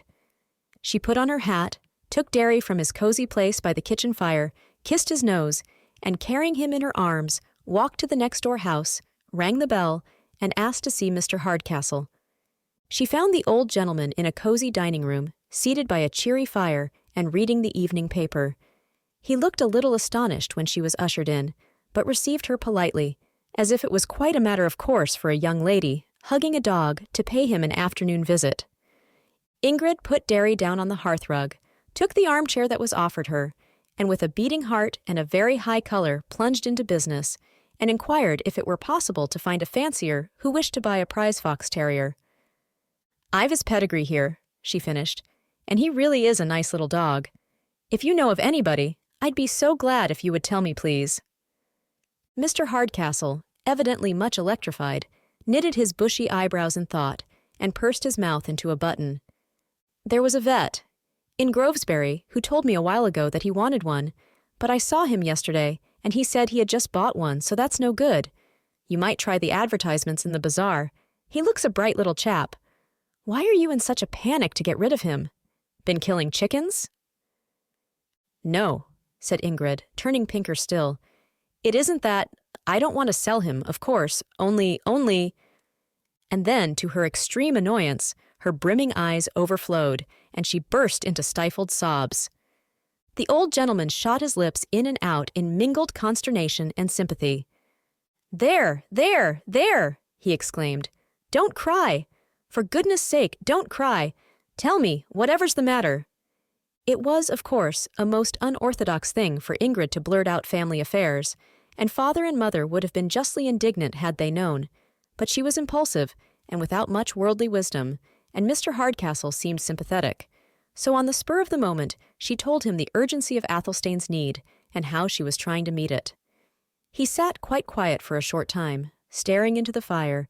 Then he said very gently and kindly, "My dear little girl, you needn't part with your dog. I believe I can lend your brother all the medical books he wants." "You? But you're not a doctor?" exclaimed Ingrid. "No, but my boy was studying medicine at Berkshaw. He had just passed his intermediate MB when he was called up. I've got all his books. He won't want them again now. He was flying over the German lines, and his machine crashed down. One comfort, he was killed instantly. He had always hoped he'd never be taken prisoner. I think he'd have liked his books to be put to some use. I'll hunt them out and send them across to your brother and the microscope and any other things I can find. He may just as well have them." There was a huskiness in the old gentleman's voice, but he coughed it away. "I don't know how to thank you," stammered Ingrid. "I don't want any thanks. It's only a neighborly act. Take your dog home and say nothing about all this. I'll write to your brother. I wonder I never thought about it before." Mr. Hardcastle was as good as his word, for next Monday evening quite a large consignment arrived for Athelstane, with a note offering the loan of books and microscope if they would be of any service in his medical studies. "Why, they're absolutely the very things I wanted," exclaimed that youth rapturously. "What a trump he is! A real good sort! I say, it's really most awfully kind of him. I wonder what the dickens put it into his head." But on that point, none of the family could enlighten him, for only Ingrid and Derry knew the secret, and Ingrid was at school, while Derry, belonging to the dumb creation, expressed his opinions solely in barks. When the household was reunited for next weekend, the clouds had cleared from Athelstane's horizon, but seemed to have settled more darkly than ever round Egbert. There was a horrible feeling of impending storm in the home atmosphere. It lent a constraint to conversation at meals, and put an effectual stopper on the fun which generally circulated round the fireside. It was all the more uncomfortable because nobody voiced the cause. Father looks unuterables, mother's plainly worried to death, Egbert is sulks personified, Queenie won't tell. Athelstane and Hereward either don't know or don't care what's the matter, but it makes them cross. What is one to do with such a family? Thought Ingrid on Sunday afternoon. It had been wet, and though a detachment of them had ventured to church in waterproofs, they had not been able to take their usual safety valve of a walk across the moors. 7 people in a small house seemed to get in one another's way on Sunday afternoons. Father was dozing in the dining room. Mother, Athelstane, and Hereward were in the drawing room, interrupting each other's reading by constant extracts from their own books. Ingrid, who hated to pause in the midst of the Scarlet Pimpernel to hear choice bits from the young visitors or Parisian sketches, sought sanctuary in her bedroom, only to find the blind drawn and Quenrede with a bad headache, trying to rest. There seemed no comfortable corner available, so she slipped on her thick coat, put her book in the pocket, and walked down the garden to sit in the cycle shed. Even in the rain, it was nice out of doors. Clumps of purple and yellow crocuses showed under the gooseberry bushes. Lilies were pushing up green heads through the soil. The flowering currant was bursting into bud. Roots of polyanthus flaunted mauve and orange blossoms. Under a sheltered wall were even a few early violets, whose sweet, fresh scent seemed as the first breath of spring.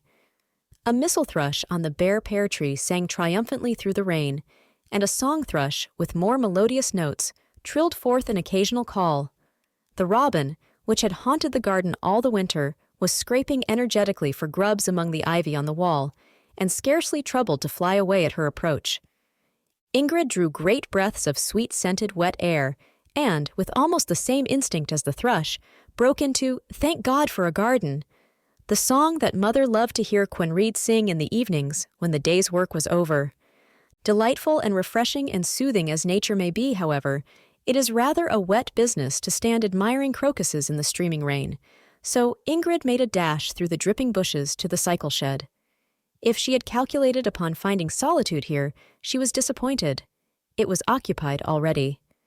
Egbert, looking as gloomy as Hamlet, was tinkering with the motor bicycle.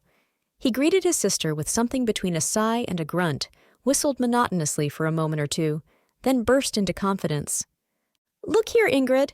I can't stand this any longer. I wish I were back in the army. I've a jolly good mind to chuck everything up and re-enlist." "Is it as bad as all that?" asked Ingrid. "Yes, I'm about fed up with life. If it weren't for the little mater, I'd have cleared out before this. Perhaps she'll miss me, but I don't know that anybody else will, and I don't care." "How about Miss Bertrand?" asked Ingrid, obeying a sudden impulse of mischief. Egbert flung down a spanner and turned to her the most astonished face in the world. "What do you know about Miss Bertrand?" he queried. Ingrid chuckled delightedly. To use her own schoolgirl expression, she felt she had him on toast. "More than you imagine. Who went into the Abbey Church, I should like to know, and sat in a pew for ever so long, and looked tender nothings? Oh, yes, I saw you, and a pretty sight it was, too," she teased. Egbert was gazing at her as if he could scarcely believe his senses. But, where were you?" he stuttered. "In the peephole," exploded Ingrid. "I could see right down into the church, and I watched you come in. I've been saving this up." Egbert drew a long breath. "If I'd only known before," he said slowly. "Ingrid, stop laughing. You don't understand. Look here, will you go and tell Dad that you saw me there, and the exact day and time when it happened? You can remember that?" "Why, surely Father's the very last person you want to know," said Ingrid, sobering down. "No, he isn't. He's the one it's most important should hear about it from a reliable witness whom he can believe. I don't mind telling you about it now," as Ingrid expressed her astonishment in her face. "I'd got myself into a jolly old mess, and you'll be able to clear me. It was this way. I slipped out from the office one afternoon for an hour and went into the Abbey as you saw. Well, when I got back, somebody had been into Dad's room during his absence, and a small sum of money was missing. He taxed me with taking it." "You? But why you?" exclaimed Ingrid indignantly. "Because I was the only person who had access to his private room. I told Dad I had been out, which made him angrier still. But none of the clerks had happened to see me go or come back, and I had no other witness to prove my words. As a matter of fact, I went out before Father and came back after he had returned, but he wouldn't take my word for it. You know what he is when he's angry. You simply can't argue with him. Then you made things ever so much worse by blurting out how I'd taken you to tea at the cafe and bought you a bag. Father glared as if it proved I'd been spending stolen money. You were rather flush of cash that day, commented Ingrid. Yes, the fact is, I'd been writing a short story, and it had been accepted by a newspaper. It's a poor enough thing, and I didn't sign my own name to it. I didn't want to tell them at home I was trying to write until I could do something better. Anyhow, I just cashed the check and thought I'd give you a treat for once. I knew it was no use to explain to Father. Mother has stuck up for me, but I can tell you I've been having a time of it this last fortnight. But, Egbert, said Ingrid, frankly puzzled, couldn't you have got Miss Bertrand to tell Dad where you were? It would have been better after all than letting him think you took the money. Egbert's face darkened again tragically. I wouldn't appeal to Miss Bertrand to clear my character if it were a charge of murder. I'd be hanged first. I met her the very day after we were in the Abbey together.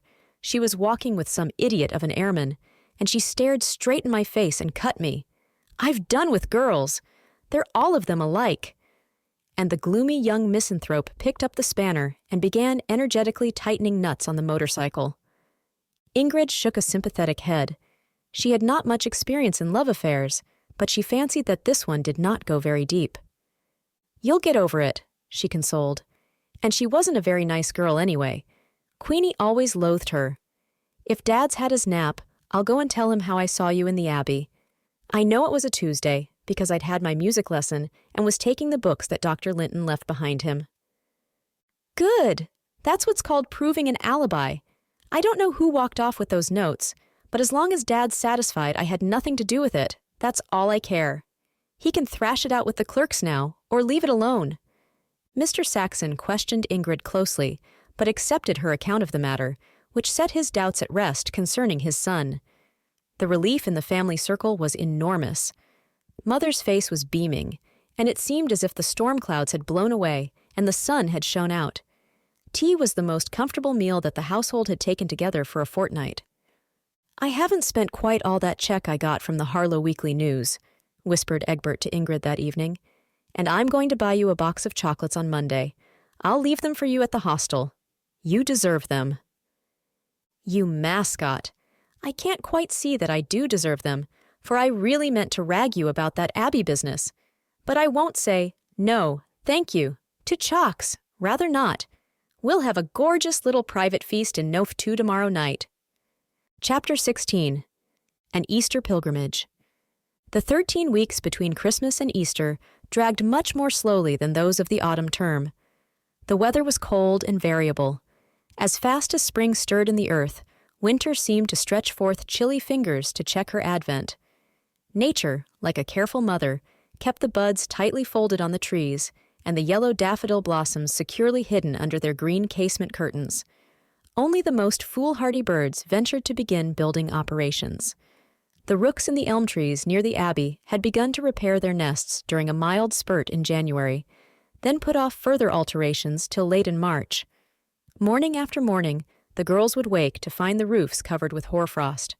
Ingrid, who hated the cold, shivered as she crossed the windy quadrangle from the college to the hostel, and congratulated herself that she lived in the days of modern comforts.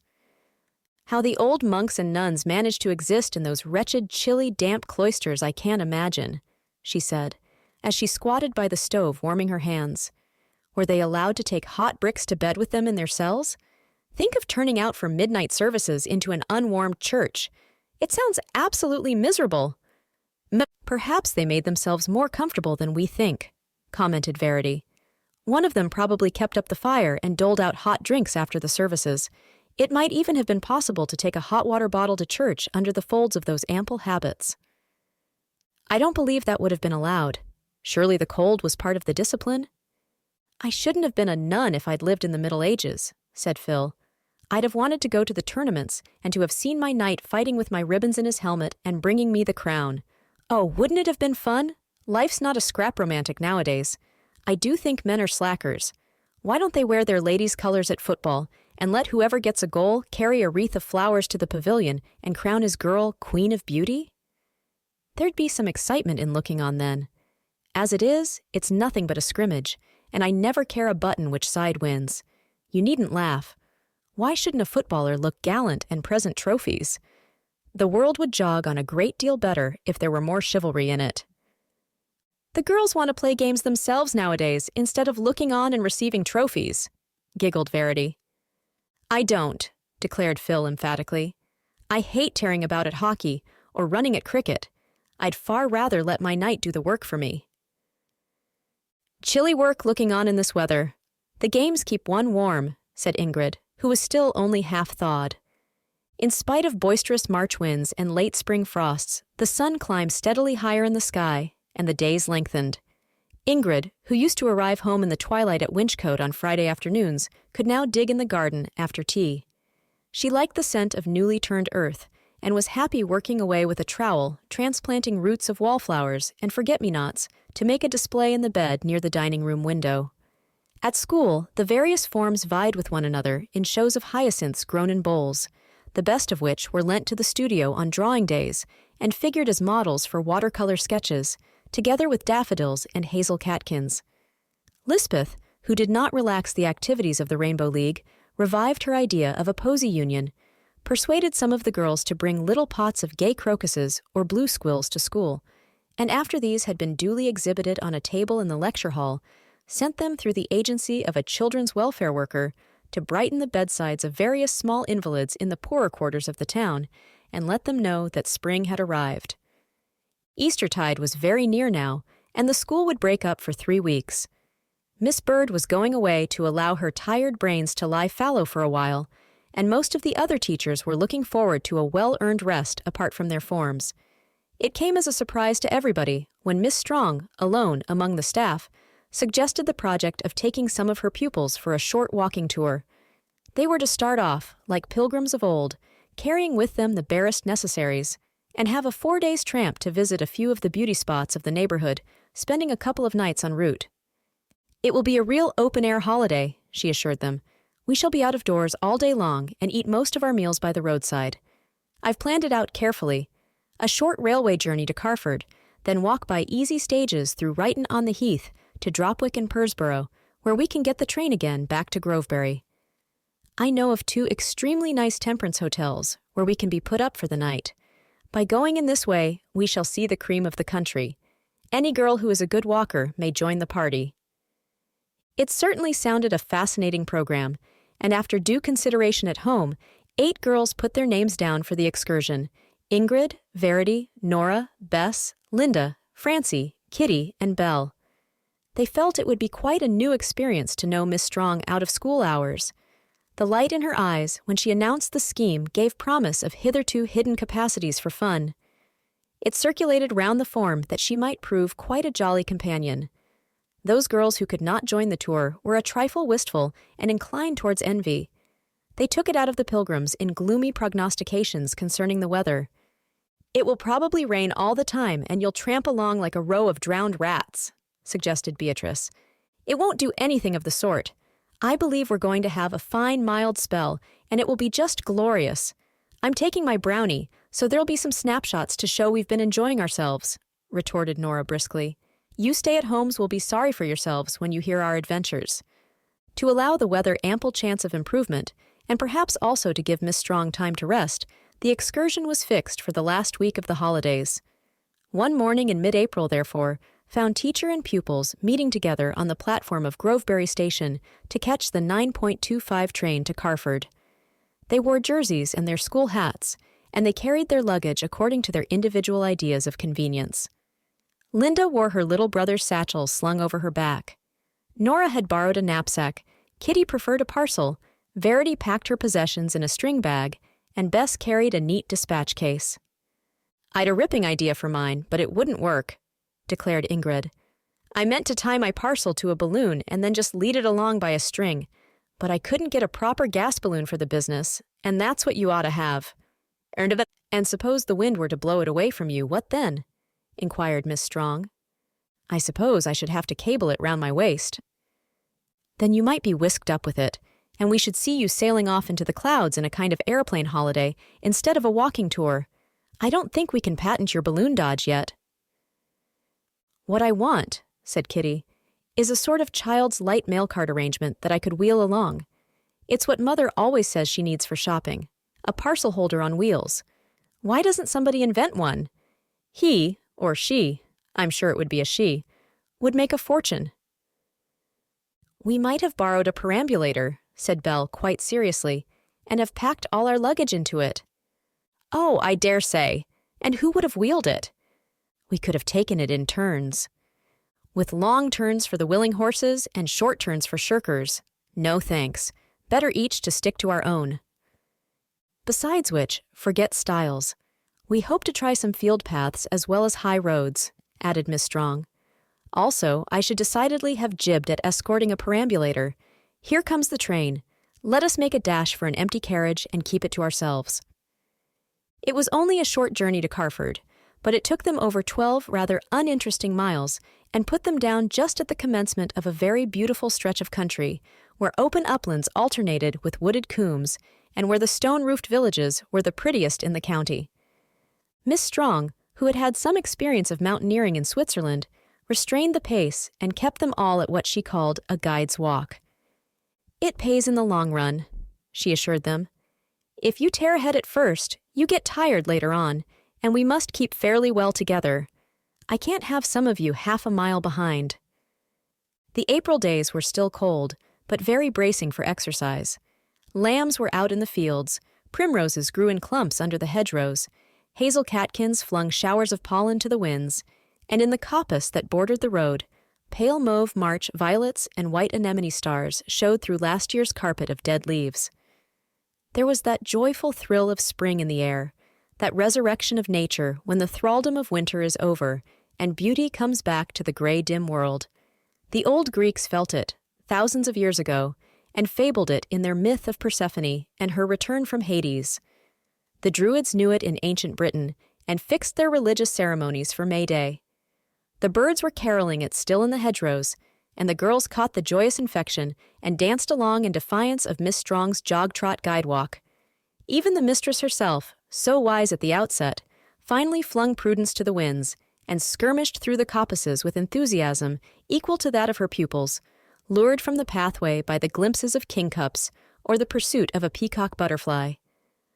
All the same, if we tear round like small dogs, we shall never reach Dropwick tonight, and I've booked our rooms there, she assured them. You don't want to sleep on the heather, I suppose? Bow wow, shouldn't mind, laughed Kitty. We could cling together and keep each other warm. You won't cling to me, thanks. I prefer a bed of my own. Nora, having brought a good supply of films for her brownie camera, was most keen on taking snapshots. She photographed the company eating their lunch on a bank by the roadside, with Miss Strong in the very act of biting a piece of bread and butter, and Ingrid with her face buried in a mug. She even went further. She had been reading a book on faked photography, and she yearned to try experiments. I'm going to give those stay-at-homes a few thrills, she declared. I told them we'd have adventures. Nora expounded her plan to Miss Strong, who was sufficiently interested in the subject to promise her collusion and good advice. A mock alpine scene came first. Nora had brought with her, for this express purpose, a length of rope, which she wore around her jersey like a Carmelite's girdle. She took it off now and fastened it round the waists of 3 of her schoolfellows, linking them together in the manner of Swiss mountaineers. Then she found a piece of rock on which were narrow ledges, and, with the help of Miss Strong, posed them in attitudes of apparent peril.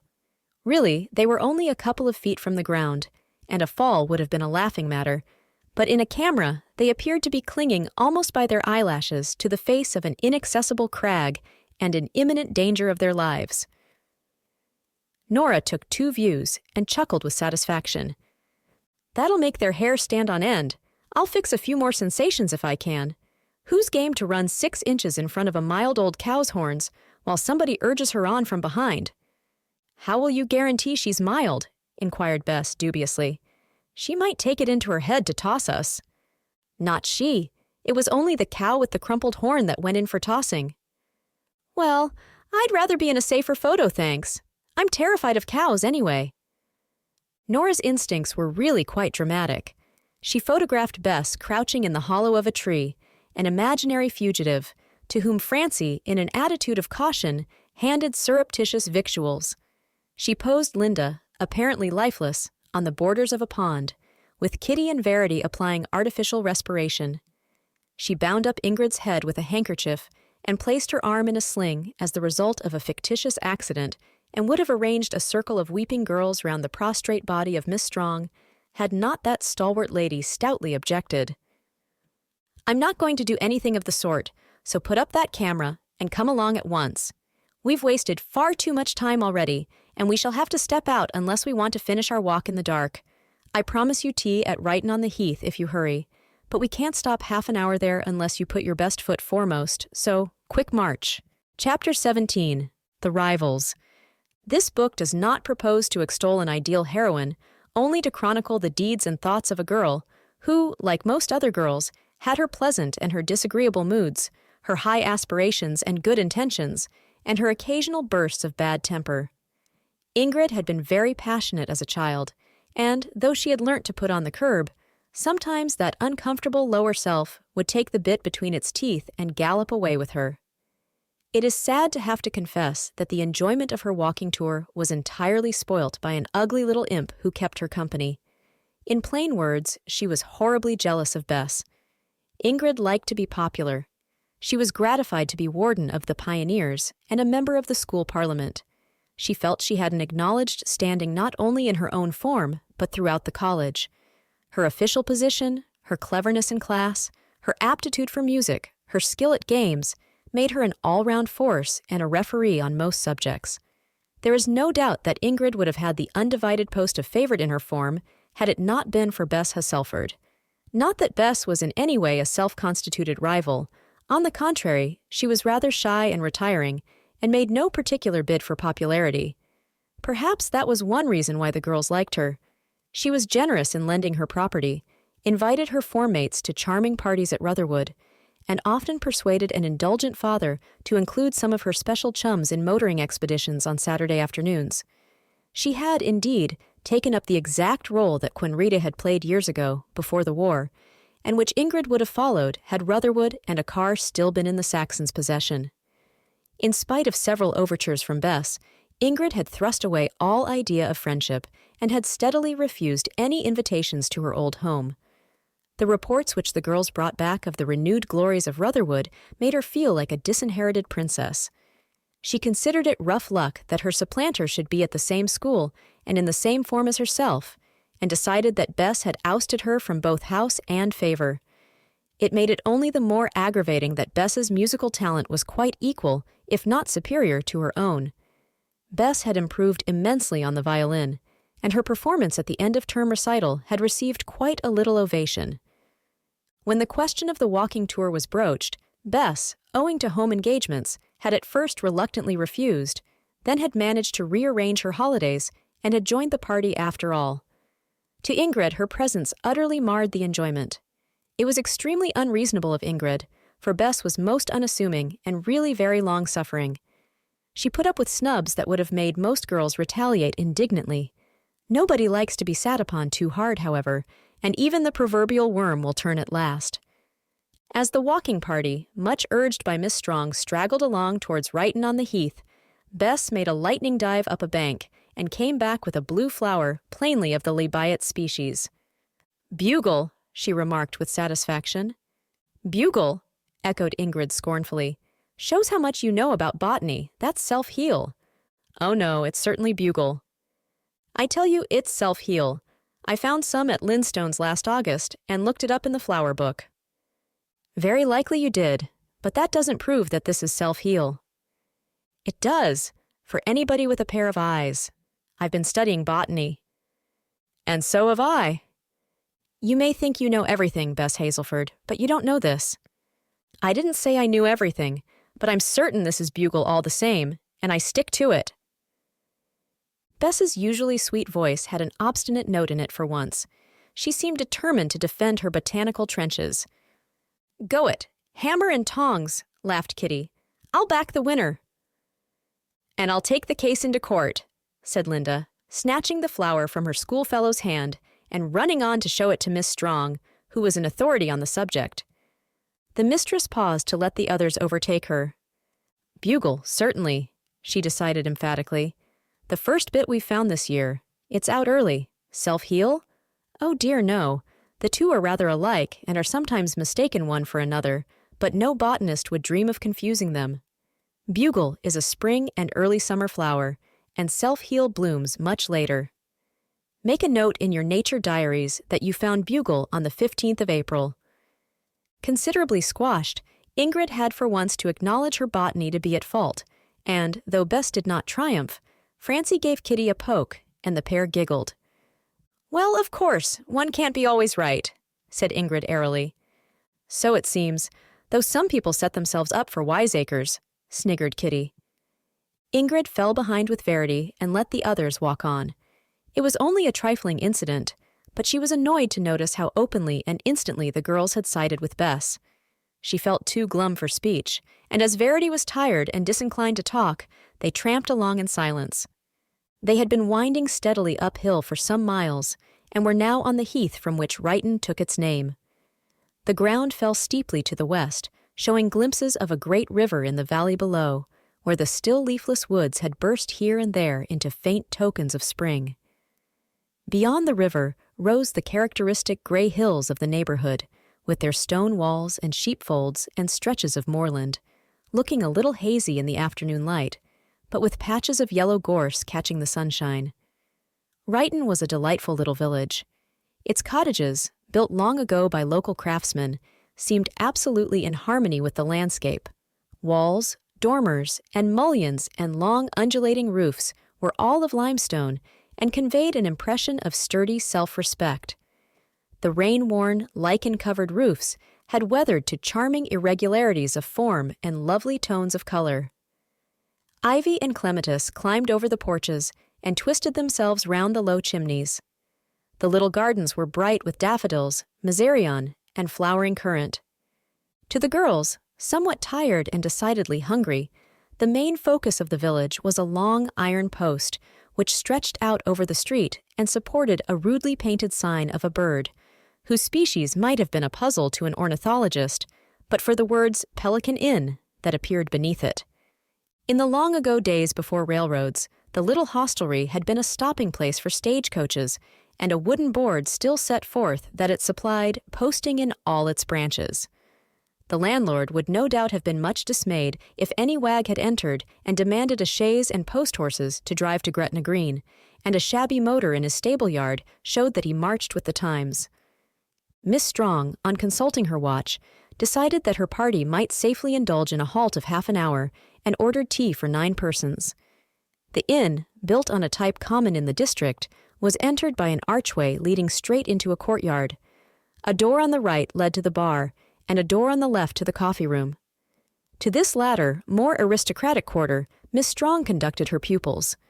Some of them had never before been in a small village hostelry, and were much amused at the quaint old parlor with its sporting prints, its glass cases of stuffed squirrels and badgers, and its horsehair-seated chairs with crochet antimacassars hung over the backs. The atmosphere was certainly rather redolent of stale beer and tobacco, but a bunch of crimson wallflowers on the table did their best to spread a pleasant perfume. The tea, when, after much delay, it arrived, was delicious. The Pelican was a farm as well as an inn, and the rosy-faced servant girl carried in cream, fresh butter, and red currant jam to the coffee room.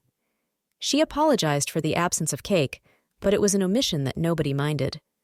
Upland air gives good appetites, and though Miss Strong reminded her flock that this was only a meal by the way, and that supper was ordered for them at Dropwick, they set to work as if they would taste nothing more till midnight.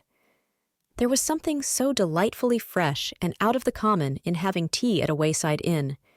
They felt true pilgrims of the road, and civilization and school seemed to have faded into a far background. The love of travel is in the blood of both Celt and Anglo-Saxon. Our forefathers visited shrines for the joy of the journey, as well as for religious motives, and maybe our Bronze Age ancestors, who flocked to the great sun festivals at Stonehenge or Avebury circles, derived pleasure from the change of scene as well as a blessing from the Druids. The Romans, those great pioneers of travel, had opened out the district 18 centuries ago and laid a straight paved road from Winchester to Pursborough. The remains of their fortified camps and of their villas were still left to mark their era. The Fossway, leading from Righton-on-the-Heath to Dropwick, was their handiwork, and our pilgrims were to march on the identical track of some old Roman legion. It must be owned that when tea was finished, they were very unwilling pilgrims, and would gladly have spent the night at the Pelican and have slept in the funny, musty, low-ceiled little bedrooms upstairs. "Couldn't we possibly stop here?" implored Verity. But Miss Strong, having booked rooms in Dropwick, was adamant. "Besides which, I wouldn't trust the beds here," she remarked. "So early in the year, they're almost bound to be damp, and we don't want any of you laid up with rheumatic fever as the result of our trip. I prefer to give a wayside inn a week's notice if I mean to sleep there in April. Nobody has had enough coal during the winter to keep fires going in spare bedrooms. That front room was as chilly as a country church. You won't feel so tired, Verity, when you're on your feet again, and it's all downhill to Dropwick." The Temperance Hotel, where the girls finally stayed their weary feet, was quite modern and unromantic, though well-aired and fairly comfortable. Ingrid, whom the fates had placed to sleep with Nora, had a trying night, for her obstreperous bedfellow had a habit of flinging out her arms and of appropriating the larger half of the clothes, leaving poor Ingrid to wake shivering. Also, the bed sloped towards the middle, so that both girls had to poise themselves on a kind of hillside, and were constantly rolling down and colliding. These troubles, however, were only incidental in the pilgrimage, and certainly might have been worse. On comparing notes at breakfast, nearly everybody had had similar experiences. Miss Strong confessed to a patent mattress with a broken spring jutting up in the center, round which she had been obliged to lie in a curve. Linda and Francie had slept near the water cistern, which alarmed them with weird noises, and Bess and Kitty, trying to open their window wider, had found it lacked sash cords and descended like a guillotine, sending the prop that had upheld it flying into the street. Though they groused at the time, the girls laughed as they discussed these details over the eggs and bacon. The sun was shining, and they felt rested, and quite ready once more to shoulder their kit and set out on the march.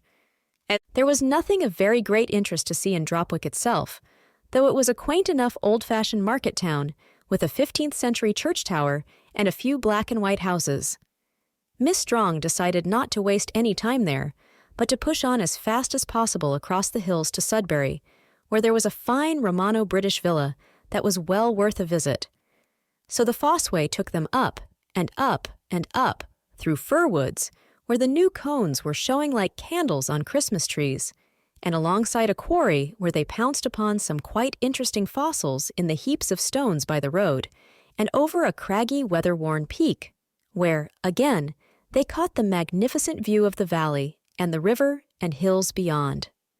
Then down again, through more fir woods, where the timber was being felled, and great tree trunks lay piled in rows one above another, and past banks that were a dream, with starry blackthorn blossom and primroses growing beneath, to where the crossroads met, and the signpost pointed an arm to Sudbury.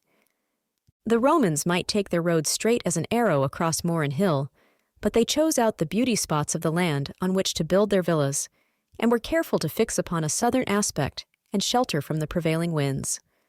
The remains of the old settlement lay behind a farm, and had been carefully excavated by a local antiquarian society.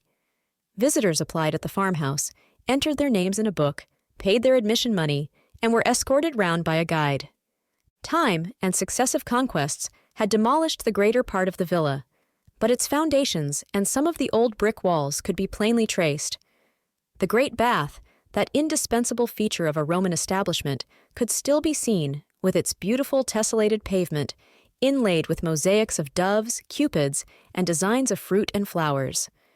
The heating system also, with the leaden pipes and remains of furnaces, was a testimony to the civilization of the period, and the amount of comfort that the legions brought with them into their foreign exile. A large shed had been fitted up as a museum, and held a number of objects that had been dug up during the excavations. The girls, poring over the glass cases, looked with interest at a Roman lady's silver hand mirror, toilet pots, and tiny shears that must have been the early substitute for scissors. More fascinating still were the toys from a little child's grave, small glass bottles, roughly made animals of clay, and a carved object that no doubt had been at one time a treasured doll, though now it was crumbling into dust. Among the pile of broken statues or fragments of ornamental stonework in the corner was a monumental tablet, cracked across in two places, but pieced together for preservation with iron rivets. The inscription ran, Diem Simpliciae, Florentinae Animae, Innocentissime quae vixit mensis decem, Felicia simplex pater fecit, leg vi vi.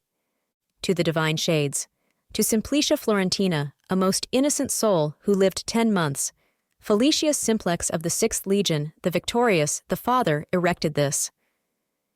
Some of the girls glanced at the tablet and the English translation of the inscription which lay near, and turned away without much notice.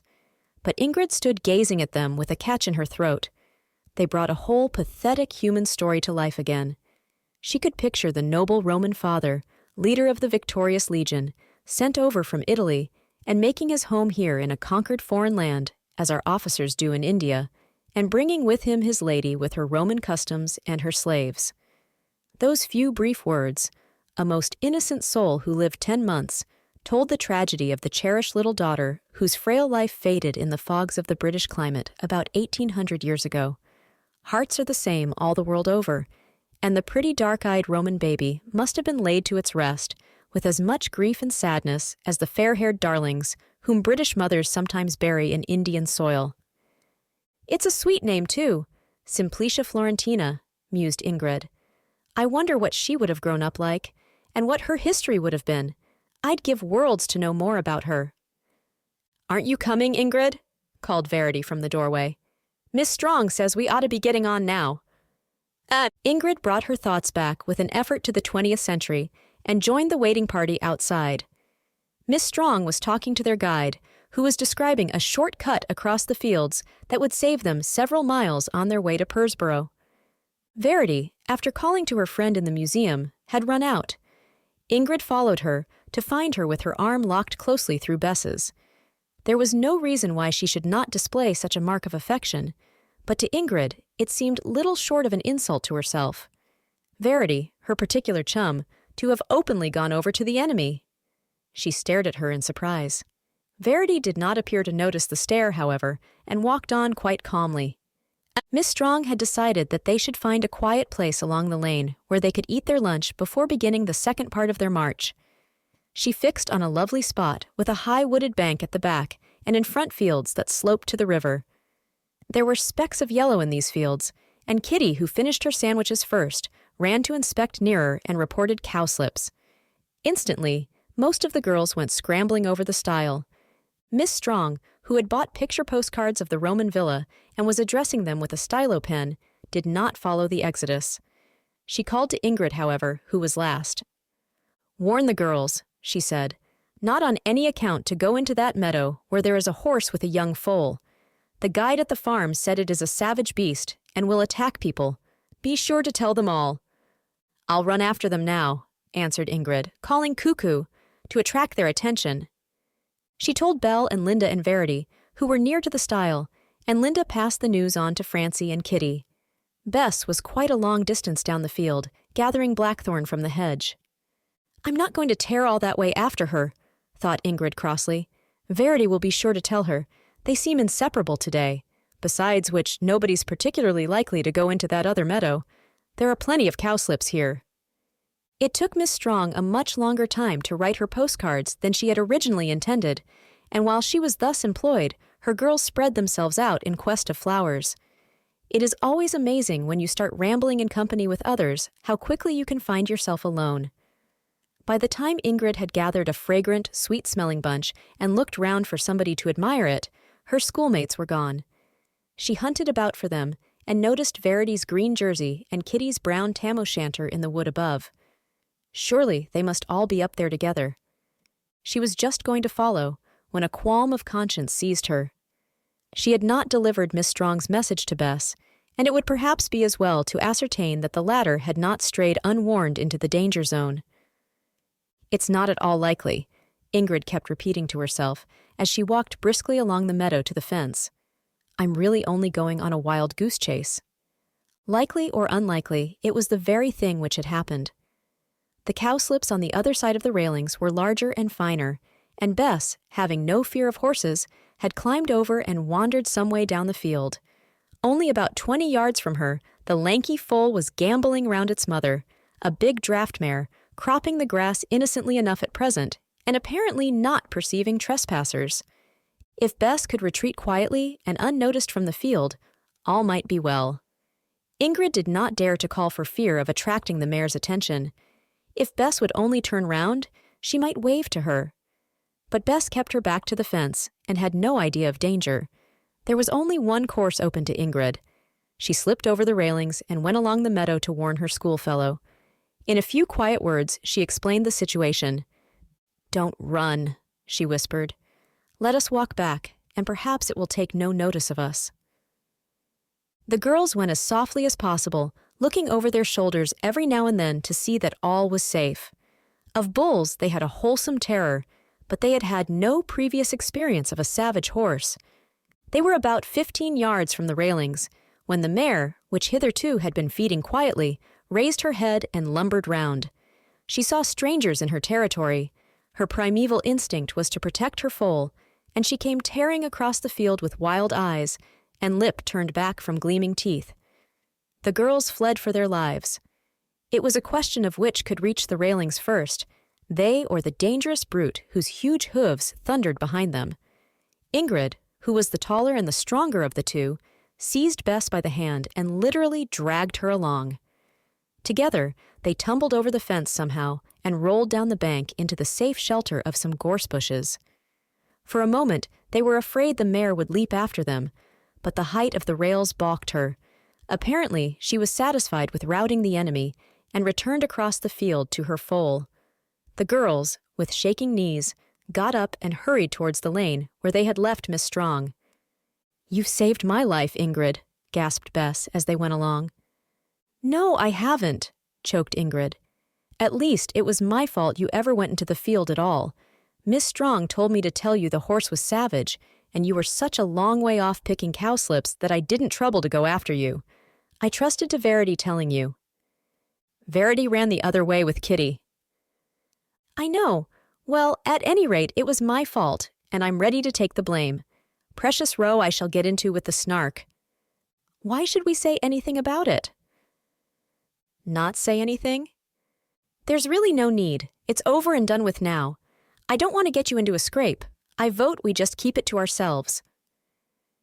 Ingrid paused, with her hand on the gate, and gazed with unaffected astonishment at her companion. "Bess Hazelford, you're the biggest trump I've ever met.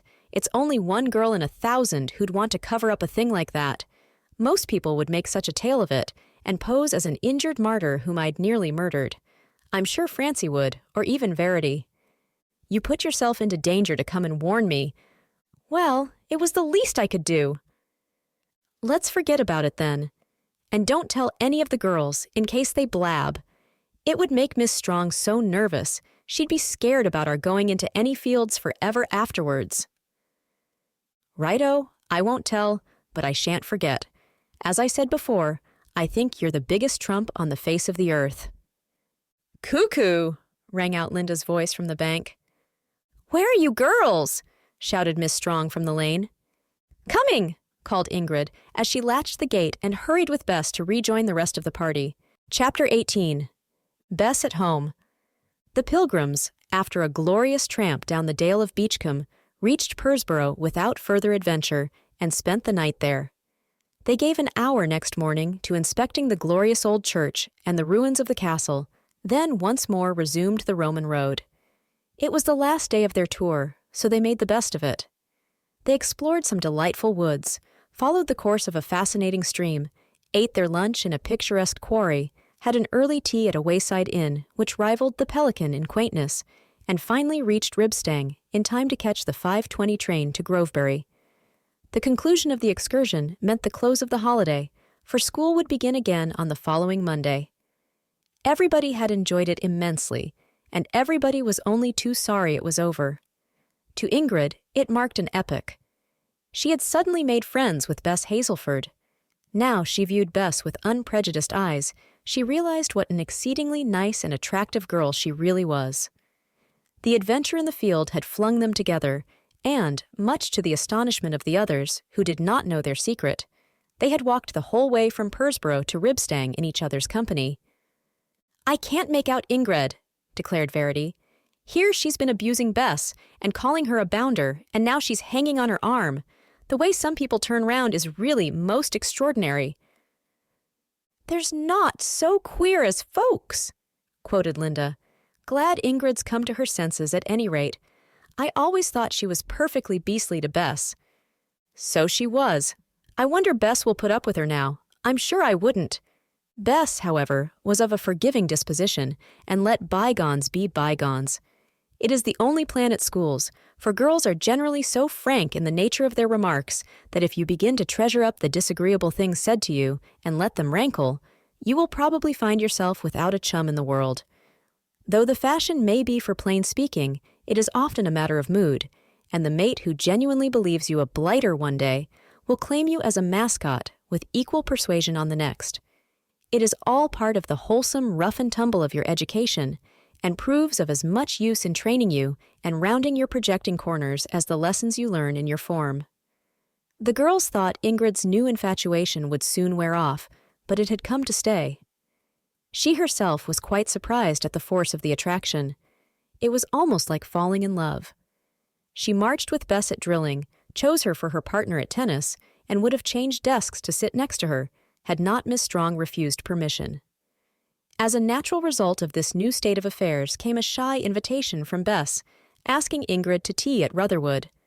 After the many previous refusals, she would hardly have ventured to give in but for several hints which paved the way.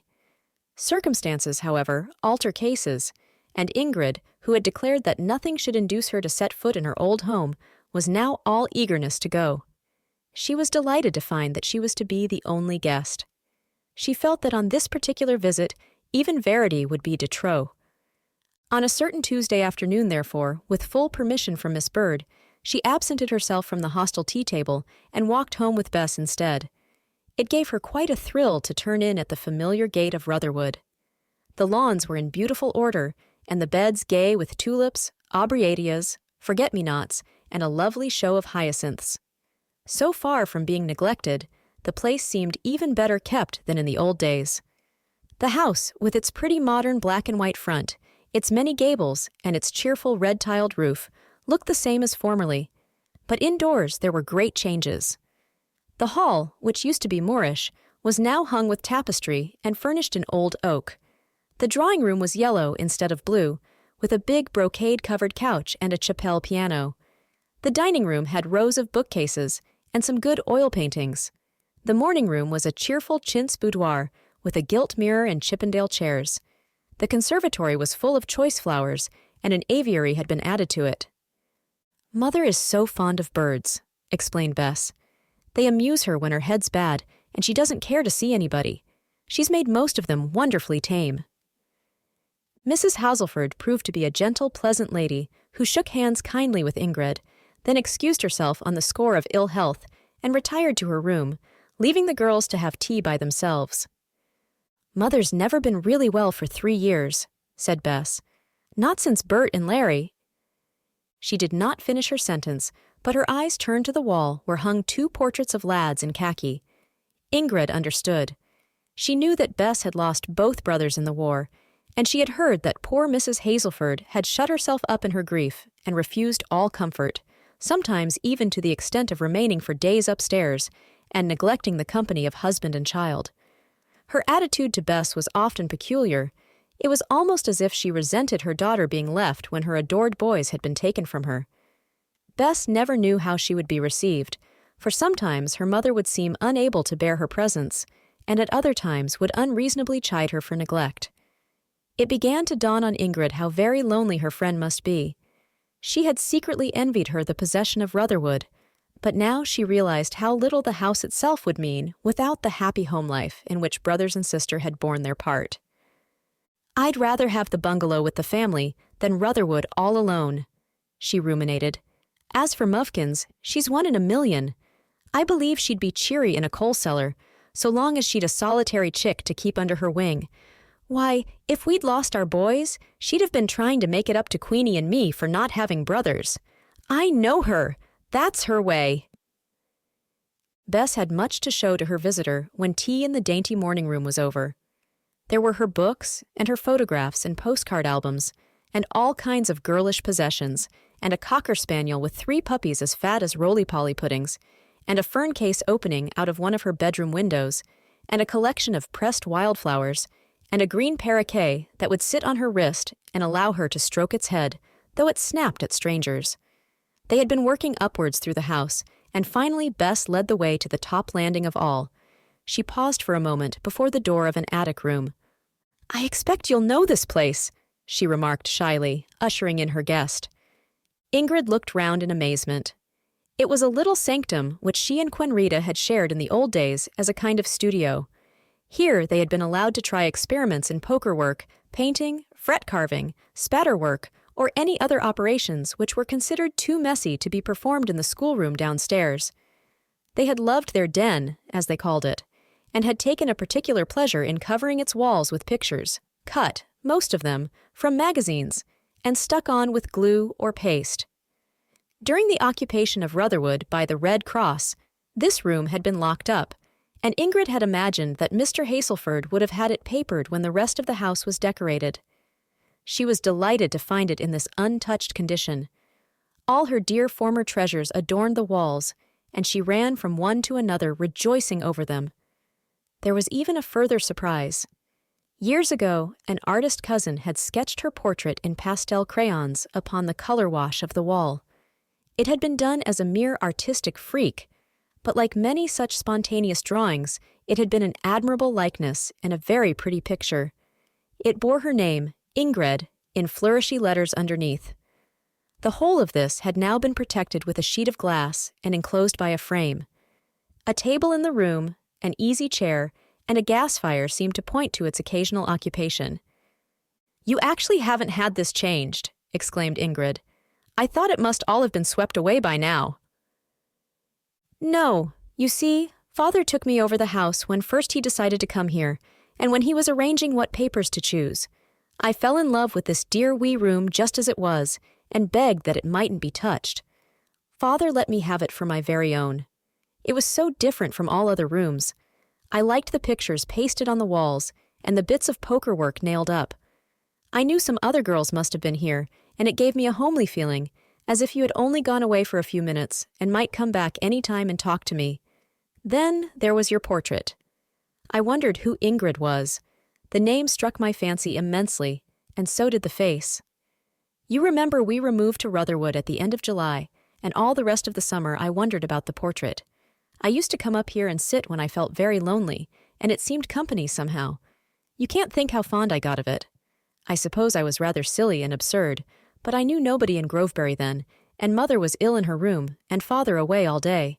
Anyhow, I got into the habit of talking to it as if it were a girlfriend, and showing it my paintings, and my pressed flowers, and everything I was doing. I pretended it liked to see them.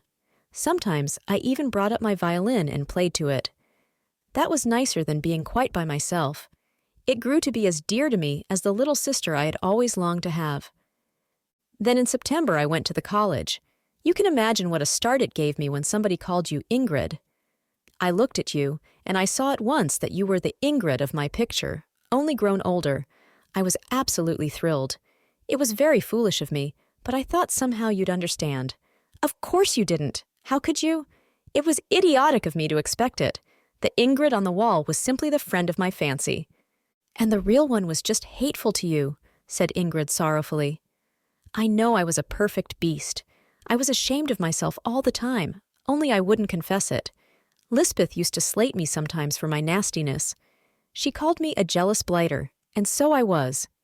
The girl of your fancy is a great deal nicer than I am, or ever can be, but I'll try to live up to her as well as I can, Bess, if you'll let me. Let you, echoed Bess, linking her arm affectionately in that of her friend. You're a perfect dear nowadays. The girls tore themselves away quite regretfully from the little attic studio, but time was passing only too quickly, and they wished to try a game of tennis before Ingrid returned to the hostel. "So you like the house in its new dress?" asked Bess as they walked down the steps into the garden. "Father thinks it's beautiful. He says Mr. Saxon is the best architect he knows. He simply put everything in exactly the right place. Does he only design houses, or does he go in for anything bigger?" "He would if he got the chance," replied Ingrid. "What sort of things do you mean?" "Oh, a church or a museum or an art gallery." "I know he's done most splendid designs for these, but he's never had the luck to get them accepted. There's generally so much influence needed to get your plans taken for a big public building like that. At least, that's what Dad says. If you have a relation on the city council, it makes a vast difference to your chances. We've no friends at court." "Oh," said Bess, rather abstractedly, and the subject dropped. The girls had only time for one game of tennis when the stable clock, chiming 6:30, reminded Ingrid that if she wished to do her preparation that evening, she must rush back to the hotel. She bade Bess a reluctant goodbye. "You'll come and see me again?" asked the latter. "Rather, and I'll send thought waves to animate my portrait and let it talk for me in my absence," laughed Ingrid. "Perhaps you'll get more than you bargain for. I'm an awful chatterbox." "You'll never talk too much for me," said Bess as she kissed her goodbye. Chapter 19. The Nun's Walk. The Saxon family agreed that whatever might be the drawbacks of Winch on the Wold in wintry weather, it was an idyllic spot in the month of May. The wallflowers which Ingrid had transplanted were now in their prime. The apple trees were in blossom, clumps of lilies were pushing up fast, and pink double daisies bordered the front walk. The woods in the combe below the moor were a mass of bluebells, and here and there those who searched might find rarer flowers, orchises, lily of the valley, and true lover's knot. Friends who had shirked the journey while the winds blew cold now began to drop in at the bungalow and take tea under the apple trees. Ingrid, returning home on Friday afternoons, would find bicycles stacked by the gate and visitors seated in the garden. She greeted them with enthusiasm or the reverse, according to her individual tastes. "Really, Ingrid, they don't seem to teach manners at the college now," said Quenrady one day. "The way you scowled at Mrs. Galsworthy and Gertrude was most uncivil. You didn't look in the very least pleased to see them." "I wasn't. They're the most stupid people on the face of the earth, and they stayed such ages. I thought they'd never go, just when I wanted a nice private talk with you and Mother before the boys came back. Why should you look glad to see a person when you're not?" "For the sake of manners, my dear." "Then manners really mean humbug," declared Ingrid, who loved to argue. "To say you're glad to see people when you're not is telling deliberate fibs. Most hypocritical, I call it. Why can't people tell the truth?" "Because it would generally be offensive and unkind to do so," put in Mother, who happened to overhear. "There's another side to the question, too. When you say, against your will, that you are glad to see somebody, you mean that all the best part of you is glad, the kind, generous part that likes to give pleasure, not the selfish lower part that only thinks of its own convenience. So you are not really telling a fib, but being true to your nobler self. A great deal of what people call plain speaking is simply giving rein to their most uncharitable thoughts. As a rule, I say heaven defend me from those ultra-truthful souls who enjoy speaking their minds." "But are we to gush over every bore?" asked Ingrid. "There are limits, of course. We can't let all our time be frittered away by idle friends, but we can generally manage tactfully without offending them. Don't look so woebegone, childie. Nobody else is coming tonight, and I promise you tea in the woods tomorrow." "By ourselves?" "Unless anyone very nice comes over to join us," put in Quenrada quickly. "You girls shall give the invitations. I won't bring any middle-aged people," laughed Mother, with a sly glance at Quenrada. The party in the Bluebell Woods on Saturday was entirely a family one, with the exception of Mr. Broughton, who rode over on a motor bicycle ostensibly to lend some microscopic slides to Athelstane, though Ingrid suspected there was another attraction in the visit. Quenred, who professed great surprise, gave him a guarded welcome. "After all the fuss you made about my manners yesterday, you might have seemed more glad to see him," sniffed Ingrid critically. "Might I? Well, really, I think I'm going to hang a label round my neck. Pleased to meet you. Let 'em all come. It would save trouble. Stick tight to me when we're gathering bluebells. Three's better company sometimes than two. Don't I like him? Oh yes, he's all right, but I'm not keen on a tete-a-tete.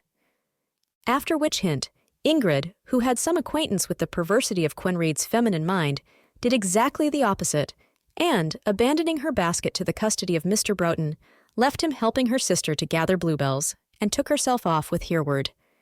He's not half bad, she ruminated laughingly. Not, of course, a fairy prince exactly, or even a member of Parliament, but the bubbles on the pool by the Whispering Stones certainly came to J, and his name is John, for I asked Athelstane. There's the finger of fate about it, and Queenie had better make up her mind. With Ingrid, however, school matters were at present much more interesting than speculating about her sister's possible future. It was an interesting term at the college. Cricket and tennis were in full swing, and she took an active part in both. The best of being at the hostel was that the boarders had the benefit of the tennis courts in the evening, and so secured an advantage in the matter of practice over any girls who did not possess a private court at home. So far, the college had not competed in tournaments, but Blossom Webster was hopeful that later on in the term, some champions might be chosen who would not disgrace the Games Club. Meantime, she urged everybody to practice and coached her favorites with the eye of an expert. Nora was particularly marked out for future distinction. She had made tremendous strides lately, and her swift serves were the terror of her opponents. The hostel felt justly proud of her achievements, and would collect in the evening, after prépa, to watch her play a set of singles with Susie Wakefield, who, though older and taller, almost invariably lost. Susie had good points of her own, however, and with Nora as partner, could beat even Blossom and Aline occasionally. No doubt the future credit of the school was in their hands. One evening it happened that Nora was in a particularly slashing and reckless mood, and she sent no less than 3 balls flying straight over the wall that bordered the tennis courts. They fell into the premises of old Dr. Broadfield, whose garden adjoined that of the school. They were not the first that had done so. Indeed, so many balls had gone over lately that the loss was growing serious. At one time, the girls had been wont to ring Dr. Broadfield's front door bell and beg permission to pick up their property, but they had been received so sourly by his elderly housekeeper that they hardly dared to ask again. 3 good balls gone in half an hour, grieved Verity. There'll soon be none left at this rate. I believe there must be a dozen at least lying on the grass over there, only that stingy old thing won't throw them back. It's really too bad. How could we possibly get them? Ruminated Doreen. Sham ill, get Dr. Broadfield to attend and coax them out of him, suggested Phil. Doreen shook her head. He's not the school doctor, unfortunately. When Millie sprained her ankle, Miss Bird sent for Dr. Harrison. We might fish for them with a butterfly net tied to the end of a drilling pole, if they're anywhere near enough. They're not. I peeped over the wall and they've rolled quite a long way off. How weak! What are we to do? There's nothing for it, said Ingrid slowly, but to make a sally into the enemy's trenches and fetch them back. Oh, I dare say, but who's going to do the sallying business? I will, if you like. You? Yes, I don't mind a scrap. You, heroine. Don't mensch. But suppose you're caught? I shall have to risk that, of course. I'll reconnoiter carefully first. The boundary between the college premises and the property of Dr. Broadfield was part of the old abbey wall. The mortar had crumbled away from the stones, leaving large interstices, so it was quite easy to climb. With a little boosting from Verity and Nora, Ingrid successfully reached the top and peered over into the neighboring garden. Just below her was a rockery, which offered not only an easy means of descent, but a quick mode of egress in the case of the necessity of beating a hasty retreat. Beyond the flower bed, and lying on the lawn, were no less than 7 tennis balls, marked with the unmistakable blue cross that claimed them for the college. The sight was enough to spur on the faintest heart. Apparently there was nobody in this part of the garden, and no watchful face peered from any of the windows. It was certainly an opportunity that ought not to be missed. Ingrid slipped first one foot and then the other over the wall and dropped onto the rockery. It was the work of a minute to pick up the balls and throw them back to rejoicing friends. If she herself had followed immediately, there would have been no sequel to the episode. But happening to look under the bushes, she noticed another ball and went in quest of it. It seemed a shame to return until she had found any that might have strayed farther afield, so she dived under the rhododendron bushes and was rewarded with 2 more balls. She had issued out onto another part of the lawn and was on the very point of retreating when she suddenly heard voices on the path between the bushes. To run to the wall would be to cross open country, so, with an instinctive desire to seek cover, she dived into a summer house close by and shut the door. The footsteps came nearer. Were they going to follow her into her retreat and catch her?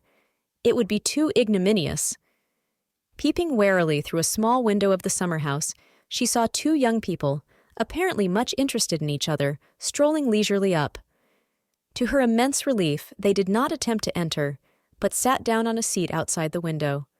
They were so near that she could perforce hear every word, and was an unwilling but compulsory eavesdropper. At first, the conversation consisted mostly of tender nothings. He certainly called her darling. She replied, "Oh, Donald, don't!" And a sound followed so suspiciously like a kiss that Ingrid, only a few feet away from them, almost giggled aloud. She wondered how long they were going to keep her a prisoner.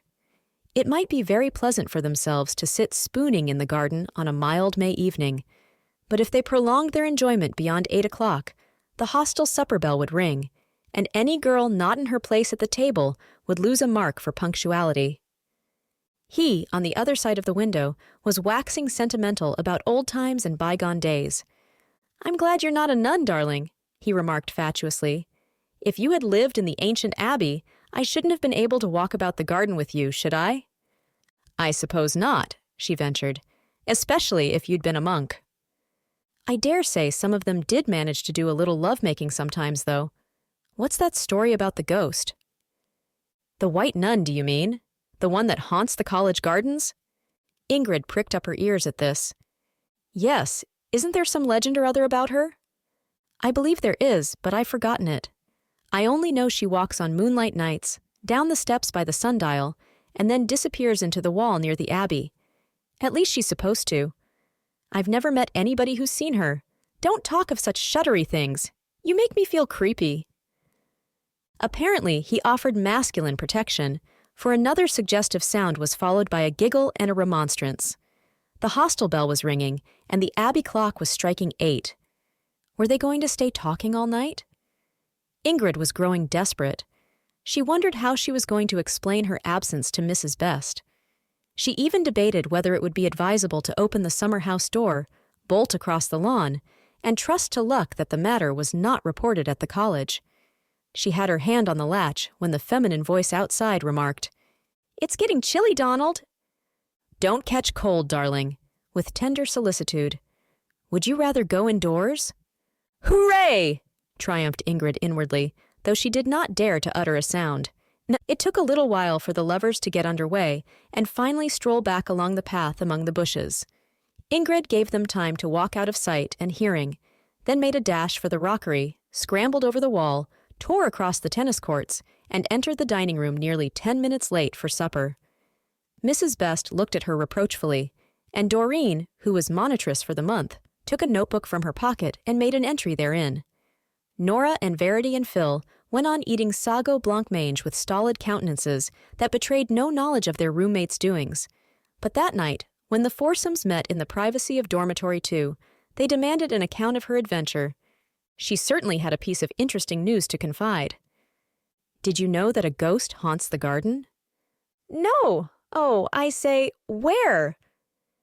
"That part by the sundial. I've heard it called the Nun's Walk." "So have I, but I never knew there was a ghost." "It's supposed to walk on moonlight nights." "How fearfully thrillsome." "I've never seen a ghost," shivered Phil. "No more have I, and I've never met anyone who exactly has. It's generally their cousin's cousin who's told them about it." "There's a moon tonight," remarked Nora. "So there is." The 4 girls looked at one another, hairbrushes in hand.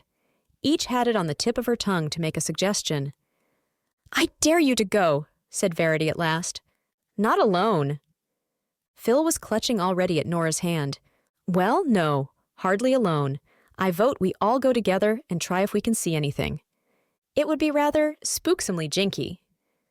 "Well, look here. Don't let's undress properly, but get into bed and cover ourselves up until Nurse has been her rounds. Then we'll slip downstairs and out through the side door into the garden. Are you game?" "Who's afraid?" said Ingrid valiantly. Upstairs in their bedroom, with the gas turned on, it was easy enough to feel courageous. Their spirits rose indeed at the prospect of such an adventure. Nurse Warner, who came into the room a little later, looked round at the 4 beds, turned out the gas, and departed without a suspicion. She had not been gone 5 minutes when a surreptitious dressing took place, and 4 figures in dark coats stole down the stairs. Though the building of the college might be absolutely modern, the garden was a relic of medieval days. It had formerly belonged to the nunnery of St. Mary's and had adjoined the abbey. Parts of the crumbling old wall were still left, and a flagged path led from a sundial to some ruins. In the daytime, it was a cheerful place and a blaze of color. The girls had never before seen it in its night aspect. On this May evening, it had a quiet beauty that was most impressive. The full moon shone on the great dark pile of the Abbey towers and the beech avenue beyond. There was just light enough in the garden to distinguish bushes as heavy masses and to trace the paths from the grass. The air was sweet with the scent of flowers. It is amazing how different conditions can alter a scene. At noon, with the hum from the busy streets, it was commonplace enough. By moonlight, it became a mystic bower of enchantment. The girls walked along very quietly, treading on the grass so as to make no noise. A slight mist was rising from the ground near the abbey. In the rays of the moon, it resembled a lake. Everything indeed was altered. The outline of the sumac bush was like a crouching tiger. The laburnum tassels waved like skeleton fingers. It seemed a witching, unreal world. 4 rather scared girls crept along, clasping hands for moral support. Each secretly would have been relieved to abandon the quest, but did not like to be the first to turn tail. They had determined to walk from the sundial to the abbey wall and back again. So far, the garden, though mysterious, showed no signs of anything supernatural. They began to pluck up courage and even to talk to one another in low whispers.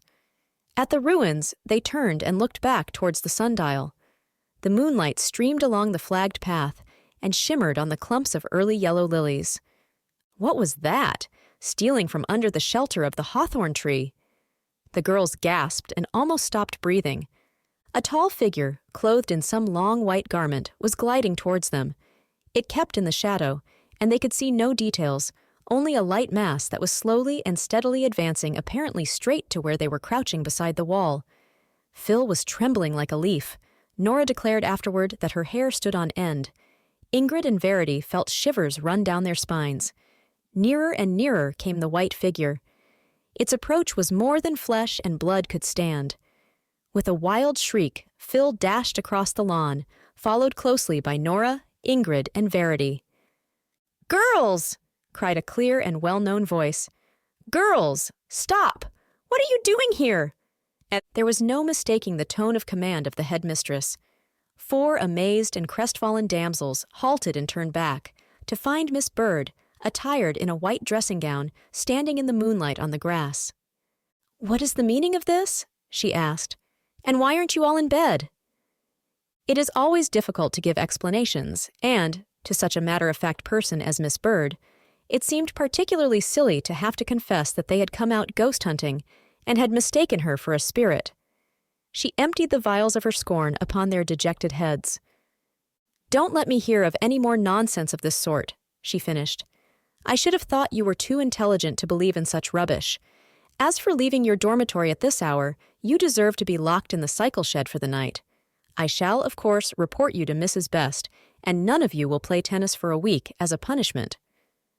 Miss Bird, bristling with anger, swept the delinquents before her to the door of the hostel and watched them flee upstairs, then went to lay the matter before Mrs. Best. In dormitory, 4 girls got into bed at topmost speed. "Of all the ill luck," mourned Phil. "I didn't know Miss Bird prowled about the garden in a dressing gown," exclaimed Ingrid. "She did look exactly like a ghost," confirmed Verity. "Tennis off for a whole week. Blossom will be furious. It's too absolutely grisly for anything," groused Nora. "I wish the wretched old ghost had been at Jericho before we went to look for it." Chapter 20. Under the Lanterns. It is an ill wind that blows nobody good, and though Nora, Phil, Ingrid, and Verity might chafe at being debarred from tennis for a whole week, their adventure in the garden had given them an idea. How it exactly originated could not be decided, for each fiercely claimed the full credit for it. Its evolution, however, was somewhat as follows. Stage 1. How lovely the garden looked in the evening. Stage 2. Why should we not all enjoy it sometime? Stage 3. Miss Bird evidently does. Stage 4. And looked very fascinating in her white dressing gown. Stage 5. It was exactly like a fancy dress. Stage 6. Why should not we all wear fancy dress? Stage 7. Let us ask Miss Bird to let the hostel have a fancy dress dance in the school garden. Great minds generally think in company, and often hit upon the same invention at the same moment, so perhaps all 4 girls had an equal share in the brainwave. They communicated it cautiously to companions, and as it caught on, they sounded Mrs. Best, and finding her favorably disposed to the scheme, begged her to intercede for them with Miss Bird. The headmistress was wonderfully gracious about the matter, gave full permission for the dance, promised to be present herself, and allowed the invitation to be extended to any mistresses and seniors who would care to join the party. It was quite a long time since the hostel had had any particularly exciting doings, so that the girls flung themselves into their preparation with much enthusiasm. Those who were lucky enough already to possess fancy costumes, or who were able to borrow them, of course scored, and the rest set to work to manufacture anything that came to hand. It was to be in the nature of an impromptu affair, but a few days' notice was given, and the girls were able to devote a Saturday to the all-absorbing problem. Ingrid, home for the weekend, enlisted the help of Mother and Quenried, and turned the bungalow almost upside down in her quest for suitable accessories. She thought of a number of characters she would have liked to impersonate, but was always balked by the lack of some vital article of dress. "It's no use," she lamented. "I can't be Joan of Arc without a suit of armor, or Queen Elizabeth when I haven't a flowered velvet robe. I'm so tired of all the old things. It's too stale to twist some roses in my hair for summer, and I've been a gypsy so often that everybody knows my red handkerchief and gilt beads. I'd as soon be a red Indian squaw." "And why shouldn't you be?" asked Quenride. "It's a remarkably pretty costume." "Oh, I dare say, if I could beg, borrow, or steal it." "You've no need to do either, my dear. I've had a brainwave, and will fix it up for you at home. Yes, I mean it. Allow me to introduce myself. Miss Quenride Saxon, court costumière, the very latest theatrical productions. I'll make you look so that your own mother will hardly know you." "I'd like to puzzle them," rejoiced Ingrid. "Miss Bird said she should have a parade, and hinted something about a prize. They always give points to whoever has the best disguise. Masks are barred, but we may paint our faces. I think I shall be rather choice as a squaw." "You ought to have me with you as your brave," chuckled Hereward. "It's a ladies-only dance, so you can't be invited, my boy. There won't be a solitary masculine individual present. Even the gardener will have gone home." "You bet folks will peep in." "No, they won't. The premises are strictly private." Quenrade was in some respects a clever and ingenious little person. She was not much good at ordinary dressmaking, where fashion must be followed, but she displayed great originality in her construction of Ingrid's fancy costume. There were 2 clean sacks in the house, and she commandeered them. She cut one into a skirt, and the other into a jumper, stitched up the sides, and frayed out the bottoms to represent fringes. Then she took her watercolor paints, mixed them with Chinese white to form a strong body color, and painted Indian patterns on both garments. The headdress she considered a triumph. She went to a neighboring poultry farm, and boldly begged the tail feathers which had been plucked the day before from some game fowls. These she glued round a cardboard crown, and the effect was magnificent. A dress rehearsal was held, and the family rejoiced over Ingrid's most decidedly Wild West appearance.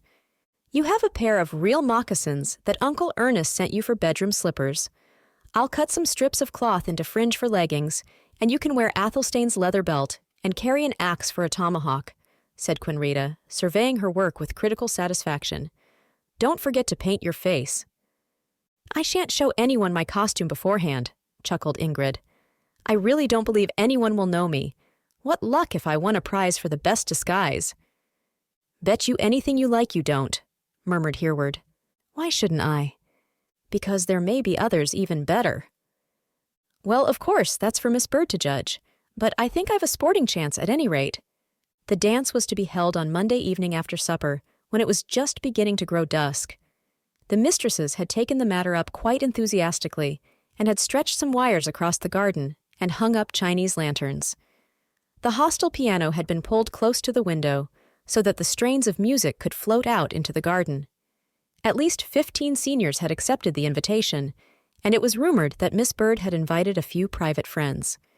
Supper was held earlier than usual, so as to allow time for the all-important operation of dressing, and the moment it was finished, every inmate of the hostel fled to her bedroom.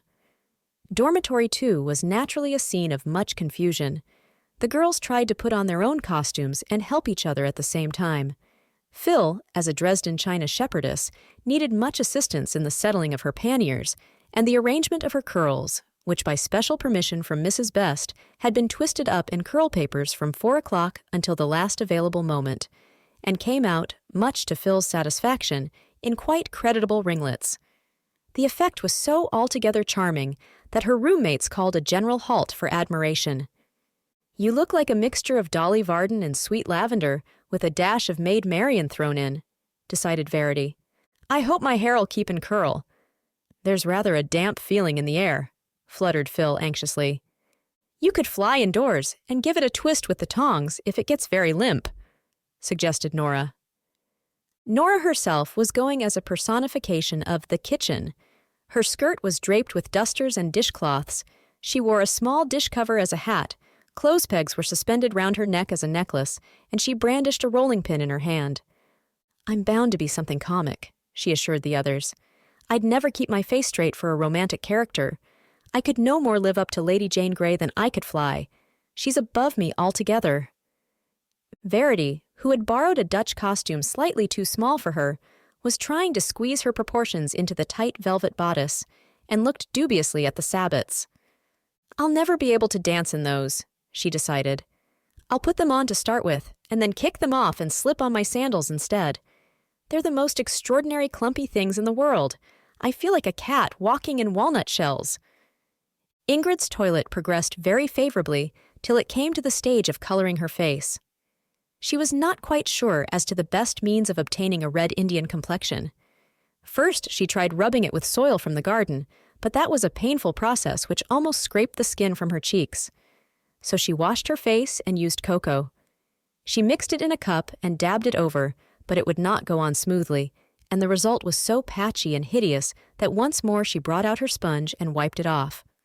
At that point, Verity came to the rescue, smeared the poor cheeks, already sore through such ill treatment, with vanishing cream, then powdered on some dry cocoa, which certainly gave a dusky and non-European aspect to her features, especially when combined with the feather headdress. Her dark hair, plaited in 2 long tails, completed the illusion. The girls held a complacent review of their toilets, then walked downstairs with caution, for Nora's dish cover was difficult to balance as a hat, and Verity's heels kept slipping out of the sabots. Phil's ringlets, alas, were already beginning to untwist, and Ingrid's jumper, put on in too big a hurry, showed symptoms of splitting down the seam. There was no time for repairs of any sort, however. They were 5 minutes late, and the rest of the company were assembled on the lawn. The boarders from the hostel, together with mistresses and seniors who had come by invitation, made a total of more than 50 persons, all in fancy dress. These gay costumes were a pretty sight against the background of trees and bushes and flower beds. The sun had set, leaving a yellow glow in the sky, and the Chinese lanterns were beginning to glow in the gathering twilight. It was certainly a varied crowd. All centuries had met together. A Japanese damsel walked arm in arm with a Lancashire witch. An Italian peasant hob-a-nobbed with the Queen of Sheba. A Spanish lady was talking to Old Mother Hubbard, while such characters as a medicine bottle or an aeroplane rubbed shoulders with an Egyptian princess or Dick Whittington's cat. Miss Bird, garbed appropriately as Chaucer's prioress, received the company at the top of the sundial steps, looking, in the opinion of the Foursome League, quite sufficiently like the ghost of yesterday to have justified squeals had they met her alone. When the ceremony of introduction was over, the guests dispersed about the lawn. Miss Perry struck up a waltz on the piano, and the fun began. Dancing on the grass, in the growing darkness, with the Chinese lanterns sending out a soft but uncertain radiance overhead, was a new experience to most of the school. It was difficult not to step onto the flower beds or to brush against the bushes. Trailing garments were decidedly in the way and came to grief.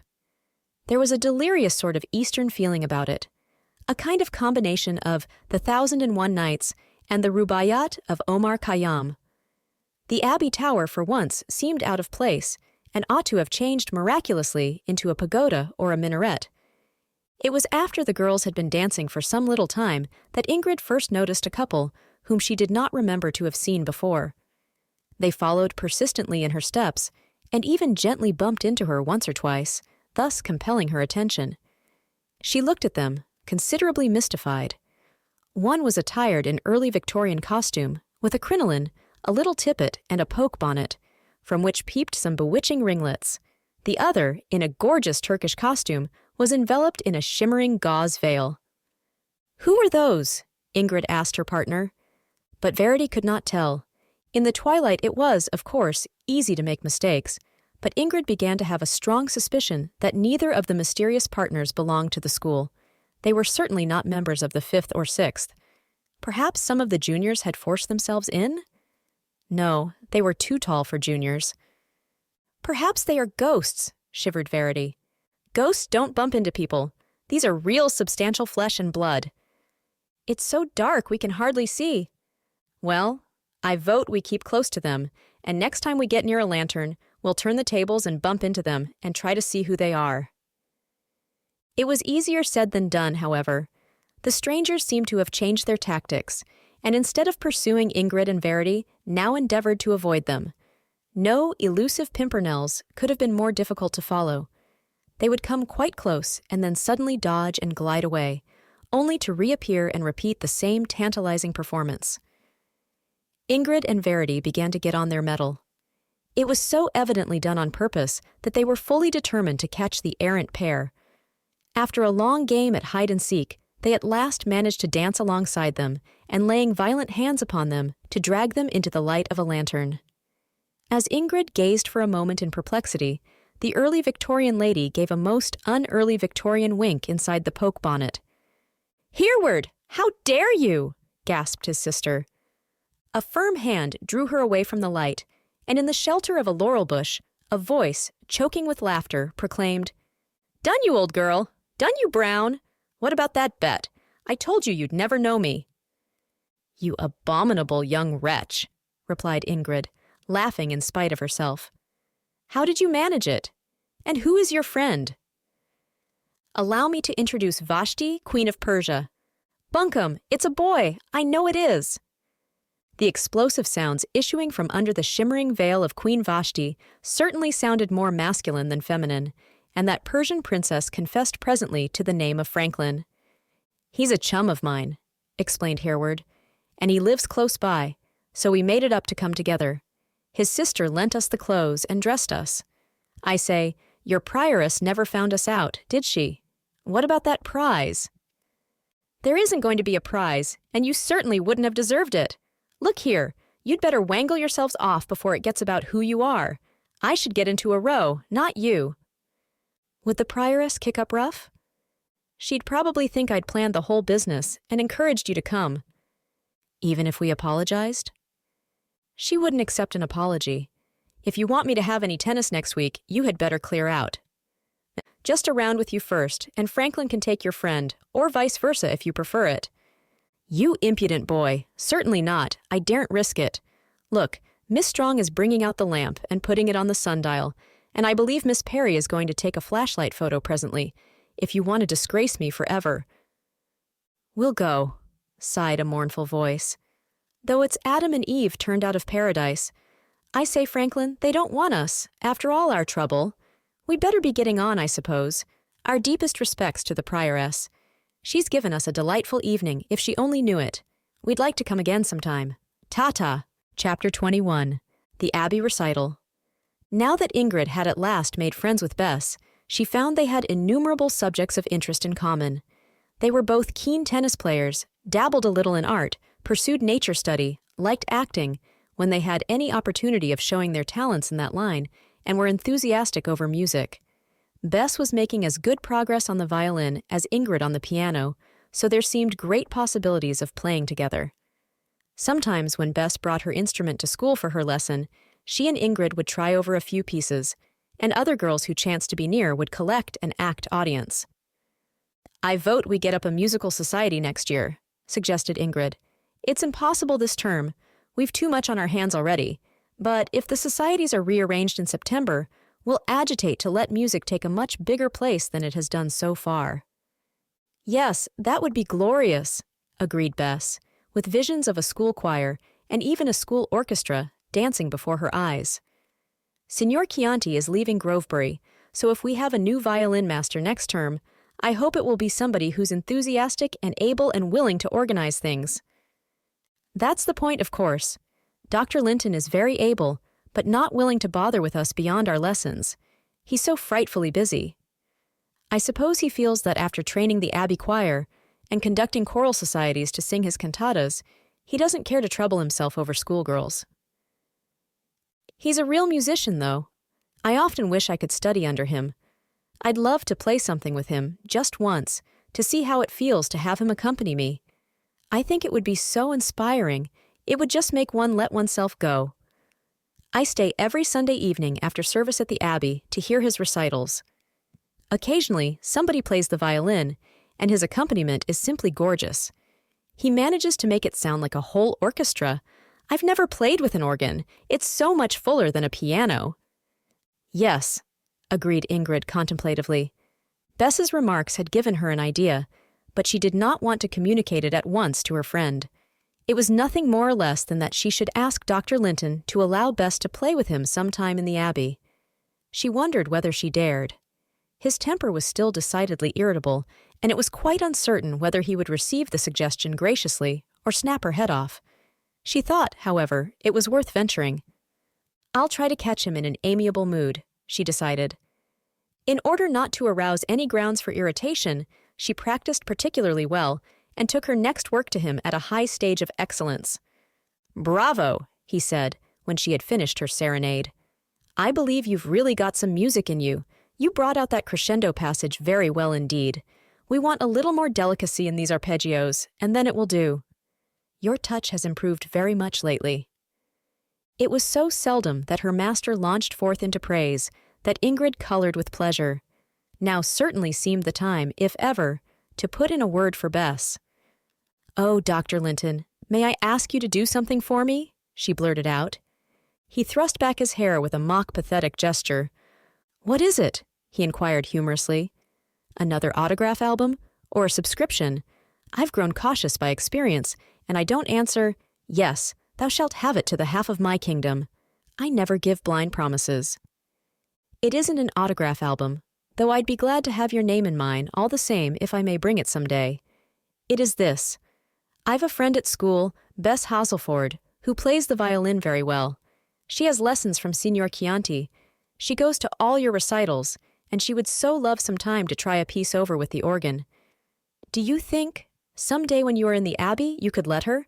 I know it's fearful cheek to ask you."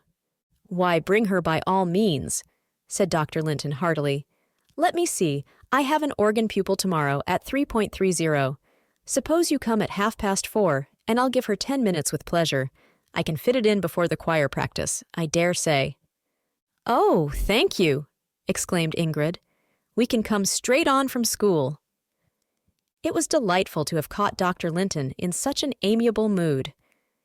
Ingrid hastened to tell the good news to Bess, and also to beg the necessary permission from Miss Bird. Bess, greatly thrilled, turned up next afternoon with her violin and music case, and when classes were over, they walked across to the Abbey. The pupil was just finishing his lesson, and some rather extraordinary sounds were palpitating among the arches and pillars of the old minster. "It must take ages to learn to manage all those stops and pedals properly," commented Bess. "I'm glad a violin has only 4 strings. They're quite enough." They sat in a pew and waited till the lesson was over, then ventured into the chancel. Dr. Linton saw them in the looking-glass which hung over his seat, and turning round beckoned them to him. "So you want to hear what it's like to play with an organ?" he said kindly to Bess, sounding the notes for her to tune her violin, and at the same time turning over her music. "What have we got here? It must be something I know, so that I can improvise an accompaniment.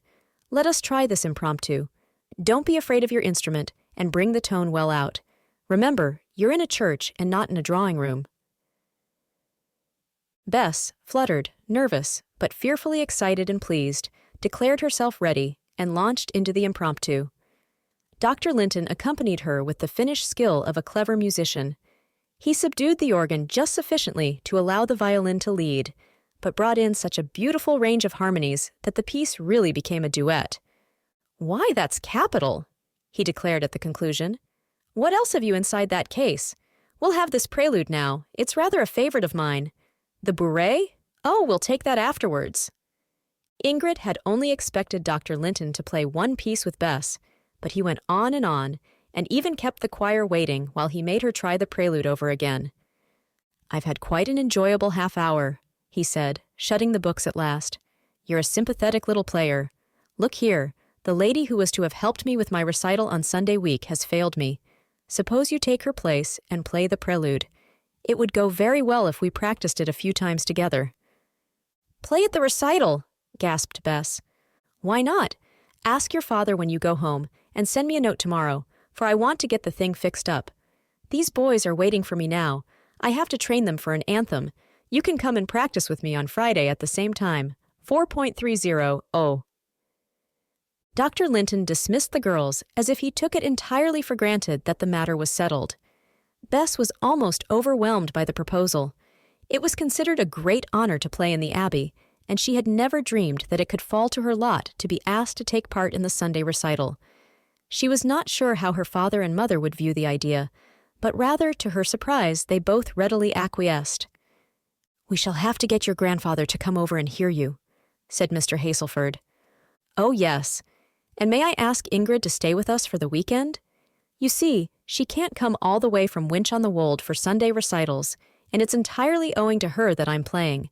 I should so like her to be there." Ingrid accepted the invitation with alacrity. She had grown very fond of Bess lately, so fond indeed that Verity's nose was put considerably out of joint. Verity, though an amusing school comrade, was not a home friend. Apart from fun in their dormitory, she and Ingrid had little in common, and had never arranged to spend a holiday together. She was a jolly enough girl, but so fond of ragging that it was impossible to do anything but joke with her. Bess, on the contrary, was a real confidant who could be trusted with secrets. The two friends spent an idyllic Saturday together. Mr. Hazelford motored over to Berkshaw to fetch his father, and took the girls with him in the car. Mr. Hazelford, the elder, proved a delightful old gentleman, deeply interested in music, and much gratified that his granddaughter was to play at the Abbey. "It was a happy thought of yours, my dear," he said to Ingrid. "Why, I've often attended those recitals, and never guessed little Bess would be asked to take part in one. I sang in Grovebury Abbey choir when I was a boy, and I've always had a tender spot in my heart for the old town." "And you're not going to forget it, are you, grandfather?" said Bess pointedly. Well, we shall see," he evaded, stroking her brown hair. Even poor delicate Mrs. Hazelford made a supreme effort and went to church on Sunday evening. It was a beautiful service, and the old minster looked lovely with the late sunshine streaming through its gorgeous west window. Some of the congregation went away after the sermon, and concluding hymn were over, but a large number stayed to hear the recital. Bess, horribly nervous, went with Ingrid to the choir, where she had left her violin. There were to be 2 organ solos, and her piece was to separate them. She was thankful she had not to play first. She sat on one of the old carved miserere seats, and listened as Dr. Linton's subtle fingers touched the keys and flooded the church with the rich tones of Bach's toccata in F major. She wished it had been 5 times as long, so as to delay her own turn. But a solo cannot last forever, and much too soon the last notes died away. There was a pause while the verger fetched a music stand and placed it close to the chancel steps. Dr. Linton was looking in her direction and sounding the A for her. With her usually rosy face almost pale, Bess walked to the organ, tuned her violin, then took her place at the music stand. It was seldom that so young a girl had played in the Abbey, and everybody looked sympathetically at the palpably frightened little figure. It was the feeling of standing there facing all eyes that unnerved poor Bess. For a second or two, her hand trembled so greatly that she could scarcely hold her bow. Then, by a sudden inspiration, she looked over the heads of the congregation to the west window, where the sunset light was gleaming through figures of crimson and blue and gold. Down all the centuries, music had played a part in the service of the minster. She would not remember that people were there to listen to her, but would let her violin give its praise to God alone. She did not need to look at her notes, for she knew the piece by heart, and with her eyes fixed on the west window, she began the prelude. Once the first notes were started, her courage returned, and she brought out her tone with a firm bow.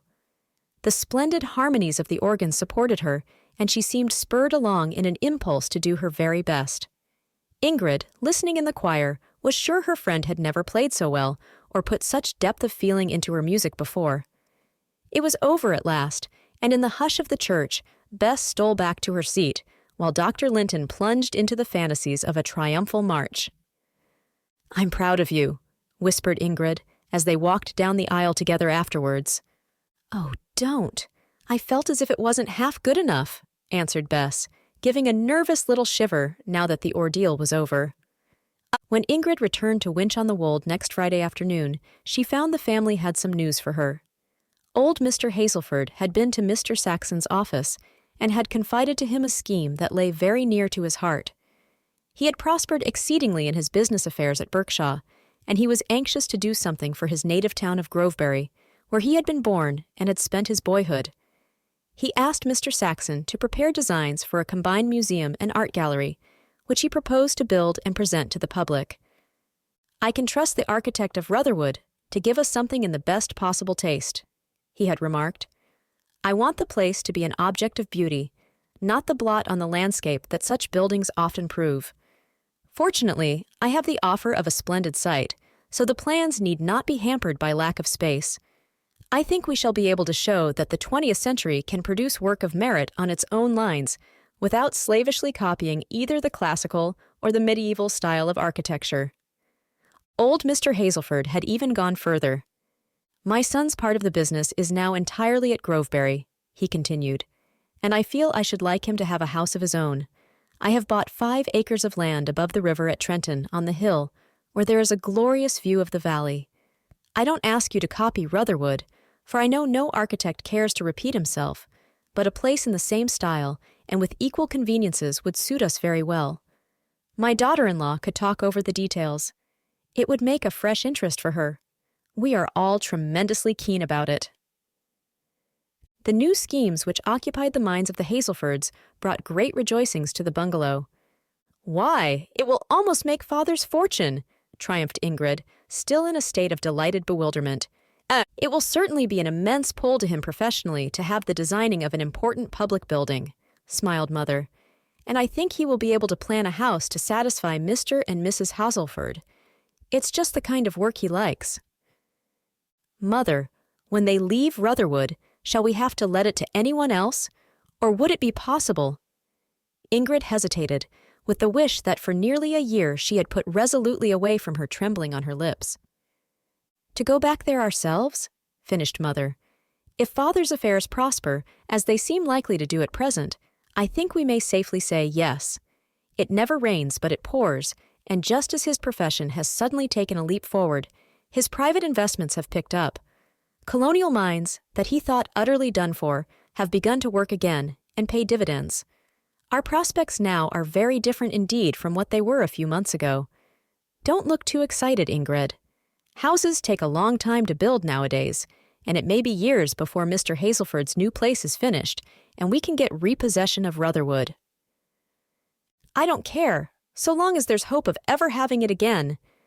It's our own home, and naturally we love it, but we must not forget what a debt of gratitude we owe to the bungalow. We have been very happy here, and I think we have been thrown together and have learnt to know one another in a way we should never have done at Rutherwood. All the sacrifices we have made for each other have drawn us far closer as a family, and linked us up so that we ought never to be able to drift apart now, which might have happened if we had all been able just to pursue our own line. We have learnt the value here of simple pleasures. We've enjoyed the moors and the flowers and the birds and the stars and all the beautiful things that nature can give us. The realization of them is worth far more than anything that money can buy, for it's the joy that no man taketh from you. I have grown to love Winch on the Wold so dearly that I shall beg father to keep on the bungalow as a country cottage, and I shall run out here for holidays when I feel Rutherwood is too much for me, and I want to be alone for a while with nature. I expect we'll all want to do just the same, said Quenrada, looking from the gay flower beds, which her own hands had planted, over the hedge to where the brown moors stretched away into the dim gray of the distance. I thought it was going to be hateful when I came here, but Movie, I think it's been the happiest year of my life. The country may be quiet, but it has its compensation. We'll walk to the Whistling Stones again, Ingrid, as soon as you break up. And that will be exactly a week next Friday, rejoiced Ingrid. The school was busy with all the usual activities that seemed to happen at the end of the summer term. There was a successful cricket match with the girls' high school from Berkshaw, a tennis tournament where Nora and Susie took part after all, and won laurels for the college, a nature notebook competition in which Linda, to everyone's amazement, bore off the first prize against all other schools in the town. Then there was the annual function, when parents were invited to see a display of Swedish drill, listen to 3-part songs given by the singing class, admire the drawings and clay models exhibited in the studio, and watch a French play acted by the 6th. It was at the close of this performance that, when friends had taken their departure, and Dr. Linton, who had conducted the singing class, had closed the grand piano and had hurried across to the Abbey to keep an appointment with an organ pupil, a certain piece of news leaked out and began to circulate round the school. Verity had the proud importance of carrying it into the hostel. "Do you know," she announced, "that Miss Strong is engaged to Dr. Linton and they're to be married in the holidays?"